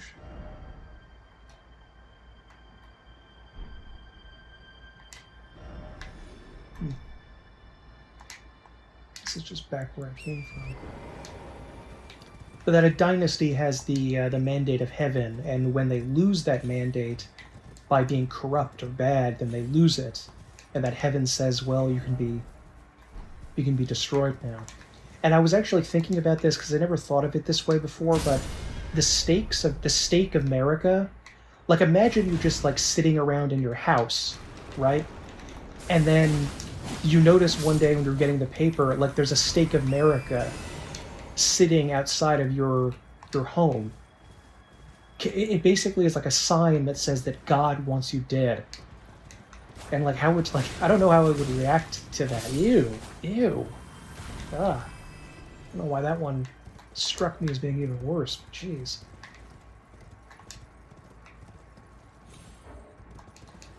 Okay, there is, to my knowledge, nothing else down here. So I guess I will return to this guy and see if he has anything to say about me blowing his fingers.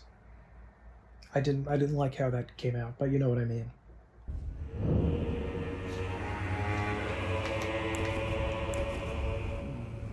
Hello? Another bad dream, Yuri. Put that rotten thing out of your mind. That tangled mess can't hurt you. Tangled mess of what? Of fingers? I told you once, I've no interest in companionship. But I must admit, Count Ymir did seem very pleased. Perhaps an exception is in order. Yes. Ymir is a shining star, in our eyes. The only star upon the black canvas of the night. Our meeting with the Count taught us of the star-draped sky. We know that we cannot reach out to touch it, but we can peer up at its brilliance and heed its guidance. We will never again lose our way in the night. I have spoken far too freely. Pay me no mind. Let us focus on our shared purpose, our service to Count Ymir. Now, be on your way. Okay. Now. Are you sure that's it? Hey, I killed Messmer and blew some fingers. I heard another sound, colored by your essence. Simply Ew, exhilarating, baby I must fingers, say. yeah. The stars Oh, are God, dark no. tonight. But rest assured, this is Monster. no ill omen. On the contrary, I believe that this portends a magnificent starry cascade. Now, take this. My final gift to you. May you join the glimmering stars above. Another one? Oh, yes. I believe I can feel it brewing. This evening is a sign of a greater night to come. Do you recall when I Ask about said the that intro. Marika and the fingers that guided her were unsound from the start? Well, the truth lies deeper still. It is their mother. Why didn't you just tell me that in the damaged first place? And unhinged. The fingers are but unripe children. Victims in their own right. We all need a mother, do we not? A new mother. A true mother who will not give birth to further malady. May you join the glimmering stars above. Well, if the fingers are twisted and crazy, why are you worshipping them still? Shouldn't the answer be to never worship anything again? Not, let's worship the evil piece of crap that maybe unintentionally, maybe not, caused this whole thing in the first place? I mean, I don't even know if the fingers came down at the behest of the greater will, or maybe there is no greater will, and there's just these alien fingies running around. Inventory. Indicates a third and final hallowed ruin, distinct from those shown in the first two maps. May you join the glimmering stars above. Now, I think that is this. This is the... Oh, her name is Sword Hand of Night. Yolan. Okay. But how do I get there? No, that's not it. We have to reset things by resting at the thing.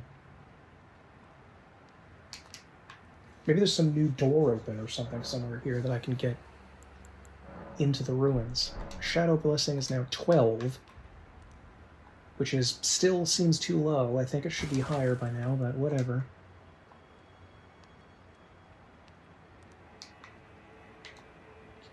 Here she is.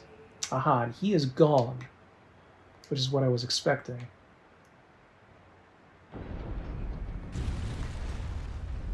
Ooh, nice. Let's go talk to the... Like, I'm just gonna go kill the finger thing. Like, what exactly do they want me to do with the finger thing if not kill it? Where they didn't give me any, like, commands or anything like that.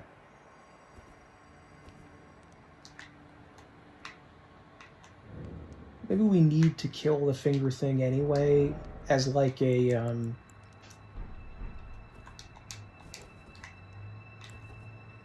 the final step towards godhood. What? Sword Hand invaded. I don't like the sound of that. Oh, hey. Oh, it's her. It's my friend. Or someone that looks like her. Because if this is supposed to be the Sword Hand of Night Yolan, I won that by the skin of my teeth. Okay, Claws of Night. Yeah,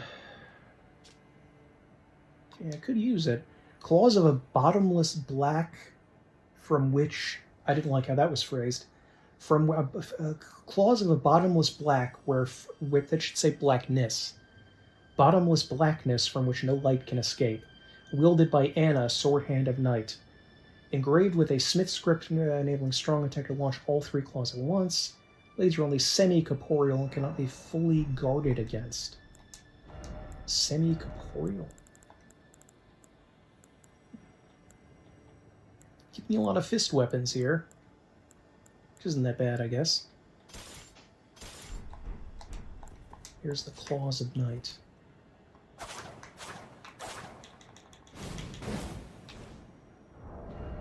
Yeah, seems to function like you expect.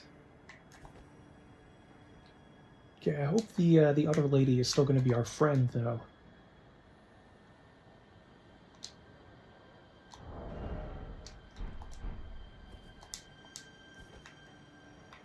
Ooh, there's another finger whistle.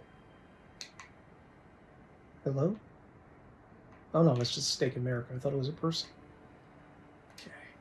Sound the hanging bell. He said he gave us a whistle to sound, but then we use we use it on this big stone thing. Do we need that? Oh, dear Christ. This is the boss. This is a fuck. Okay. Okay. Everybody just be careful. Be nice and careful. A lot of fingies. Ooh, they're underground. Oh, this reminds me of the geothermal vents that created life on Earth. Supposedly these worm-like looking creatures were created. I'll have to see if I can find a picture of them. Okay, Metyr, mother of fingies.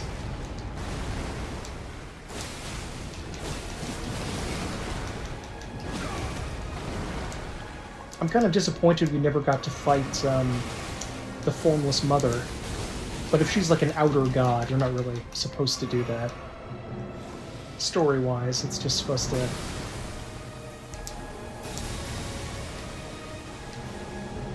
Oh, barely avoided that with a jump.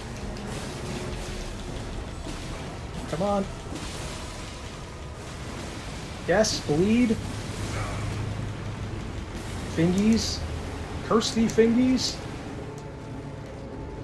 Oh, that doesn't look good. Mimic Bro, aid me by taking some aggro.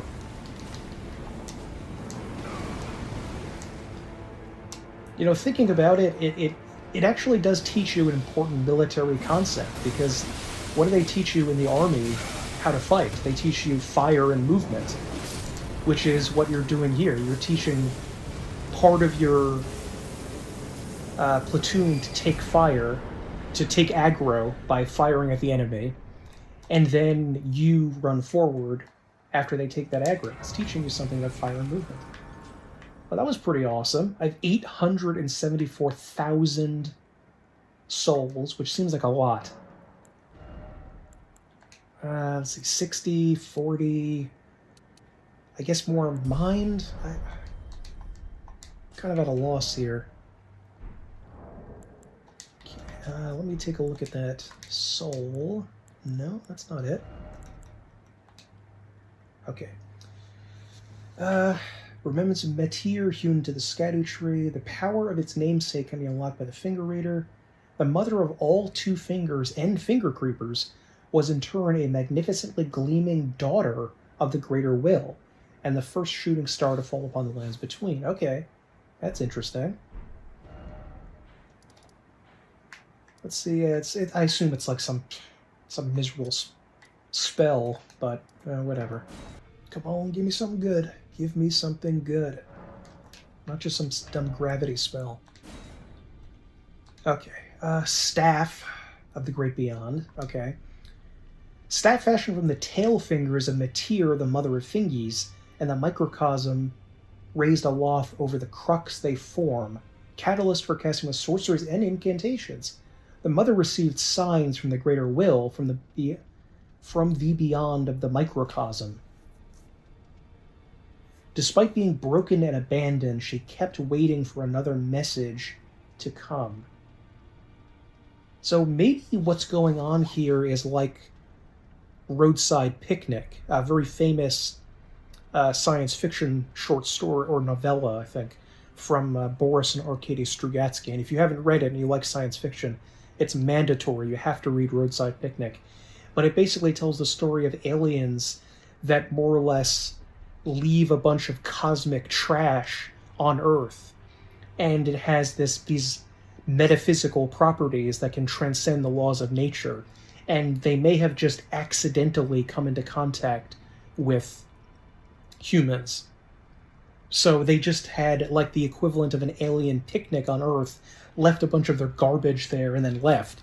And then it completely transforms all of human society, which is an interesting way to parallel historical issues with especially firearm and other weapon use being brought and left and adopted by cultures that were far less advanced than the ones that created those weapons. So that could be an interesting concept that this game is trying to tell. And tell me what you think about that. Is the Great Beyond just accidentally coming into contact with people?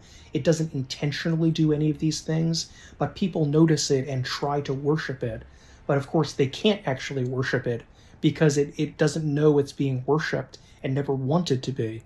So maybe that's what's going on.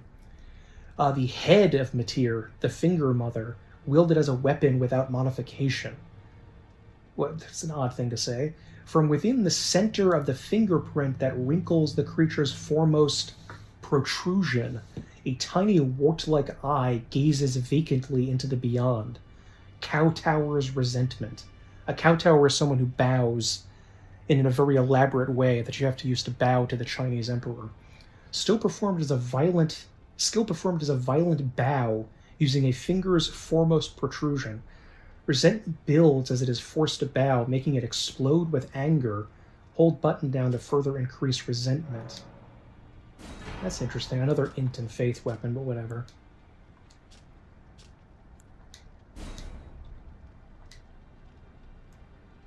Oh, it's a faith club, I think, that you can get from the Sunflower.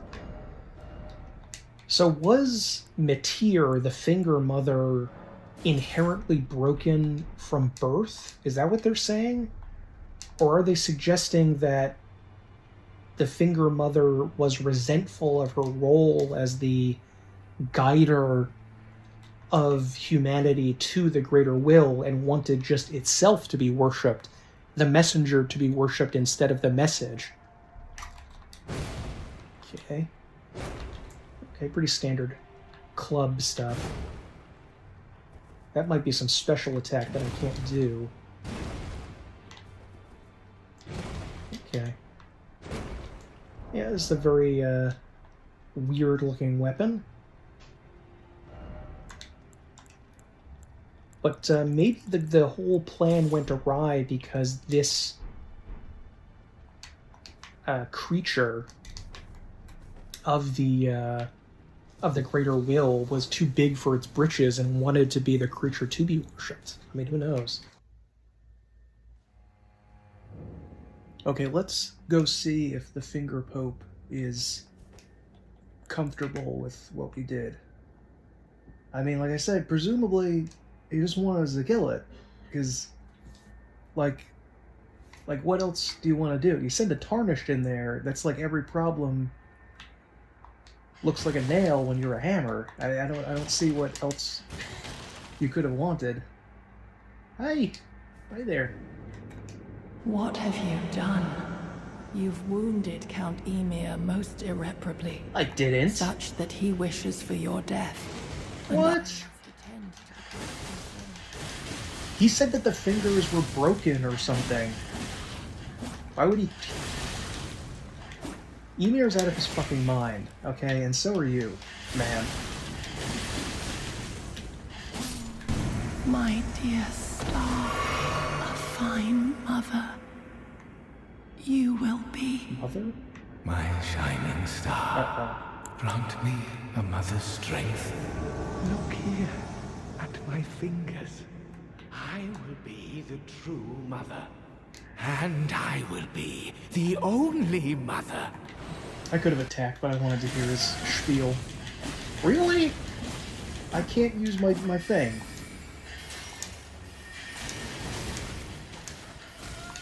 Oh, it's like turning and... Let's see if you like some dragon sorceries. Ooh, he does! He does like dragon sorceries. I like that. There we go. Please do not, like, regain health or something.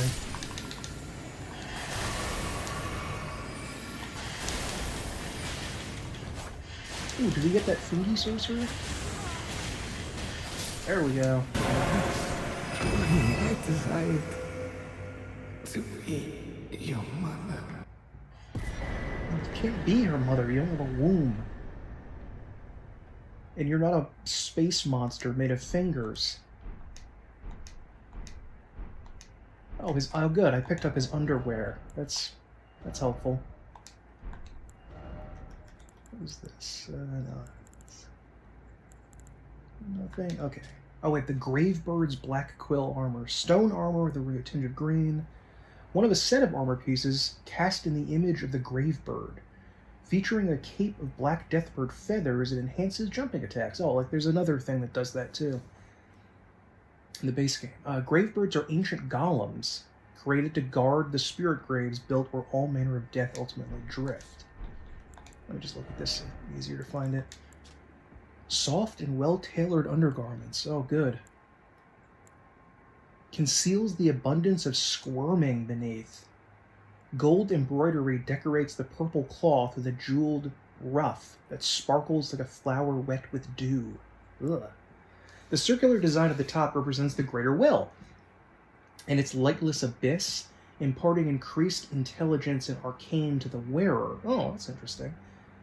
Although Count Ymir instructed Rolana in the sorceress arts, he abandoned his allegiance to the moon. It was merely the closest of the celestial bodies, nothing more. Okay. In the paternal staff of Count Ymir, who made himself a mother of fingers, carried for want of tail fingers of his own, enhances finger sorceries. The crystal ball, the representative of a microcosm, would not receive any sign. What do they mean by of a microcosm? That means like an incredibly, like a small self-contained version of the greater world? I'll see if I can put up the definition of microcosm on the screen if I remember, but I can go back down, I guess. I don't know why, but I guess there's no purpose to going back down, so I'm not even gonna bother.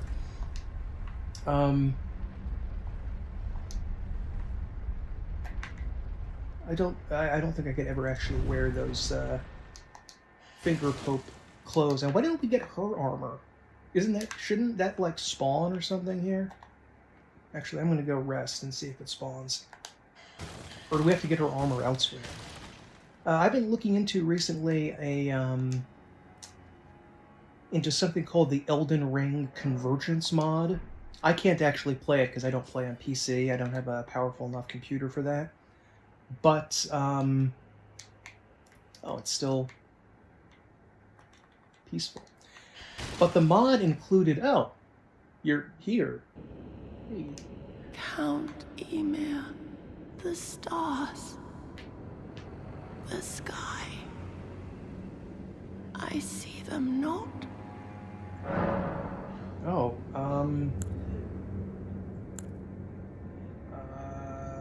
you know, I like you. I'll give you the grace. You helped me with, Messmer. Oh. Uh-oh. It blinds. Oh, that might have been the wrong choice. As if our night simply never was. Oh, okay. She could actually, help us fight. Neat. Okay, that's fun. Still no armor. What armor was she... Maybe I already have that armor. I don't know.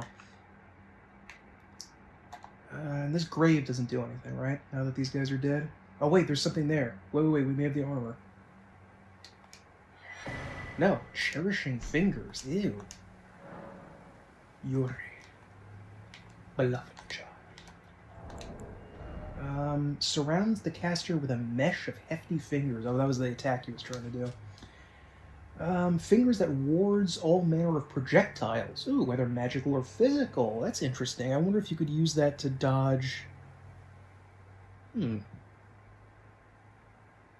some kind of magic attack. No, well... Doesn't the Elden Beast have some kind of, like, golden star attack or something? Like, maybe I could use that to defend against it. I don't know. Okay. Spirit of a sword hand granted light by the Iris of Grace. Wields a sword of bottomless black that penetrates the enemy's guard. Though it was not by the shining star that she had longed for, thus was her night illuminated. But this was an at times blinding light and threatened to expunge the night entirely. Okay, well, that's something. So, I kind of thought this was going to be like the last video here, but actually, there may be more. I don't know how many videos I'm going to have to make of this. Maybe this will be the last one if I get lucky and edit it a lot and make it really long, but I don't know. But there's still tons of stuff we haven't done. There are bosses we haven't found yet. There's a lot of things going on, so... I believe that we have not actually... Where am I? Okay, you know what, I don't think we explored this at all. And we didn't actually enter into the keep if it has a front entrance, because we went around and through the side. But does it have a front entrance? We're gonna have to explore like this area, roughly speaking. This is supposed to be morning. Really? Really? Okay. Are you still here? Oh, hello. Did you feel it? Metyr the candle, while my devotion by my troth. No, wait. I can wield my sword to cull the undeserving. Those unfit to bask in tender Micula's presence. I should have thought of this earlier. Oh. Right. It's time to begin ferreting out those of us who don't deserve to be at kind. What? I'm not gonna rat him out. Why would I do that? Oh, you're still here. What cruelty is this? Who would rob me of my one vital purpose? Am I so feeble, witless, dull of blade, that vengeance was never taught me mine? Oh, mother. Oh, most cherished wife and child. Why are you looking at your hands? It seems like that? vengeance was not mine to enact. Where now should I point my tired blade? Maybe you should just take off that face Where mask. now should I? Okay. So as I was saying about the conversions mod, they actually added in more use for armor. Because a lot of the different, I don't know if it's every piece, but a lot of the different pieces of armor give you various stat boosts, like increased damage with certain spells, or increase like your strength or your faith or something like that. So it may give you a reason to wear an armor besides just damage negation. You know, you may want to pick an armor that's not as good damage-wise, but gives you better stats. So I think that's an interesting little choice that they made there. Okay, so let's go here and see what's going on. Oh, wait a minute. I did not spend my souls, if I can spend my souls. Probably just want more FP at this point. There's not really any reason to get anything else. As a matter of fact, I did not think of this before, but I think there is actually a talisman that taking some stance for a while, kicking and stomping skills,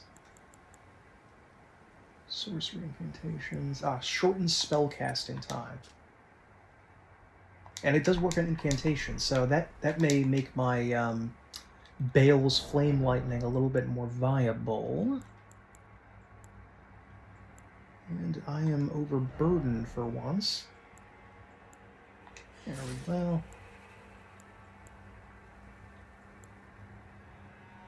Yeah, sure. Trying to use the pouch a little bit more.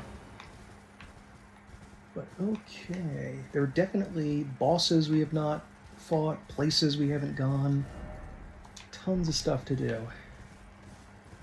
Oh, there's a carrion giant over there. I'll come back for you later. I'm not sure what that Iris of Grace did. Presumably there's no like right or wrong answer, and like the Grace and the Iris of Darkness, or occultation, oculate. I don't remember what it said exactly. Oh, there's a guy up there. Hey, hi there. What you doing up there? Oh, I want to fight. Okay, I know how to fight. Bug on. Use the Moray sword a little bit, just for a change of pace. There we go. Oh, hey. It's supposed to be a backstab, and it was not.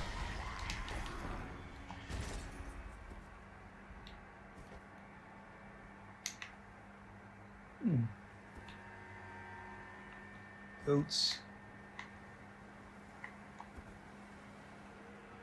The heck is that? That was a dog over there, I bet. Come here.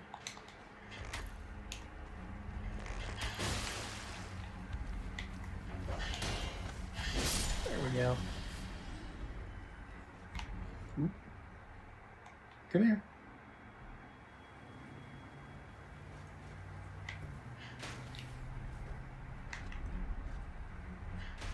Come here. I like that they have the range thing to like bait you over in case you try to just kind of hang out in front of them. It's a nice little touch. I've never really enjoyed the spinning blade attack, the special attack for this weapon, and the Regalia of Yakad. It does look cool, and I was interested in it at first, but actually using it, I thought it kind of sucked, unfortunately. But maybe not. Maybe I just have to use it better. Like, I was thinking of using it on, like, giant enemies, like huge enemies that I could continuously attack again and again. Okay. Oh boy. This guy again.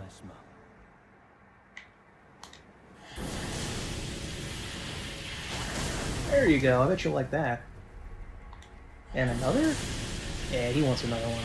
Bubble. Ooh, I can even do a third one? How delightful. Oh, and he flasked. And a fourth one? Oh my god. Just an embarrassment of riches here. I don't know if maxing out my FP makes me overpowered or not. Okay, Flame Skewer. Ooh, neat. The Prayer Room Key. Ooh, Skadoo. Here we go. Opens the door to the prayer room in the house of worship found in the church oh no. The church district of the Shadow Keep. I don't even remember finding a locked door. I didn't even remember another locked door. There were 2 locked doors I missed? Oh, Lord. Okay, well...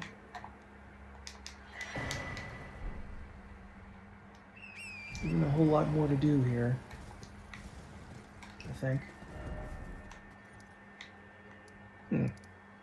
Fog Rift Catacombs.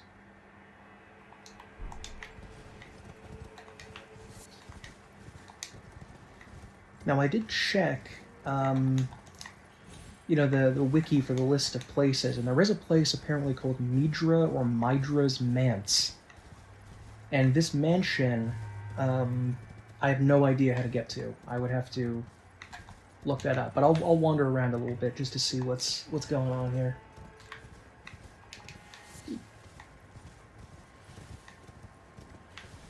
Absolutely gorgeous color palette here. And why is the moon so close and visible in the Land of Shadow?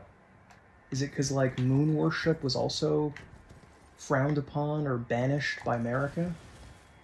That might be kind of a reach, but it's weird that we can see it so closely right here. They went out of their way to put it in there, so it means... I guess it means something. Oh, what was that? Oh no, I thought it was a goat. Shit. Hey. Hi there.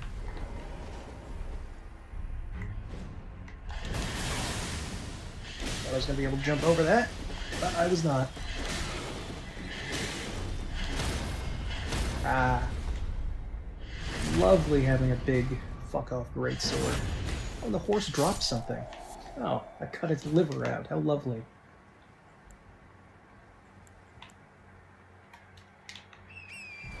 There we go. Okay.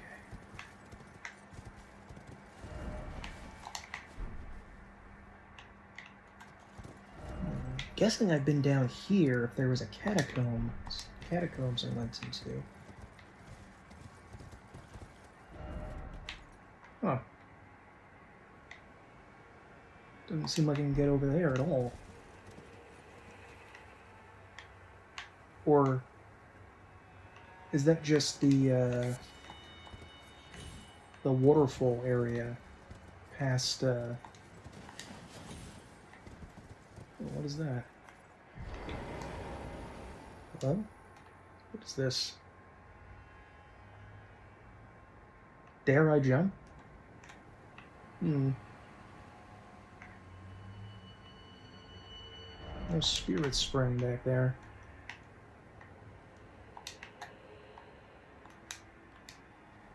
There is Site of Grace, though. That's something.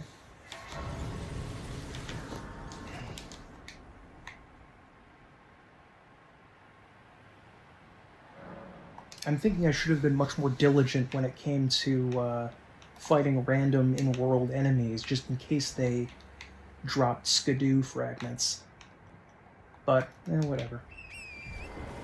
Okay, where's that carrion troll knight? There he is.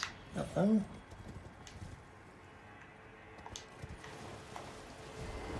Hi there. Do you like magic spells?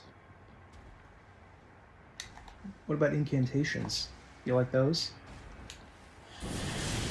Charge. Waboom! Oh yeah, that's a good one. You want a waboom? Oh, he does want a waboom. Ow. Whoa, he's teleporting, this prick. Did the ghost... There were ghost versions of the troll carrion knights. Did they teleport? I don't remember. Ooh. Staggered him, though. Don't even need to riposte. Just kill him normally. Nope, nothing. Thought it was going to be... Oh, no. I thought it was going to be something special. Ooh. There is a tower over here.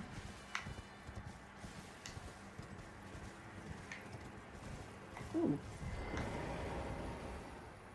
Oh yeah, we did pick up an imbued sword key ages ago. I forgot about it. And who are you, my good man? It's not Radagon or Marika. Maybe this is Crucible or Hornsent? Maybe that's the guy that holds the tablets and those big statues in the base game. Okay. Usually these are kind of useless in the base game. They just randomly teleport you to some other area that you could have gotten to anyway, but maybe they made it so you have to teleport to certain areas or you can't reach them. Ancient Ruins of Rao. Oh, I've been here. Okay. So it took me from here to over here. Okay, alright, that's fine. Let's go.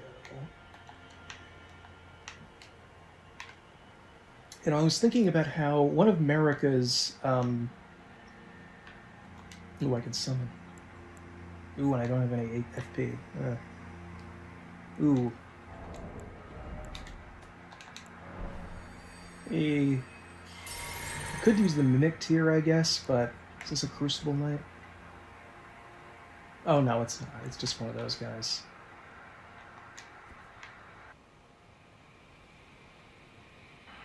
But if one of Marika's main things was that she sealed the Rune of Death, removing death from the lands between, does that mean that there's some sort of symbology there involving Christianity and other Abrahamic... Well, I guess not all the Abrahamic religion, but Christianity, Islam did, where they created an afterlife, a paradise, where we can all live after we perish? Is it related to that? Because there is a fair amount in Sekiro about a very Eastern Buddhist take on eternal life being bad, actually. Because in Western Eurasia, the concept of an afterlife where you live eternally is a good thing in most people's eyes. Not mine, but to most people. Oh, Divine Bird Warrior Armor. Okay, see what that looks like. Oh, not bad. Not bad at all. I actually kind of like it. Armor of Divine Bird Warriors, the very first of all horned warriors made from a golden metal. The golden-hued divine birds are known to be cruel, never taking to human companionship. Those who invoked their divinity were few and far between. Yeah, I imagine they were. Not bad looking, but I'll stick with this. And the notion, in Eastern Eurasia is that, and South Asia too, is typically that eternal life is actually a curse. It's evil, and it's something that we should do everything we can to avoid, because life is suffering, and which is something I very strongly agree with. Our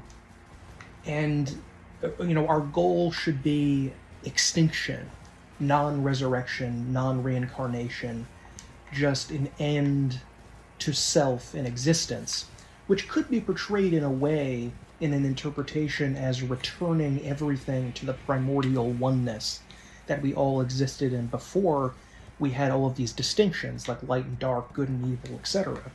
And Miquella does seem very interested in that, in the notion of crucibleism, as I call it. I don't know what, the lore community calls it, but this idea of returning to a primal state of existence before we became, there were distinctions between different people.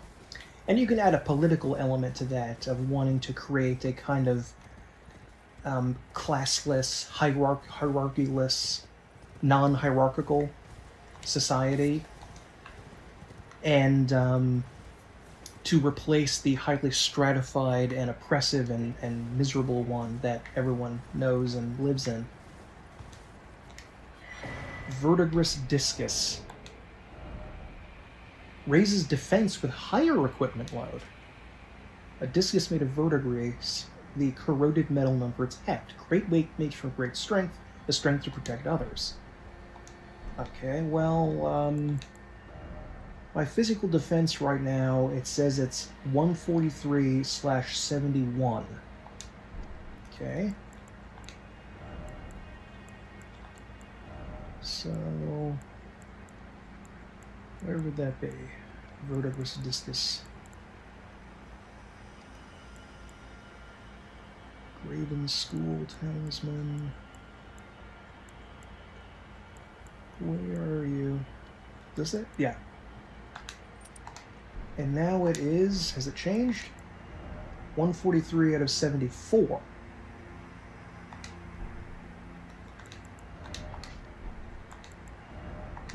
So it does go up a little bit. I don't know if they want me to be like fat rolling heavy equipment load. I mean, I am heavy equipment load now, I guess.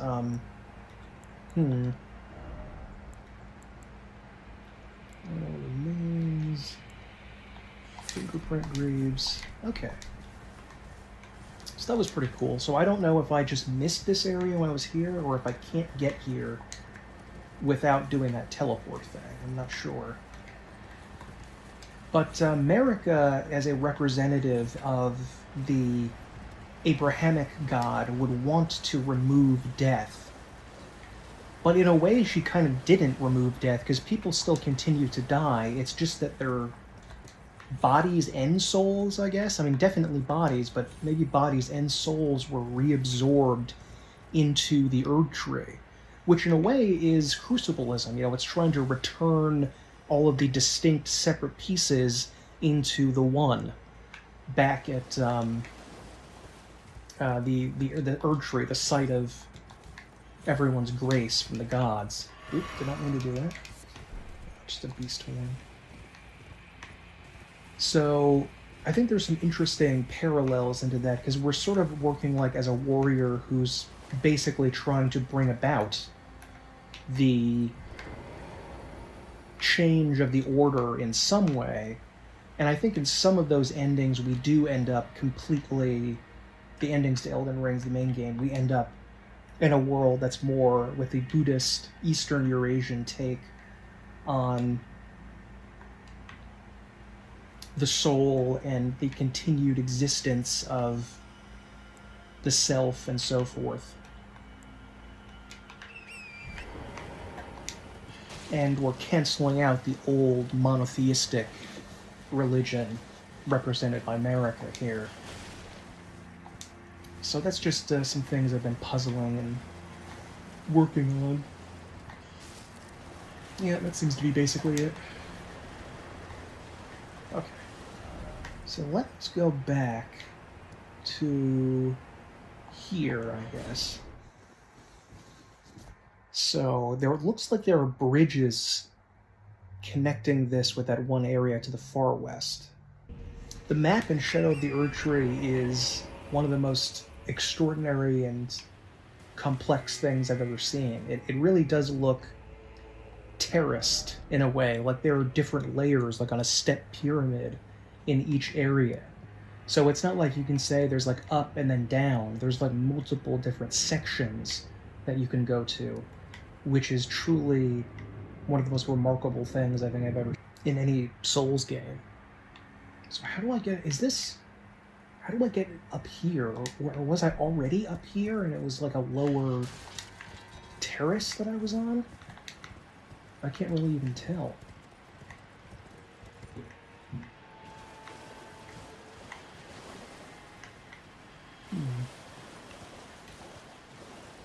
Yeah, I do see a bridge down there, but I think I'm looking at this bridge, not like a bridge over there. Let's just check around here a little bit more. I also saw that I don't think I was here in these ruins. Okay. Was I down there? It looks like I can get down there. Oh no, I'm fine, I'm fine. Huh. Was I in this river before? I feel like I was not. I don't recall this.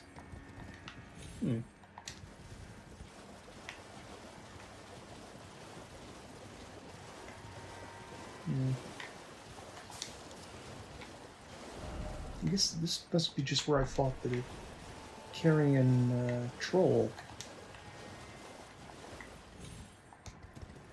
The ways to reach certain areas are just so... They're like complicated loops and whorls on a finger, in a way. I guess you could say. That's maybe taking things a little bit too far, but there's some fingerishness to everything. Okay. If I were Mydra's Manse, where would I be? I think it's somewhere in this section somewhere. I think. But zero idea how to get there. Maybe I should start with Charo's grave.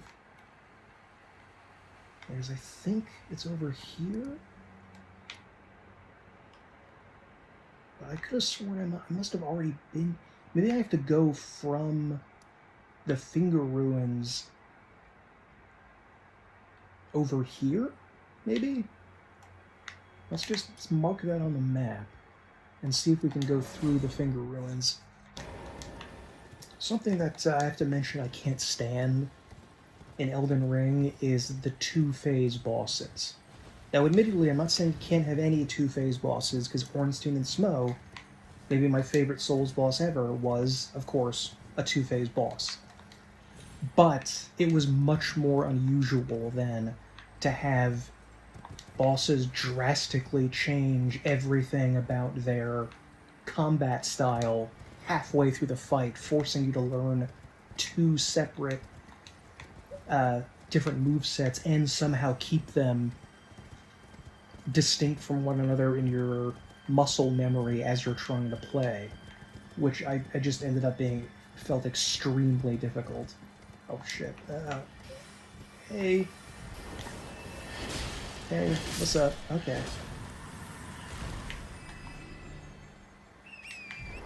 This looks promising. Is this just the way I came from? No. I think this is the way to Mydra's Manse.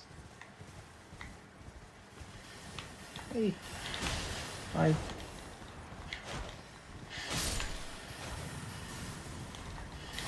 Have to get off the horse. There we go. Okay, trees. Good. More fingers, that's not so good. Ooh, one hit though. It's pretty sweet. Look at the scaling I'm getting. It requires so much arcane that it gives you only a D scaling with it. That was a weird thing with arcane that some weapons do scale with arcane, of course, but a considerable amount of them have like kind of meh scaling with it, and there's only a tiny number that have really good scaling. Like, oh, what am I thinking of? The Albinoric weapons scale with Arcane, and the Albinoric weapons look really stupid. But you can get a halberd and I think like an axe type weapon. It doesn't look like an axe, but I think it functions like that. Uh-oh. That's not so good. This looks like an eye here.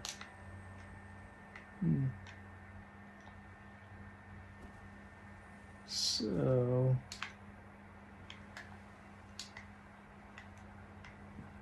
Okay,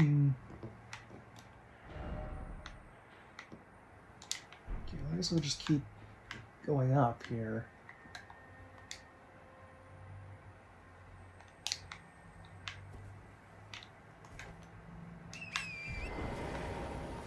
Don't think I was here before. This doesn't look familiar at all. It's the blue flowers, okay. From the Cerulean coast. Oh. And there's a ghost here. Finger Weaver's Hovel. Aha! My theory is proven true. The Finger Creepers hail from these ruins. So now I must sound this one hanging bell, and sweetly cradled shall I come to be, at the bosom of the exalted mother. That's peculiar. Finger Weaver's Cookbook. I'm interested in what that gives you. Glinting Nail. Alright.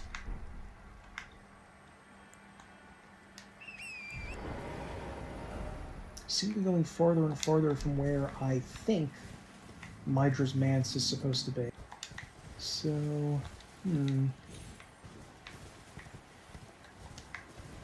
maybe I should go from Charo's grave and then try to loop around from there. Turtles and bears.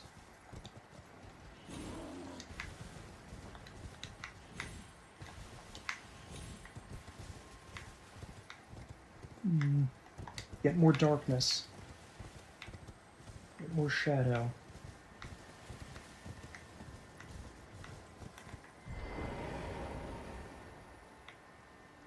Okay, so Mydra's Manse.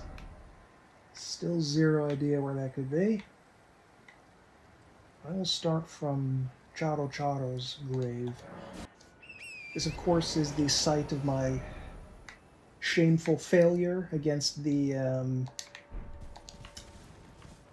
a bird slash golem, apparently. Killed me.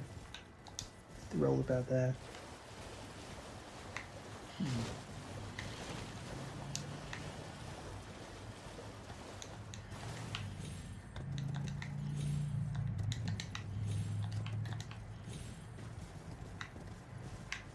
Here we go. I'm not entirely convinced the information I got was correct, because I don't really see a way of getting down there very easily. There was an area that I went to on another character that I did not find on this one, where it's like sort of a river area. Oh. Some Skeletons. So I wasn't up here. There's the fire boy. I have to go from that area I was in before. Well, I thought it was revered spirit ash. It's just some kind of grave bird stuff. Oop. Not even gonna bother. Not even gonna bother with you guys. Ooh. Can I get down here?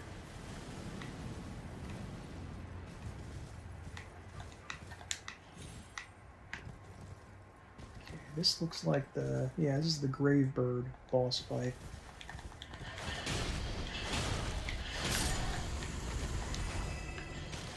I think we already tried to sneak along the right side of this. when we were looking for the finger area, and it did not really... Oh, wait, what was that? Somebody? It is.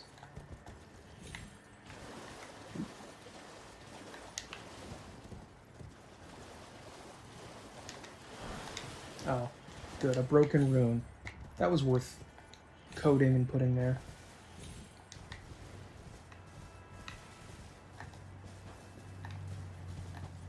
I was kind of thinking that maybe there could be a setting in the controls where you do not target non-hostile animals, like goats and birds, because that can sometimes be a nuisance while doing this.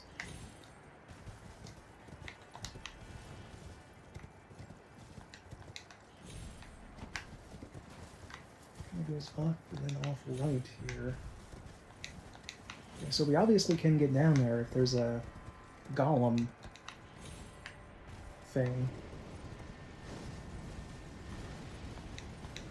Unless they want to, I was about to, maybe they don't want us to, like, kill it from up here, do they? That can't be right.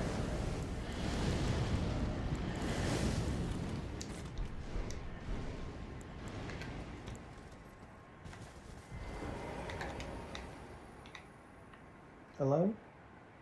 Fire guy? Is that him?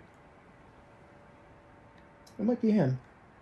Or it might be a tree, I'm not sure.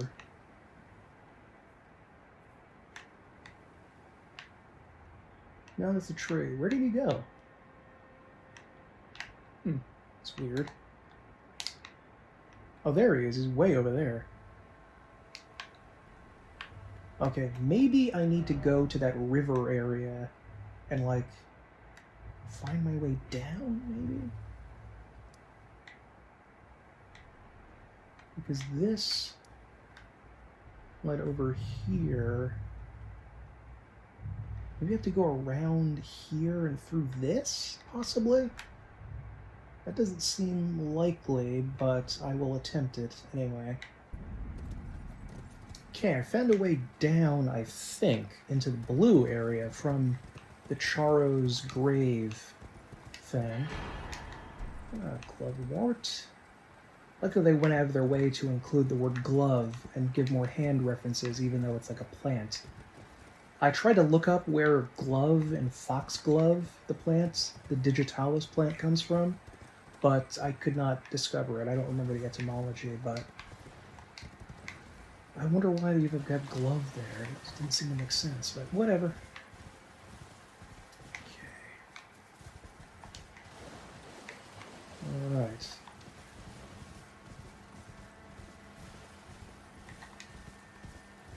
I also have a marker on the map that I just cannot, I have no idea where it is. I can't locate it. Oh wait, remove all markers. Alright, did that do it? That's not considered a marker. That's considered like a beacon, I guess. Alright, fine. Ooh, wait a minute. Site of Grace. That's very nice. Swag doesn't look very swag right now because of these stupid leggings, but whatever.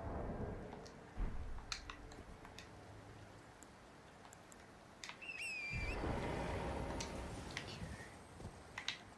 So we haven't been down here. And there's Fireboy. Let's check to see if he has armored ankles or not. Because if he doesn't, we might want to take him down, or else he'll be bothering us the entire time. Summon? Excuse me, summon? Wow, maybe I don't have enough FP for her. The summon thing didn't come up though, so I don't know. I was killing all the animals too. I didn't realize that. That's not nice. You can't just go around killing the animals, man. Oop. Oh no, that was a stagger. Shit, I thought he was doing the double jump. I meant 2-foot jump. Ooh, that seemed like a stagger to me. Maybe this is just easier with the Moray Executioner sword. Actually using a sword like this would be weird in battle because swords like this did exist and They were even a sword like this was in Dark Souls 3, in the not Pontiff Sullivan, the Deacons of the Deek area, the graveyard out there. And but they were used for executions. They were just meant to chop. Ooh, way too close. Gotta fall. Yes, you are. Titties. So you couldn't thrust with them, which was definitely weird. Like, just giving up the advantage of being able to cut and thrust with a weapon sounds a little, foolish. But it does have a certain panache to it, you know, with the fact that it's a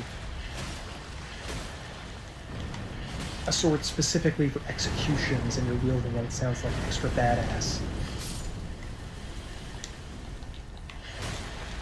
I do have to admit that I thought these guys were going to be, like, absurdly difficult when I was first playing. And they are difficult, and I'm not saying they aren't, but, you know, I did go through the Souls process of getting good and figuring out the puzzle of how to fight them. You know, if you want to look at battles more like puzzles you have to solve rather than hand-eye coordination-based endurance skill checks, you know, maybe that's a way to do it, I guess. I don't have my talisman on. Ooh, that might have been the third one? Nope. Second, though.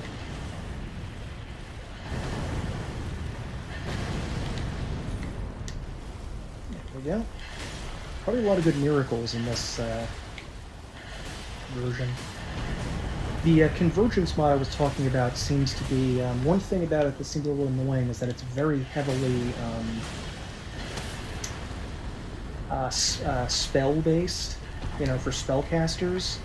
And it just seemed like when they were designing it, they must have felt it was easier to create new spells and change how existing spells work than it was to change the combat, which would have been much more complex to do, I think, and would have been difficult for, you know, just people in their free time doing it.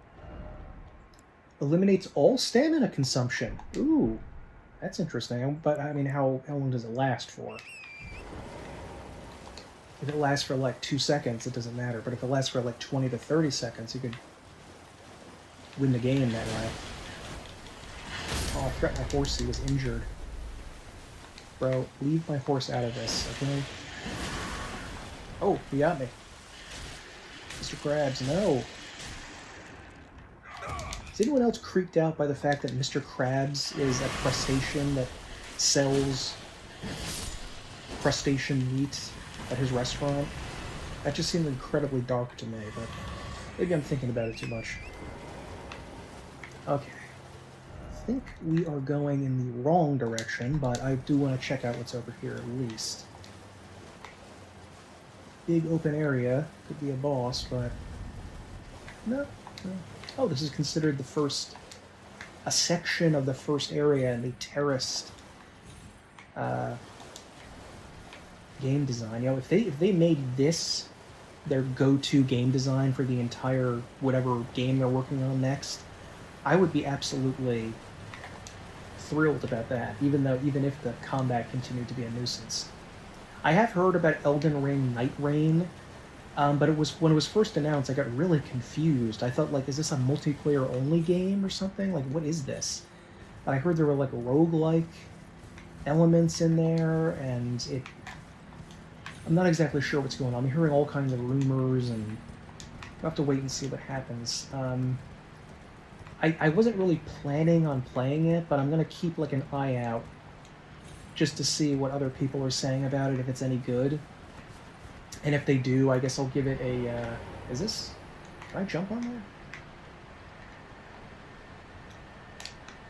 Ooh, yeah, I guess so. No purpose to it, but I can. Okay. No! Oh. I'm... alive. Okay. Not expecting that. There we go. And, I don't really care about the, like, using Dark Souls 3 characters in Night Rain or something like that. That would be fine. What I think they really should do for a new Souls game is do what they did with King's Field, because after, like, I think this was after King's Field 4, but I don't remember. This might have been after King's Field 3, but they released essentially a toolkit for making your own King's Field games. And I haven't actually played any of these, like, custom King's Field games. If there's a way to, like, trade them between different people, I don't know. I assume you could do it with, like, a save file or something. But that sounds really cool. Like, I would genuinely love to have a Souls game that you can, like, make your own Souls game.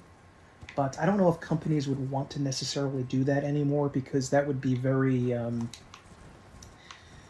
odd from a business standpoint. Like, you would have to do it when you had no hope of making any more games like this, and you would just allow people to do things on their own. They did that with the Gold Box games, but that was after, like, I don't know, 10 Gold Box games. They released a construction kit to make your own custom Gold Box games, which you can find online, which is really neat.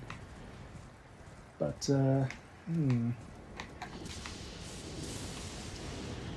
maybe I was wrong about where it's supposed to be. It's not down here. So I thought I could have sworn it was down here, but this just led over here. Does that mean I have to go around here, possibly? Or is there... I'm trying to see if there are gravestones on the other side, because I think that's the route over to Bayle the Dread over there. Yeah, and I think that's the dragon, yeah. Where are you?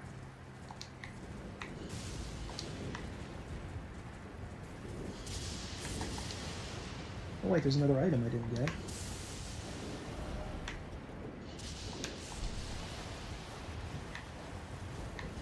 Anyway? Oh no, that's not it. That was just a skull. The hell is this? Hello? Is this supposed to be happening?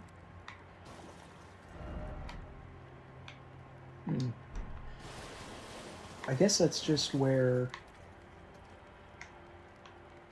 Maybe that's just like a fire texture from where the guy died and it like stuck there on the ground. That's kind of odd.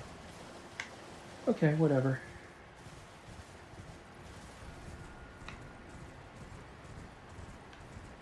This must be where I came from. Charles Hidden Grave and Cerulean Cook. Yeah.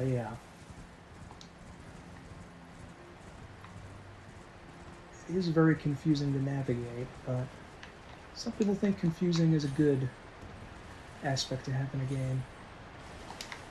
game. We did find a new area, or a new section of an area we haven't been to yet, but...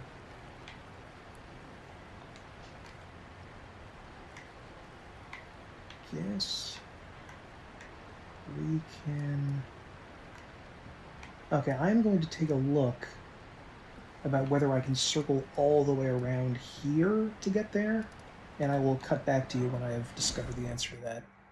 Okay, so I was looking around, and that led nowhere, unfortunately, but I did realize that I have not even explored this part of the map. And I don't even have this map piece, which is, I don't know, somewhere. This is the Bonnie Village, and this is where we found the Oh Mother gesture. I think across this bridge is just a jar jail. I don't know if there's anything past it, but I'm going to look over here, which I don't remember if I have. I don't think I have. I'm just going to skip past these guys. Keep on going. I've long wanted the equivalent of the verdigris armor, where you get extra protection if you wear extremely heavy armor. Oh fuck, I didn't even notice that was there. Shit. Well, that's fucked. Okay, that was a little embarrassing. I think I'm gonna try to go past this, because I swear I've been there, but because I'm doing a couple of playthroughs, it might have been on another character, I don't remember. I was able to defeat R'Lana with a Zweihander, so I did not need bleed eventually to kill her. However, I did still need to use the Mimic tier, so it wasn't super easy still, but not as bad as I thought it was going to be. Oh, that's a dragon. Hey. Did we fight a dragon? Well, alright, whatever. Oh, I can summon her, good. Oh god, there's like an army running around here, isn't there? Okay. That's gonna make it difficult to predict where damage is coming from.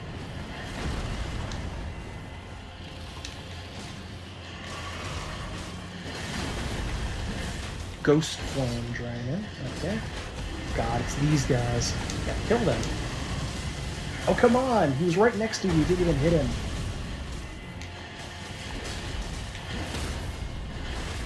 Ow. Oh, shit. These guys are more dangerous than the damn dragon.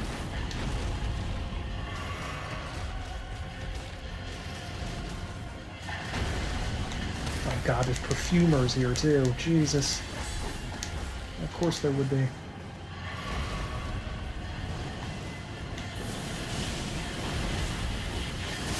There you go. Old dragon damage. Oh shit.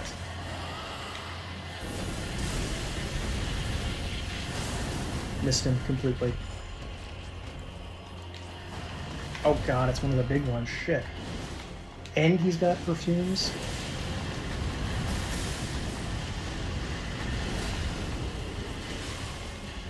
Can't even lock on because it's going to lock on to some freak shit.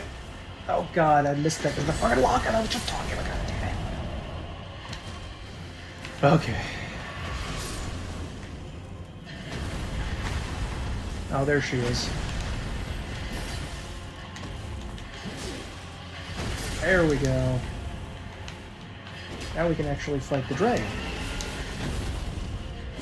Maybe there's an easy way to, oh god, it's still alive. Maybe there's some kind of way to use the distraction provided by the knights in order to defeat this guy quick. I do like that they have sort of a rotting zombie dragon. I did miss that from Dark Souls 1.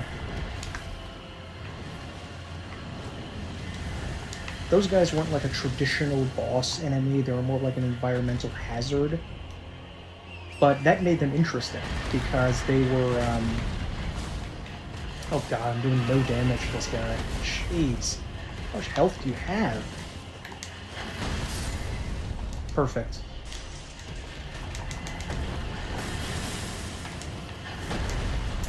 Gotta say, this isn't exactly my idea of fun, fighting an incredibly strong dragon with unbelievable damage reduction, it seems. This is a plus 10 weapon. But we also have to fight these assholes, too?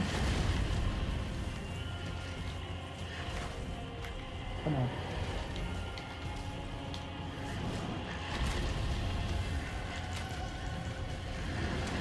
Can try to rot him.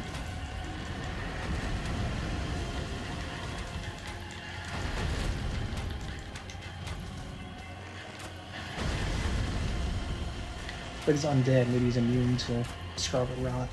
Oh, no, there we go, I think that was it. Yeah, I think we got him.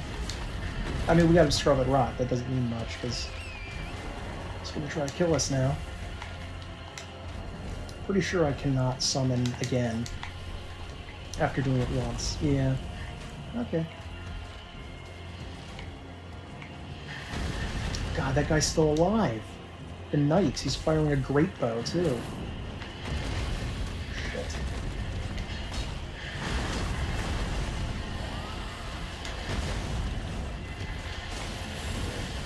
Big holy damage does extra stuff to him or something? Oh god, come on, fight the dragon, not me, man. Come on. What is your problem, bro?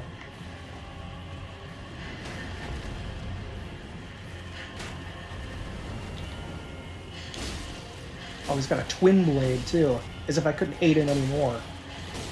Twin blade ass bitch. There you go.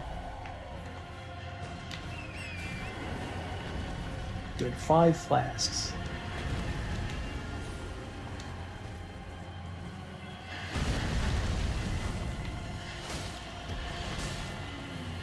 Jeez, the health in this guy is unbelievable. Look at this.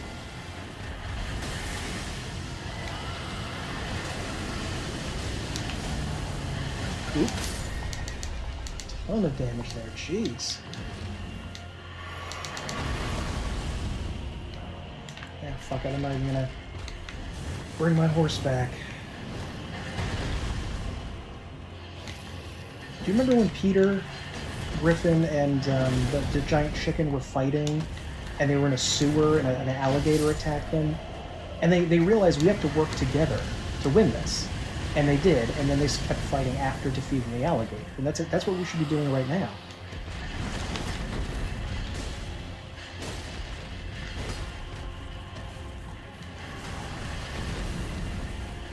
I like that it does both a tail slap. Oh, I had an opportunity to hit the head there and I missed. Fuck.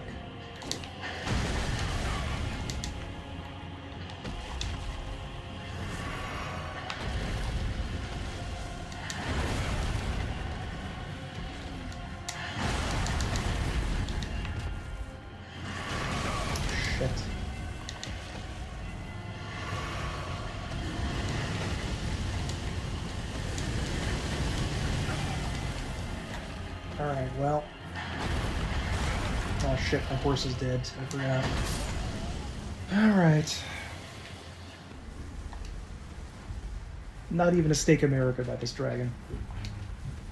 I'm just gonna run past. Bye-bye, dragon. What's this castle here?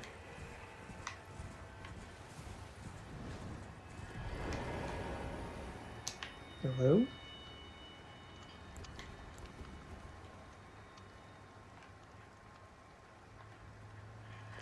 An omen killer.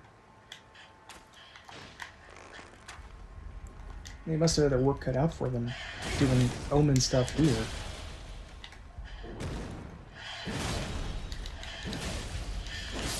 This was at the home of the omens. Come to think of it, why did Marika's hermaphroditic procreation with her other half, Radagon, produced cursed offspring? And not just cursed, but they seem to be cursed by other outer gods. So how were they able to affect her pregnancy and her children if she was in service to the greater will? The other outer gods, Mode was affected by the Formless Mother, the Blood God. Melania by the Scarlet Rot. Well, I guess that's it. In terms of her... No, Messmer was affected by the Abyssal Serpent, which I guess is an outer god. I'm not sure. I'm not familiar with the serpent lore. Ooh, this is cool.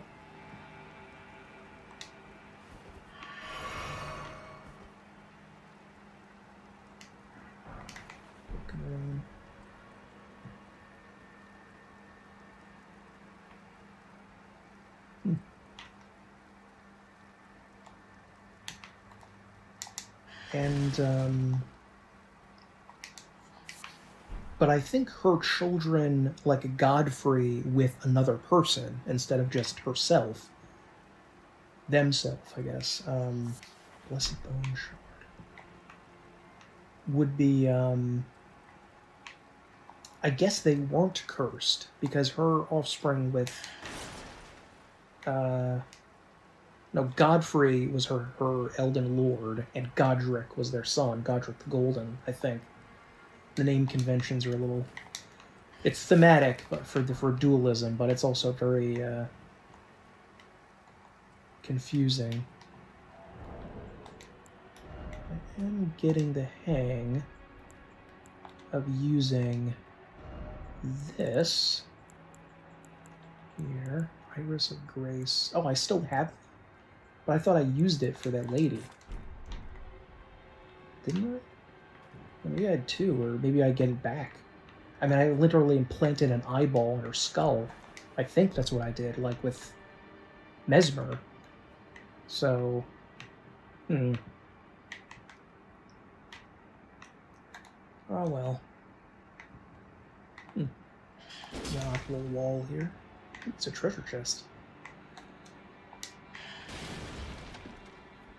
So how the other gods, why would, auto reproduction cause them to be cursed, especially some of them cursed by outer gods? Now, as far as I know, Miquella was not, cursed by an outer god. Ooh, Tor the Rack, cool. No one expects the Spanish Inquisition, because this is the lands between. So, why were they able to affect her prison like that? Oh, was that a chair with nails in it? Shit, I should have looked at that. Why and how were they able to do that? Was there something impure about her auto-generation or something that allowed this corruption? Sup? What's going on, guys?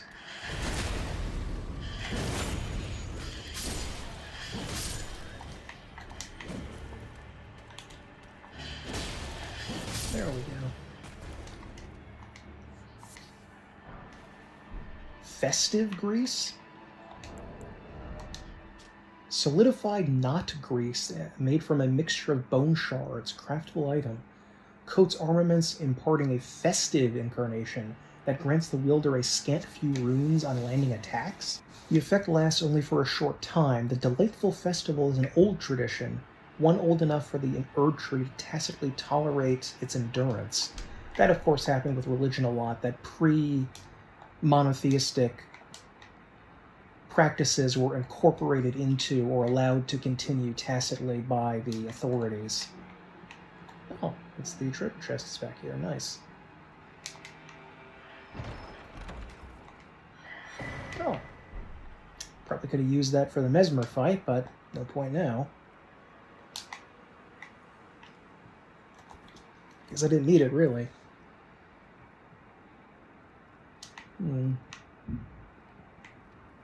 Okay, so I could go down, but I'm going to check over here first. It kind of reminds me of the Redmane Knights for some reason. Oh, snack attack like a bitch, and he still missed. Oh my god. You see, when I sneak attack from surprise, that's actually a display of roguish cunning and should be applauded. But when enemies sneak attack me, that means they're evil scumbags and they're bad. Just to clarify that. Oop. There we go. I knew someone was going to attack me over there. It wasn't much of a surprise. There we go. Oh, and I'm still being... That flame breath stayed on the ground? What? I don't remember that doing that before. And it was just there to lure me. Okay. Guess that's fine. Oh. Try tongue butthole. I know I'm not online, but I just thought I'd simulate the experience.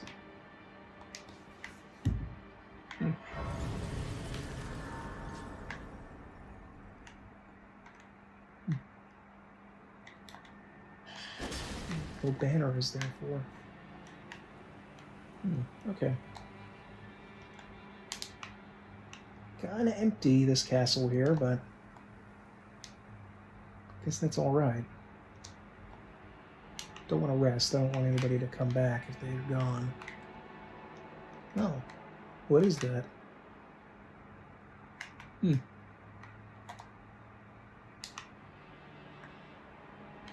Oh, there's another Grace over there. Did not even notice that one. Maybe because I was too busy running away from the dragon. You asshole.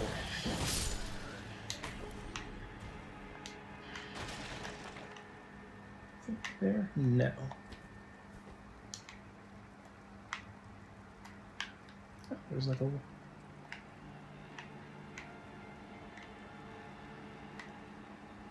Can't seem to jump down there, though. Okay.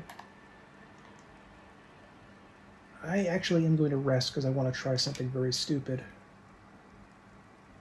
I'm going to try to jump off of a cliff, which is a questionable act, but I'm doing it. Okay, that did not work. Oh. Okay, I thought that was going to, like, break open. Is this the turlet down here? Is that what this is?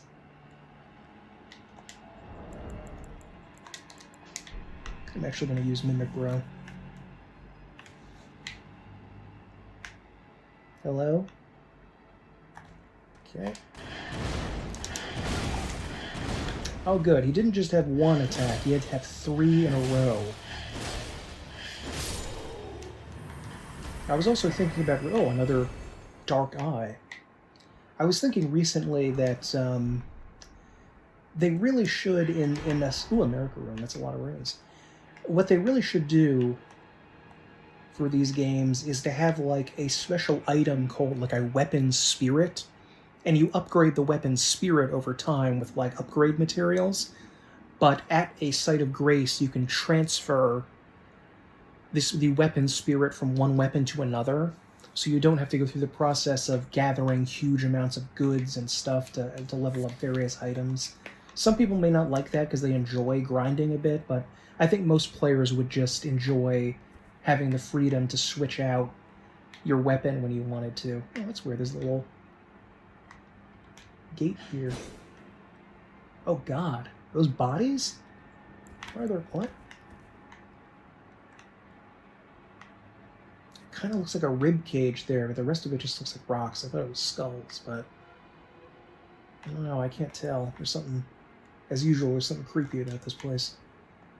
I do like that the shadow of the Erdtree is a little bit, the palette is a little bit darker. It's still colorful, but it's a little bit more subdued in a lot of places than in the base game can be. Both beautiful, but in their own way. And I just think, I don't think you should be able to switch it out on the fly between different weapons, because that might be prone to abuse, especially by people with very fast reflexes, but, and especially in PvP. But just in the base game, you should be able, at the a site of grace, to switch out and make, okay, this is my plus 10 weapon, then I'm going to switch this to this other weapon, oh, this is now plus 10, the other one is 0, and I can just do it like that. Okay. Hello? Oh, just a squirrel. Messmer Soldier Ashes, okay. Those guys, I wonder if those guys are any good. Probably never going to test it out, but whatever. Ashen remains used to summon spirits. One soldier wields an axe while the other wields a spear. It's very informative, thank you. Both of them are adept at charge attacks. These soldiers belong to the Ignoble Penal Battalion and were buried hidden from the Scadutree's sight. So even after serving America, they were, given a disgraceful burial. America's really obnoxious. It's probably for the best that she is maybe possibly going to die, or whatever happens to a god when they get their ass kicked. Hello? Was I up here before? I think I was up here before. Something else that I know some people would be annoyed at, but I would actually want to see in a Souls game is the end of ragdolls.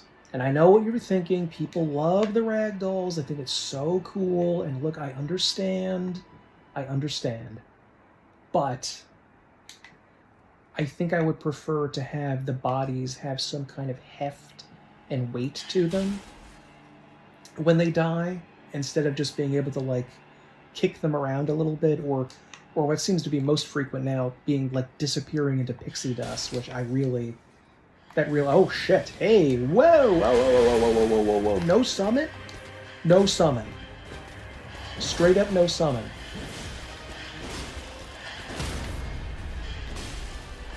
Not get to riposte there. Oh god. Okay, this guy's clearly a boss. Game. I don't know what...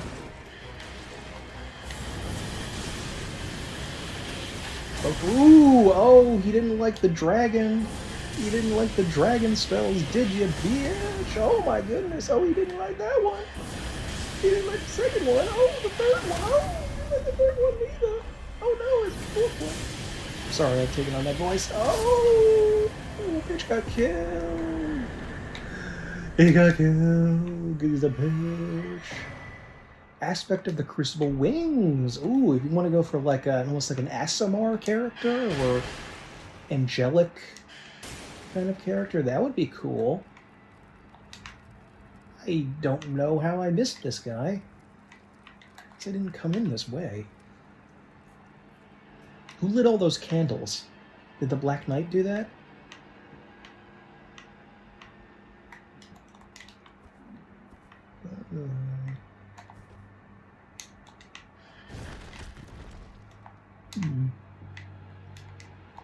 Better be something good up here. Haven't found anything useful in a while.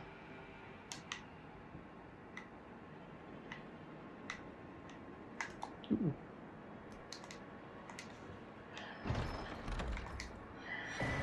Battlefield Priest's Cookbook. Better be something good. Oh, the festive grease, the gain runes. Runes are not really something that I need to grind out. Usually, really in any of these games, after like the first playthrough, I guess. You just kind of, they come, they go. Actually sitting there and grinding them out is not always something I need to engage in. But whatever.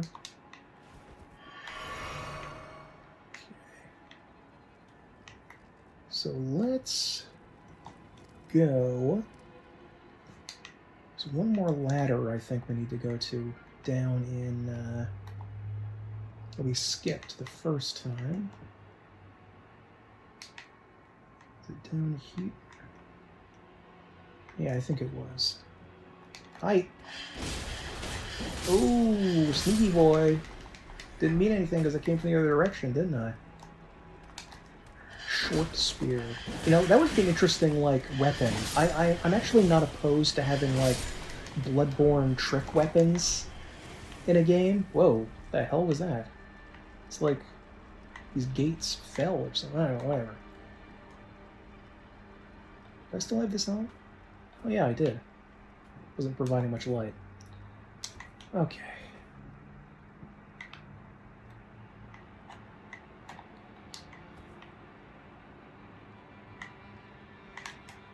Okay, down here. Is another sewer section? No, I guess not. Oh! Items, very nice. And a good trick weapon for a spear, I think, would be, like, what if you took... You could make it like an assegai, the Zulu spear that was short, so you could do quick, like, short sword, like, thrusts. But you can also extend it to, like, actual spear range, or even, like, pike range. I was thinking about doing that for the game I was talking about where you would be an infantryman fighting cavalry. You could, like, charge, a cavalryman was charging at you, and you have to, like, extend the spear, the trick weapon, and hold it out and brace and wait for them to attack. And that would be another good reason for poise to be an issue, because your poise would help base whether you're bowled over by the horse and rider or whether you stop them. Just a smithing stone. You put that in a treasure chest? My God, broke are you? God. Wait a minute.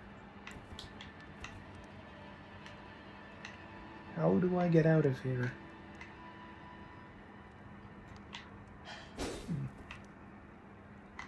Chains. I think I'm trapped. Fuck, am I trapped? Oh, no, there's a ladder right here, of course. Of course I missed it. Okay. Well, I think we're done with this castle, maybe? And we can continue on towards, wherever the heck it is we're going. Because I don't know at this point.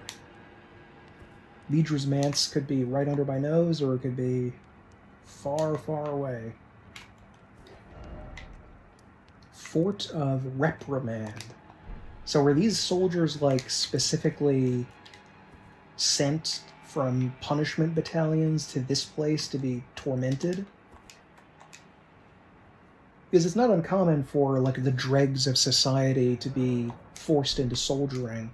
It was really only in the 19th century, or late 18th, 19th century with the French Revolutionary Wars, where the idea of being a soldier for the common man was taken with a lot more respect, because they're, you know, aside from officers who were nobles, that was a different matter, but your basic everyday soldier was kind of seen as, like, for several hundred years in Europe, as being like the dregs of society, the poor, the stupid, the criminals, the people that were just unlucky to be caught in the nets.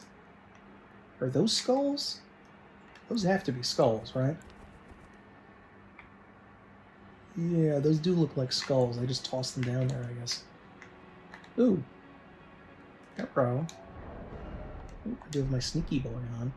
Hi. Hi there. Come on. So I kind of like, it adds to the medievalism, or the pre-late modernity, I guess, if you want to be more specific, attitude about the game, where, you know, you appear, you're not like the noble heroes that serve, like we tend to stereotypically consider soldiers now. They were considered just bastards and criminals for a long time by a lot of people. Okay. Now, we've explored a bit more, but we have not gone even remotely close to any place we were supposed to get to. Okay, so we're over there. Does that mean that past... Oh no, there's a huge gap there. It's terraced. It's a drop. We can't get down there, I don't think. Those white mushrooms are killing me because they look like the white light for items. And they, I mean, they are an item technically, but don't really need them right now. I think there's also like a mushroom seller's bell you can find here that I found on another character. I think it was another character. So... this does look like some epic, like, Frazetta or Boris Vallejo or Brothers Hildebrand era fantasy art. My favorite era of fantasy and sci-fi art is from the 70s, and this does look like cool acrylic artwork that you would see there. It's definitely pretty neat. Yeah, there's something over there. Oh, that must be the one that was causing all that trouble. Path Cross, Micklin Cross. I don't know if I've been to an individual Micklin Cross or not, though. I'd have to go check that. Okay, so over there is where my souls are from the dragon. I guess if this is just a huge cliff, there's really nothing I can do at this section.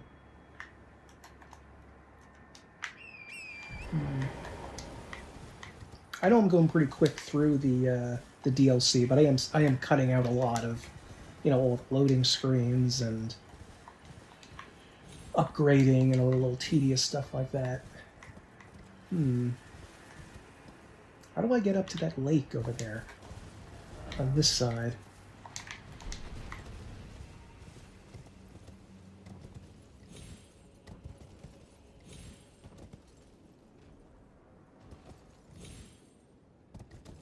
No spirit springs or anything.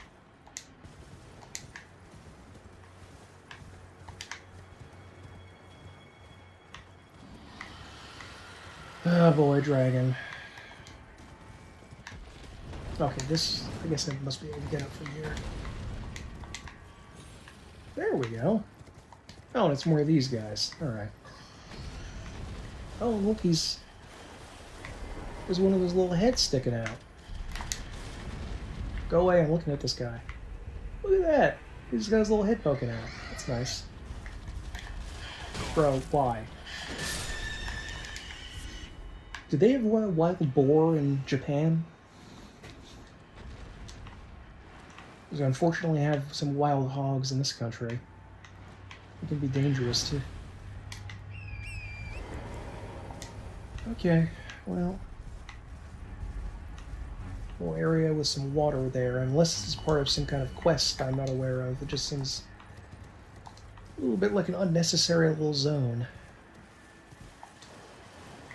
I haven't actually thought about killing these guys. They're just too dumb. They're like the jellyfish. Which also seems to have, you know, more aquatic associations with, that's the other one down there. Okay. Haven't really explored this part very much, because, you know, there's a dragon there killing people.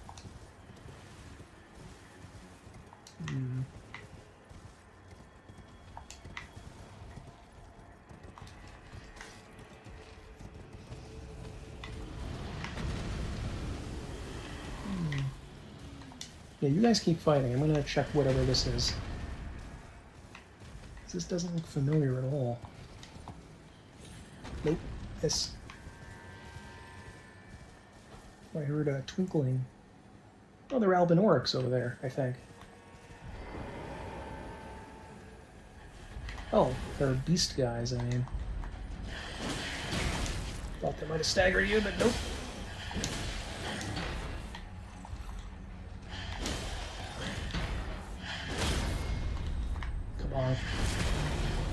Could have just hit him, but I wanted to get the iframes for doing that. Come on. Yep.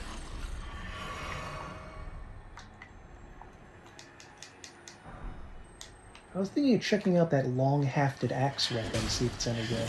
Looks kind of neat. Oh, it's a splody. Piercing throw. Because it's for spear weapons. Oh no, they're just beast guys, not Albinorics. Hi. Come on. I know you're just peacefully worshipping here, but I just, you know. You know.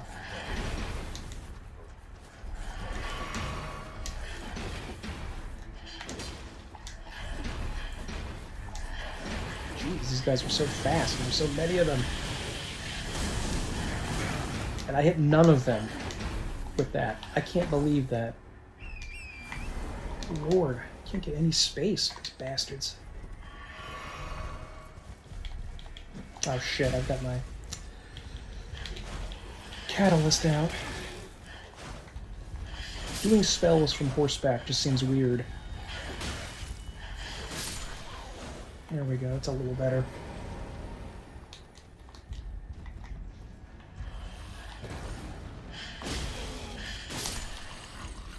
Ooh, hello. Bonk. That was a big boy, too.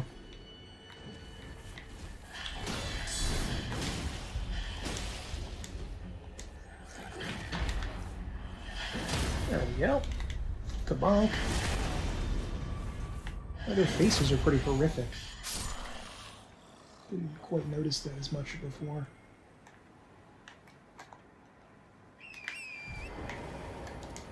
Oh, there we go.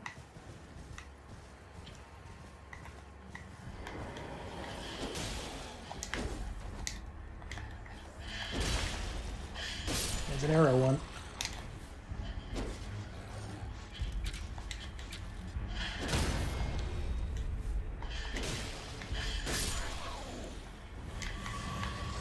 Alrighty.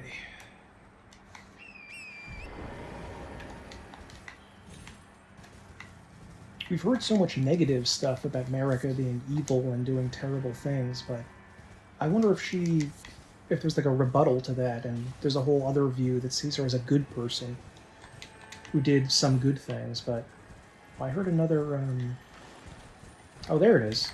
It's right next to me. Oh, just exploded. Did not explode. Good.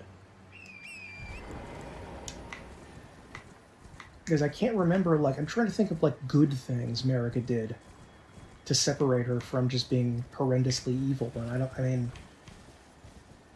I guess sealing away death could be considered good by some, but I'm not a big fan of that myself.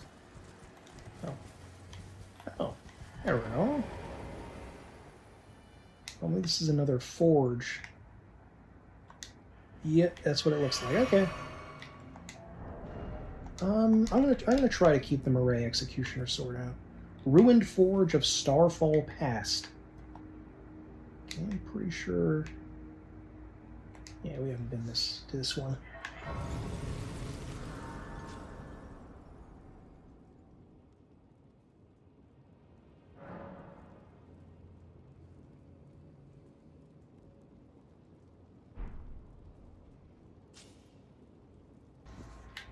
You know, in Marika's favor, it really does feel like if you were literally promoted to become a god and power corrupts, and absolute power corrupts absolutely, then you're almost destined to be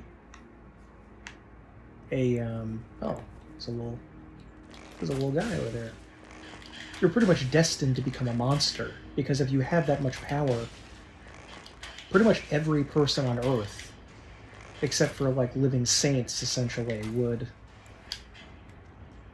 abuse that power somehow. You know, you would, if you were literally chosen by a higher power that you communicated with that made you, said, you're God now. You know, how could you, Marika could be a tragic figure in a lot of ways, because how could she ever avoid that, that temptation? You know, most people can't even avoid the temptation to eat too many Twinkies after dinner, but, you know, to avoid the temptation of being God and smiting everyone around you would be almost impossible. Oh, it's opening up. Good. Oh, shit. That was a mistake. Oh. What? I did not expect that. These guys are fighting each other or something.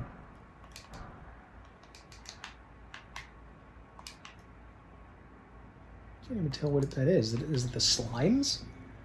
Yeah, I think the fire slimes may have killed one of the beastmen. Smith Script Spear. Cannot use it because I need faith in it.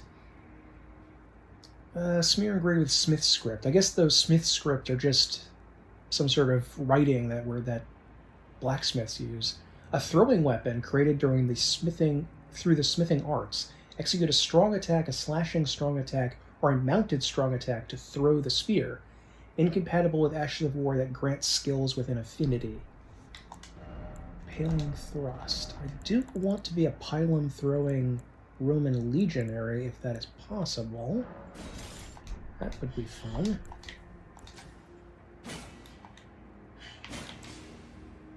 Oh, I mean, I can use it. At least the throwing part.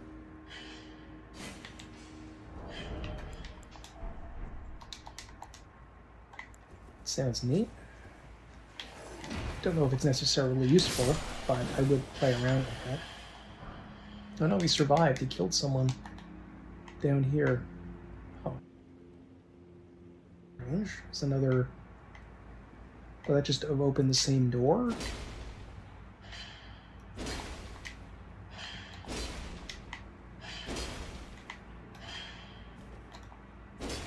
Nope. Hello? Big guys?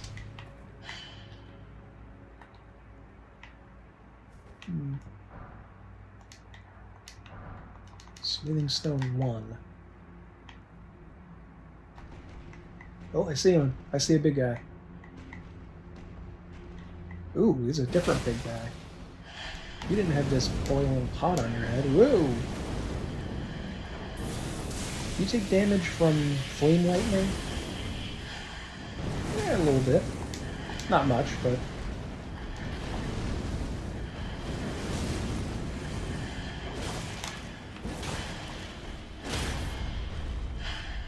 There we go. Cubingus. Take a hit. Got it.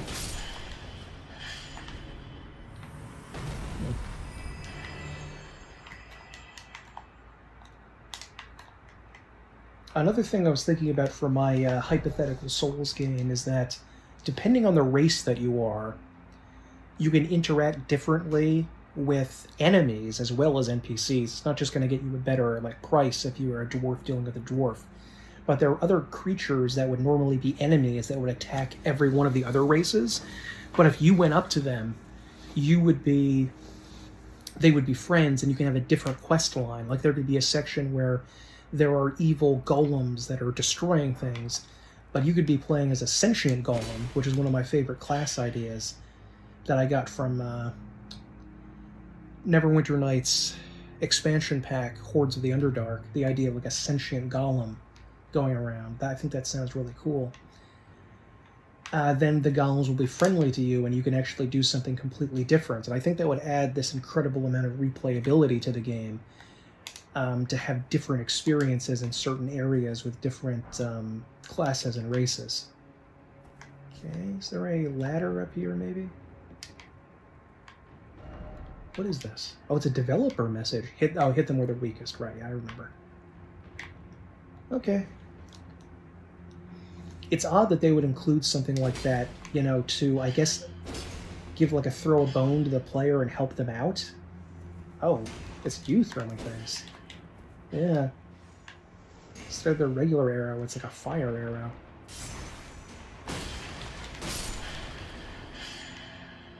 Good damage on him, though.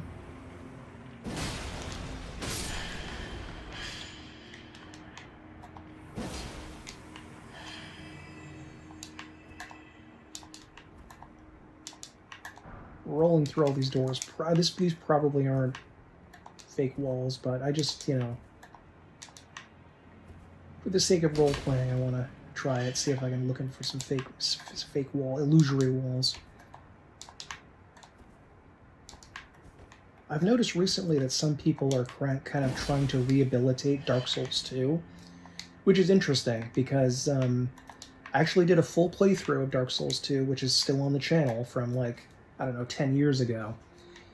And I complained through all 50 or 60 episodes of it. But in some ways, I don't know how to describe it. I do have a nostalgic fondness for it, in a way, because, it was... Hey, buddy. Hey, wake up. Hey, we're fighting. Hey. There you go.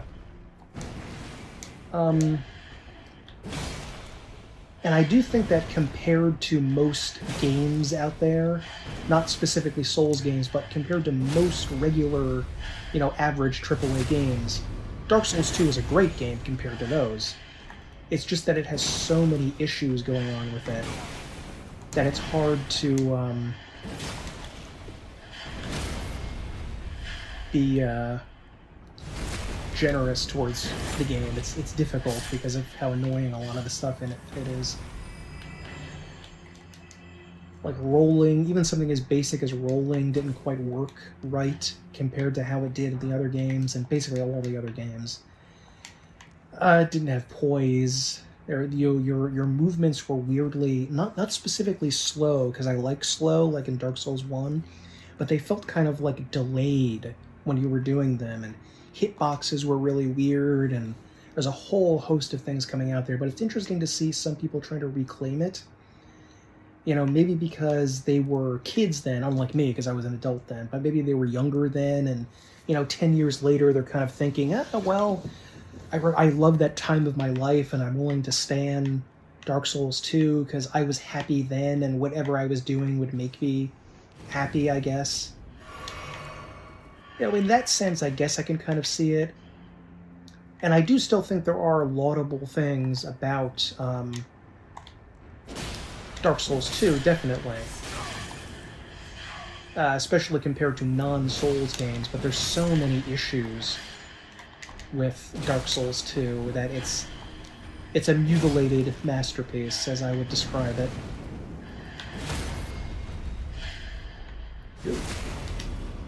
Come on.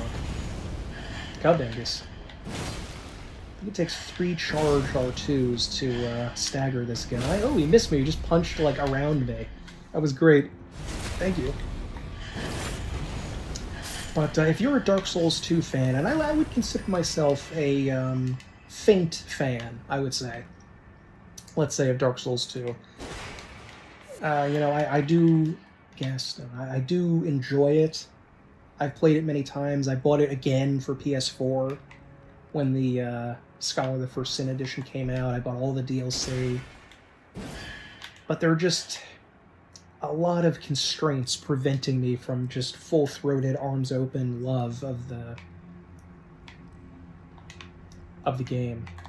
Unlike, say, Dark Souls 1 or Bloodborne, where I had issues here and there, but they don't detract overall with me calling it a true masterpiece of a game. I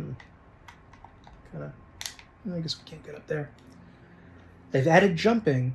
I think you know what I'm going to say, but they should add climbing in the next game, just like we had in Conan Exiles. Or maybe only certain classes can climb or something. Hello? Who's this? Don't quite know what that is. It's like a... There is that one lever we didn't pull.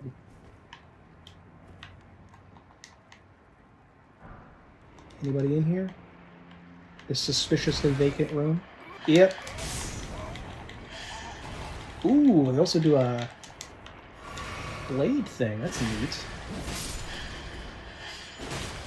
I could probably just grab the item and flee, but I don't know. I'm glad we can just kill these slimes.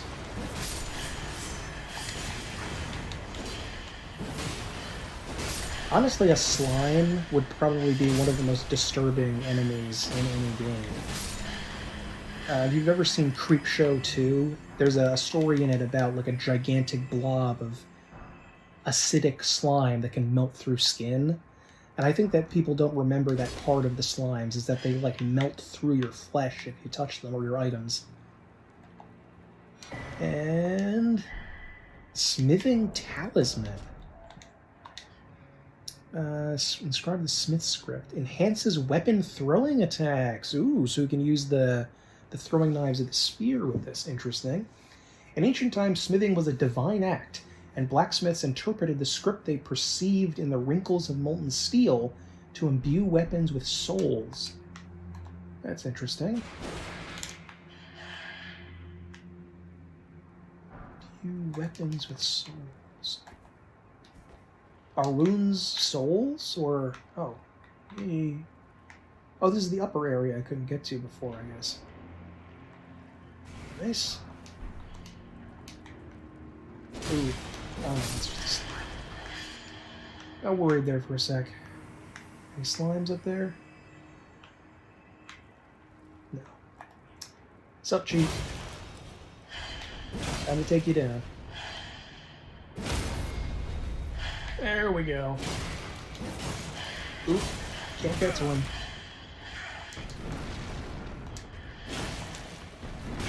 If anyone's used spells or incantations on these guys, tell me if they work good against them. Ooh, it actually staggered him too. Nice. At least that incant worked on him.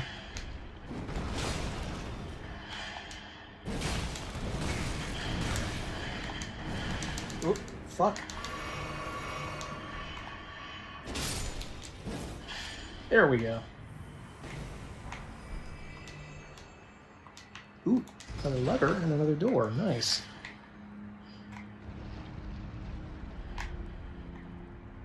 Cool, cool, cool.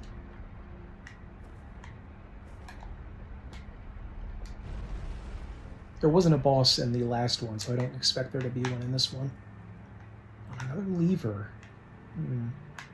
Presumably it just closes the door again, but why'd they bother putting that? Except for like, oh, hey, world building stuff.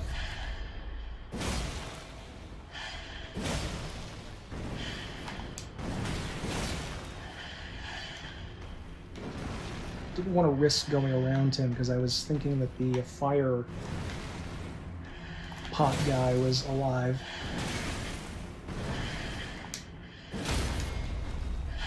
There we go. I think, I'm not sure about this, but I think jumping attacks may do extra poise damage, possibly. Which is another reason why there should not be jumping attacks. Like, can you just imagine someone, like, in some fantasy, I'm okay with it, like if it's a wuxia movie or something, and there are people flying around, it's like, whatever. But in a more grounded type of circ, that's a chakram type thing.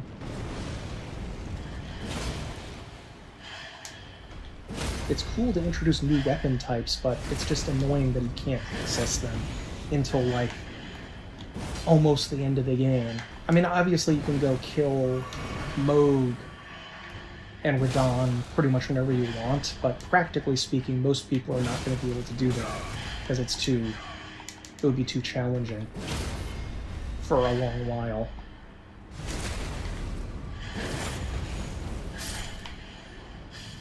There we go.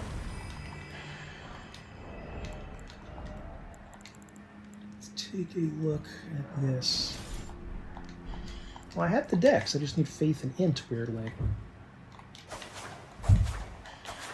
This might be the same thing those guys use. Oh, it's the little... Oh, it's like a dodge and dash or something. Circular backhand blade engraved with smith script. Throwing weapon created through the smithing arts. Execute a strong attack to throw the backhand blade, causing it to fly in a curved trajectory. Incompatible with Ashes of War, the Grand Scroll. Leap into close quarters to take advantage of the enemy's blind spot and gore them from the side. Inputs determine which side you strike from. This attack slips below the opponent's guard. Oh, that's going to be interesting. Oh, yeah, and you throw it. Okay, not really my cup of tea, but whatever. Dare I? No, that's probably nothing. I could, but I won't. Alright, is that the end of this? Unless there's a hidden wall I missed. Okay, let's just see if this just closes this.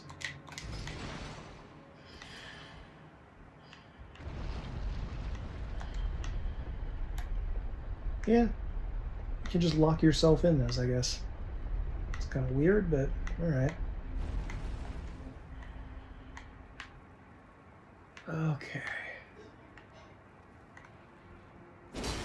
Yeah. Oh no, this is the fancy thing, right? The treasure. Ancient meteoric ore greatsword. Oh, a smithing stone. Okay. Let's just take a look. There out. And you need... Oh, you need Arcane, which I actually have. Oh my god. That's the worst thing I've ever seen in my life. Oh, good lord.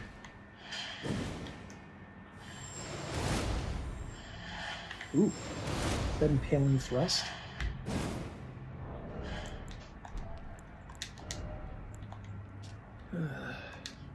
One of the treasures of the ruined forges, great sword of ancient meteoric ore ending in a sharp point. Fashioned from an excavated shard of an arrowhead that was once a part of the old gods' arsenal.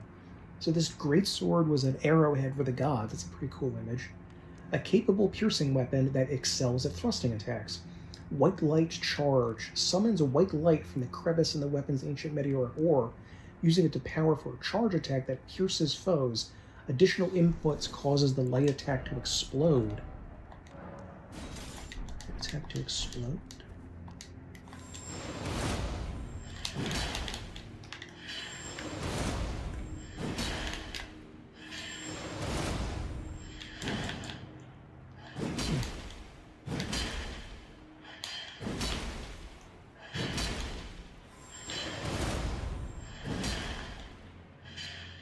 Sure what they mean by that, but okay, whatever. I think we are done with this place now. Move that. Yeah, so we're gonna head back to the surface. I'll see you there. Okay, we're back outside now. Still some beast boys out here. Gave myself a little bit more FP.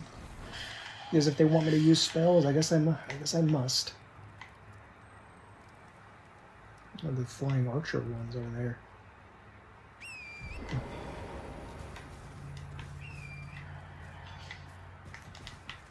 Oh, I was wondering what that glowing thing was. It's just some forge material. There's a forest down there, which I don't know if I can or have accessed before. I'm gonna go down, like, here, or do I have to go from within the castle, Rolana's castle? I heard that the Reforged mod and the, oh, it's a dragon, perfect. And the, like, it was either Reforged or Convergence mod for Elden Ring was going to have, hello? Oh, it's just a lobster. Hello.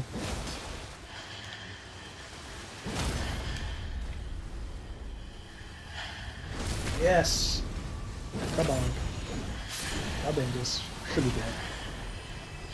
Oh, there's another one. Okay.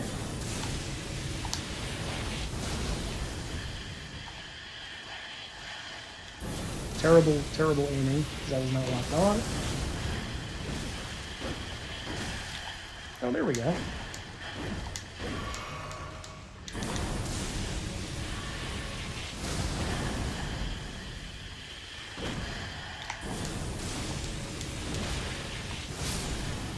Come closer, closer, closer, closer. There we go. There we go. Even though I'm getting hit, most of the time when I charge it up like that, it does... It can't stop me, it can't stagger me, and it doesn't do much damage, so... Shadow Realm Rune. Hello? There we go. Just some hefty beast bones.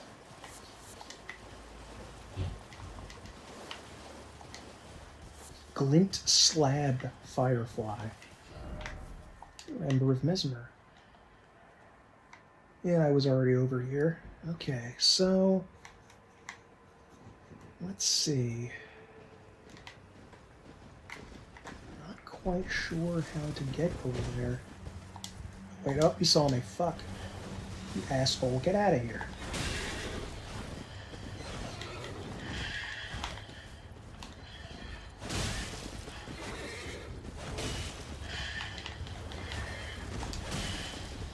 Heh. I don't know how the horse got hurt there. That was weird. He, like, staggered of his own accord.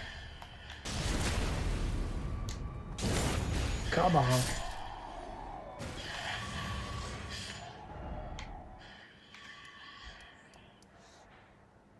I think I may have to just look up where it is we are supposed to go to get to Mydra's Manse. And especially whatever the heck this is.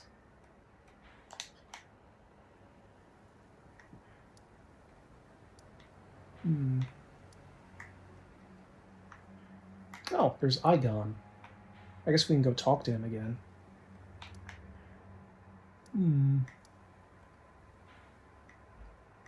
Guess I could check around here, but I think it's just a jail. So I'm going to check that out. But first, I'm actually going to go see if I can chat. Oh, Centrina. Hello, poison boy. What velvety ambrosia is this? Your poison and the sweet sleep that follows. Oh, please, let me hear your voice.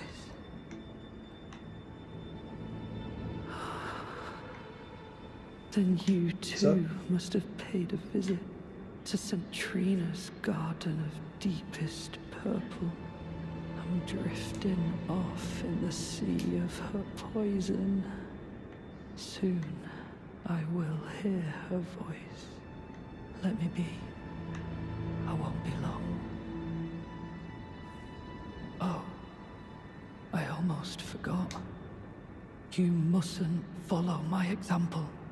Centrina's poison. I already did many times, several times. An eternal slumber. No, it must doesn't. Be me, and only me. I'll thank you not to lie to me. Yeah, I'll tell you. I am the chosen, not you. Only I can doze off. No, you're in the not. sea I'm of actually. Centrina. Why would you hear her voice when I cannot? If you should utter these cruel untruths you're a to me freak? again, I won't be held responsible for my actions. Please. You look pretty weak, Enough. Talia. I cannot believe your cheek. And I will stand for it no longer. I can't believe your cheeks.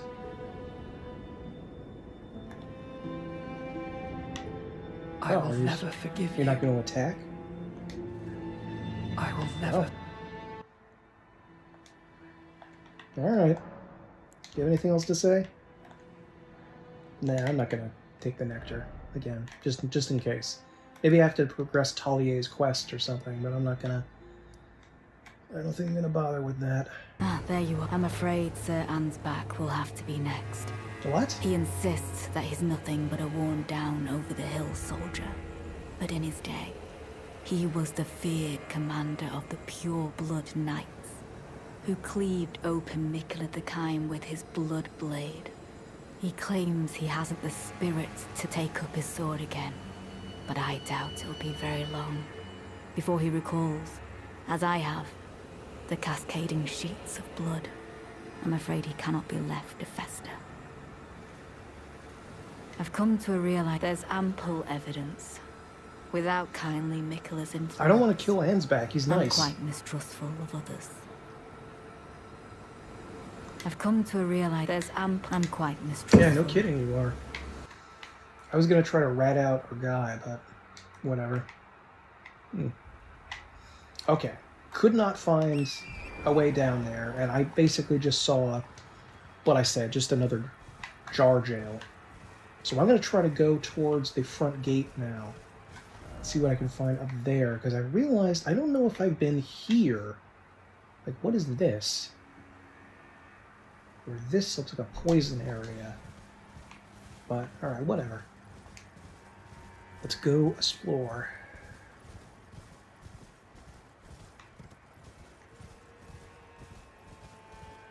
This is probably what turned me away from exploring this area in the first place. Oh boy, there he is.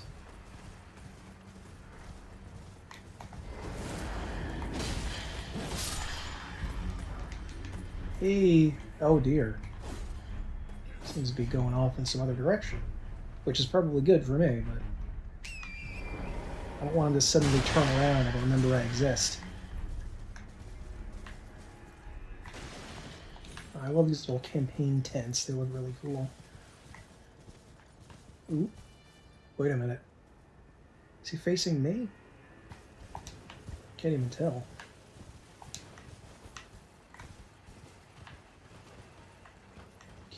Okay.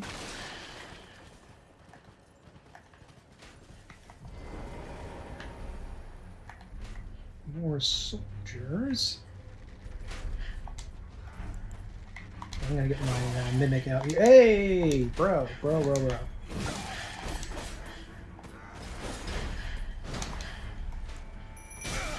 Oh shit! God damn it! These little bastards.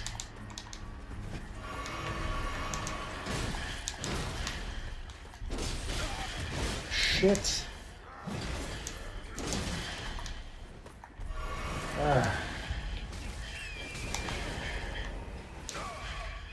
You worthless little snot. Come here.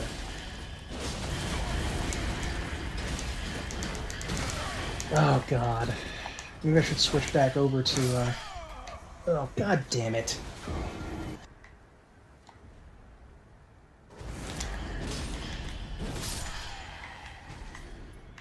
I guess I could just run past them, but...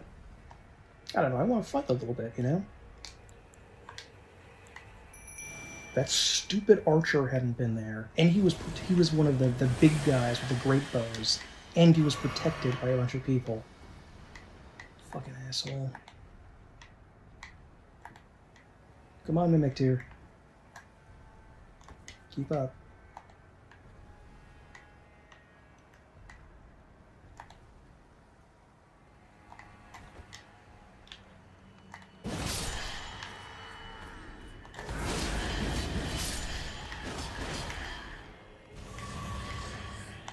That shout move of theirs is that gives them extra damage. They do extra damage after they do that, like roar, I think it's called, or something, or I forget what it's called. But it does give you a time to run up and attack them while they're waiting there. Oh, wait a minute, there's another encampment up here. Oh, hey. Whoop. Nice.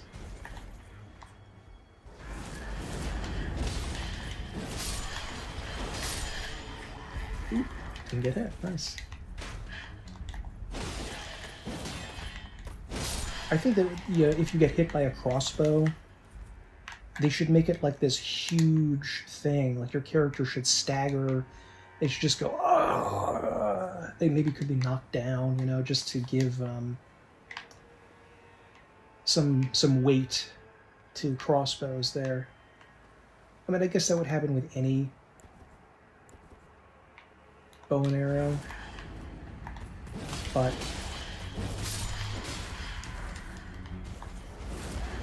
no, I'm just trying to think of ways to make crossbows more viable, more useful.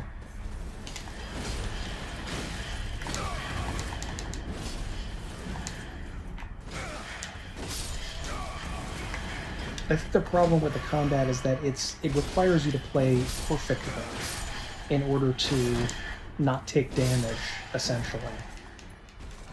Which was a problem I had with Neo. They're asking a little bit too much energy and attention have to be given at each individual moment. God, it's a big guy, and he's got a twin blade, I think. Yep. Ooh, arrow. Bam.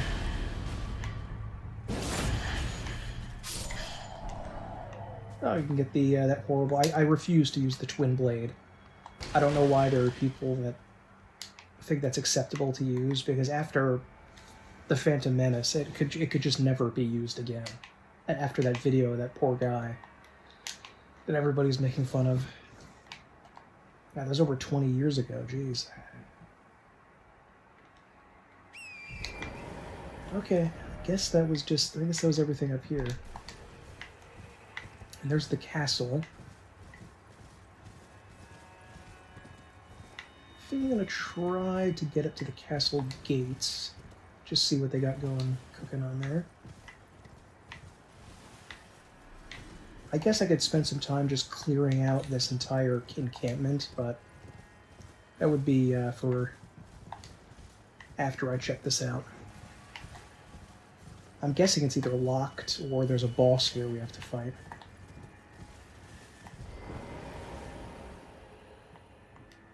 Oh.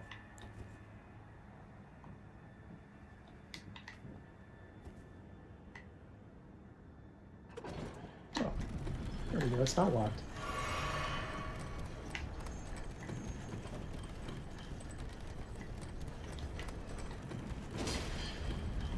Don't know what boss could be here, though.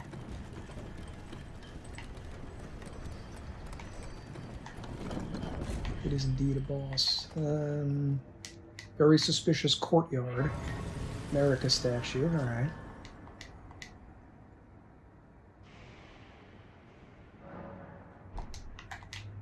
At least use my mimic. Golden hippopotamus. Oh. It's one of these things. And I'm instantly dead. Perfect.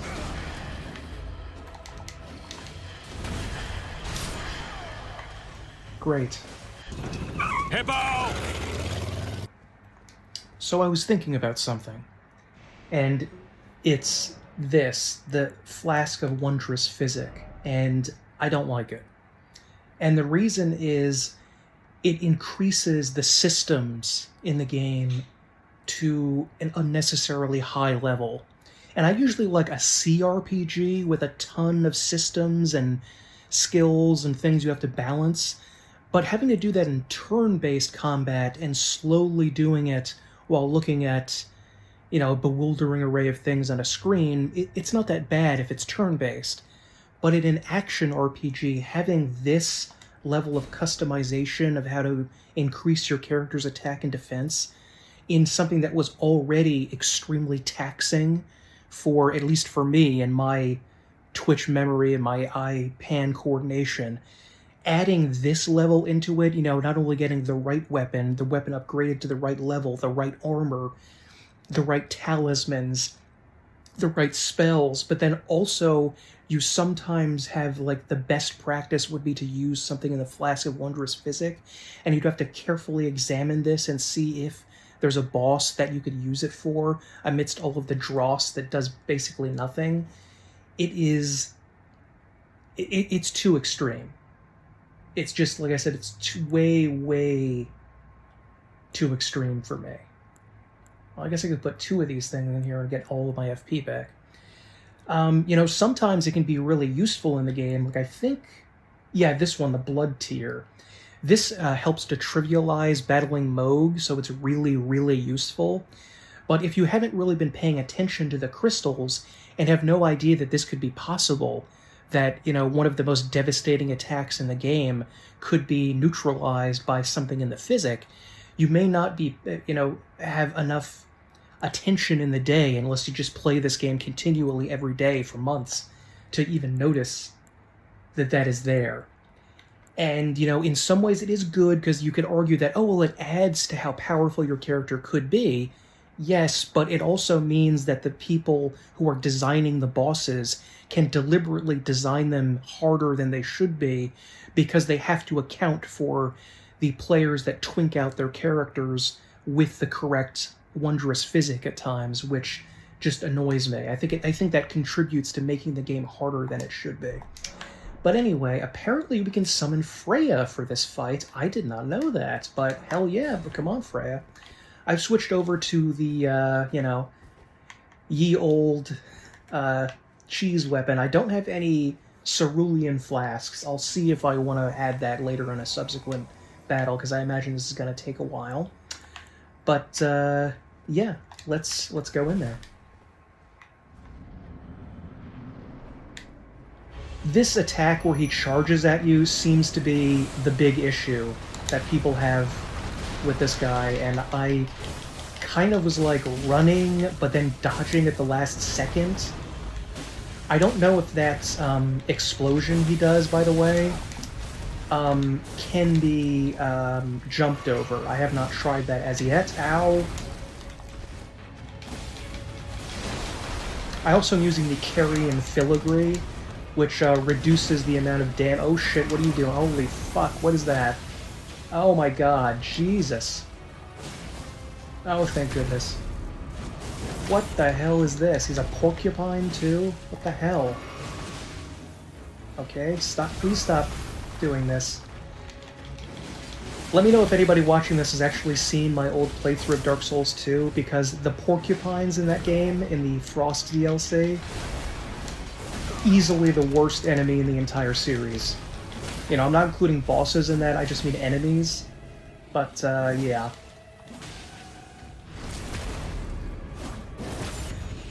Noise. I never would have been able to do that without my guys, but, you know, whatever. Okay, aspect of the Crucible, thorns. Oh, you can turn yourself into a porcupine. That's stupid. Why would you do that? Why would you do that? Well, now that has thankfully been taken care of, I was planning on this being the last episode, but I haven't even been to Miquella yet, and I still have zero idea where the heck Mydra's Manse is, or how to get there. So I'm gonna have to look at this, like, really look this up. I thought I could, like, mess around and figure out on my own, but apparently not. So I am going to have to, I'm going to end it here now. We fought a couple of bosses. We did a lot of wandering. Please let me know if you think that wandering around without any idea of where I'm going is interesting to you or not. I tend to think it's pretty interesting, and I like the idea of having a video that's kind of chill, that you can sort of relax and keep on in the background for a long time. I enjoy watching those types of videos myself, but, you know, let me know what your preferences are for that.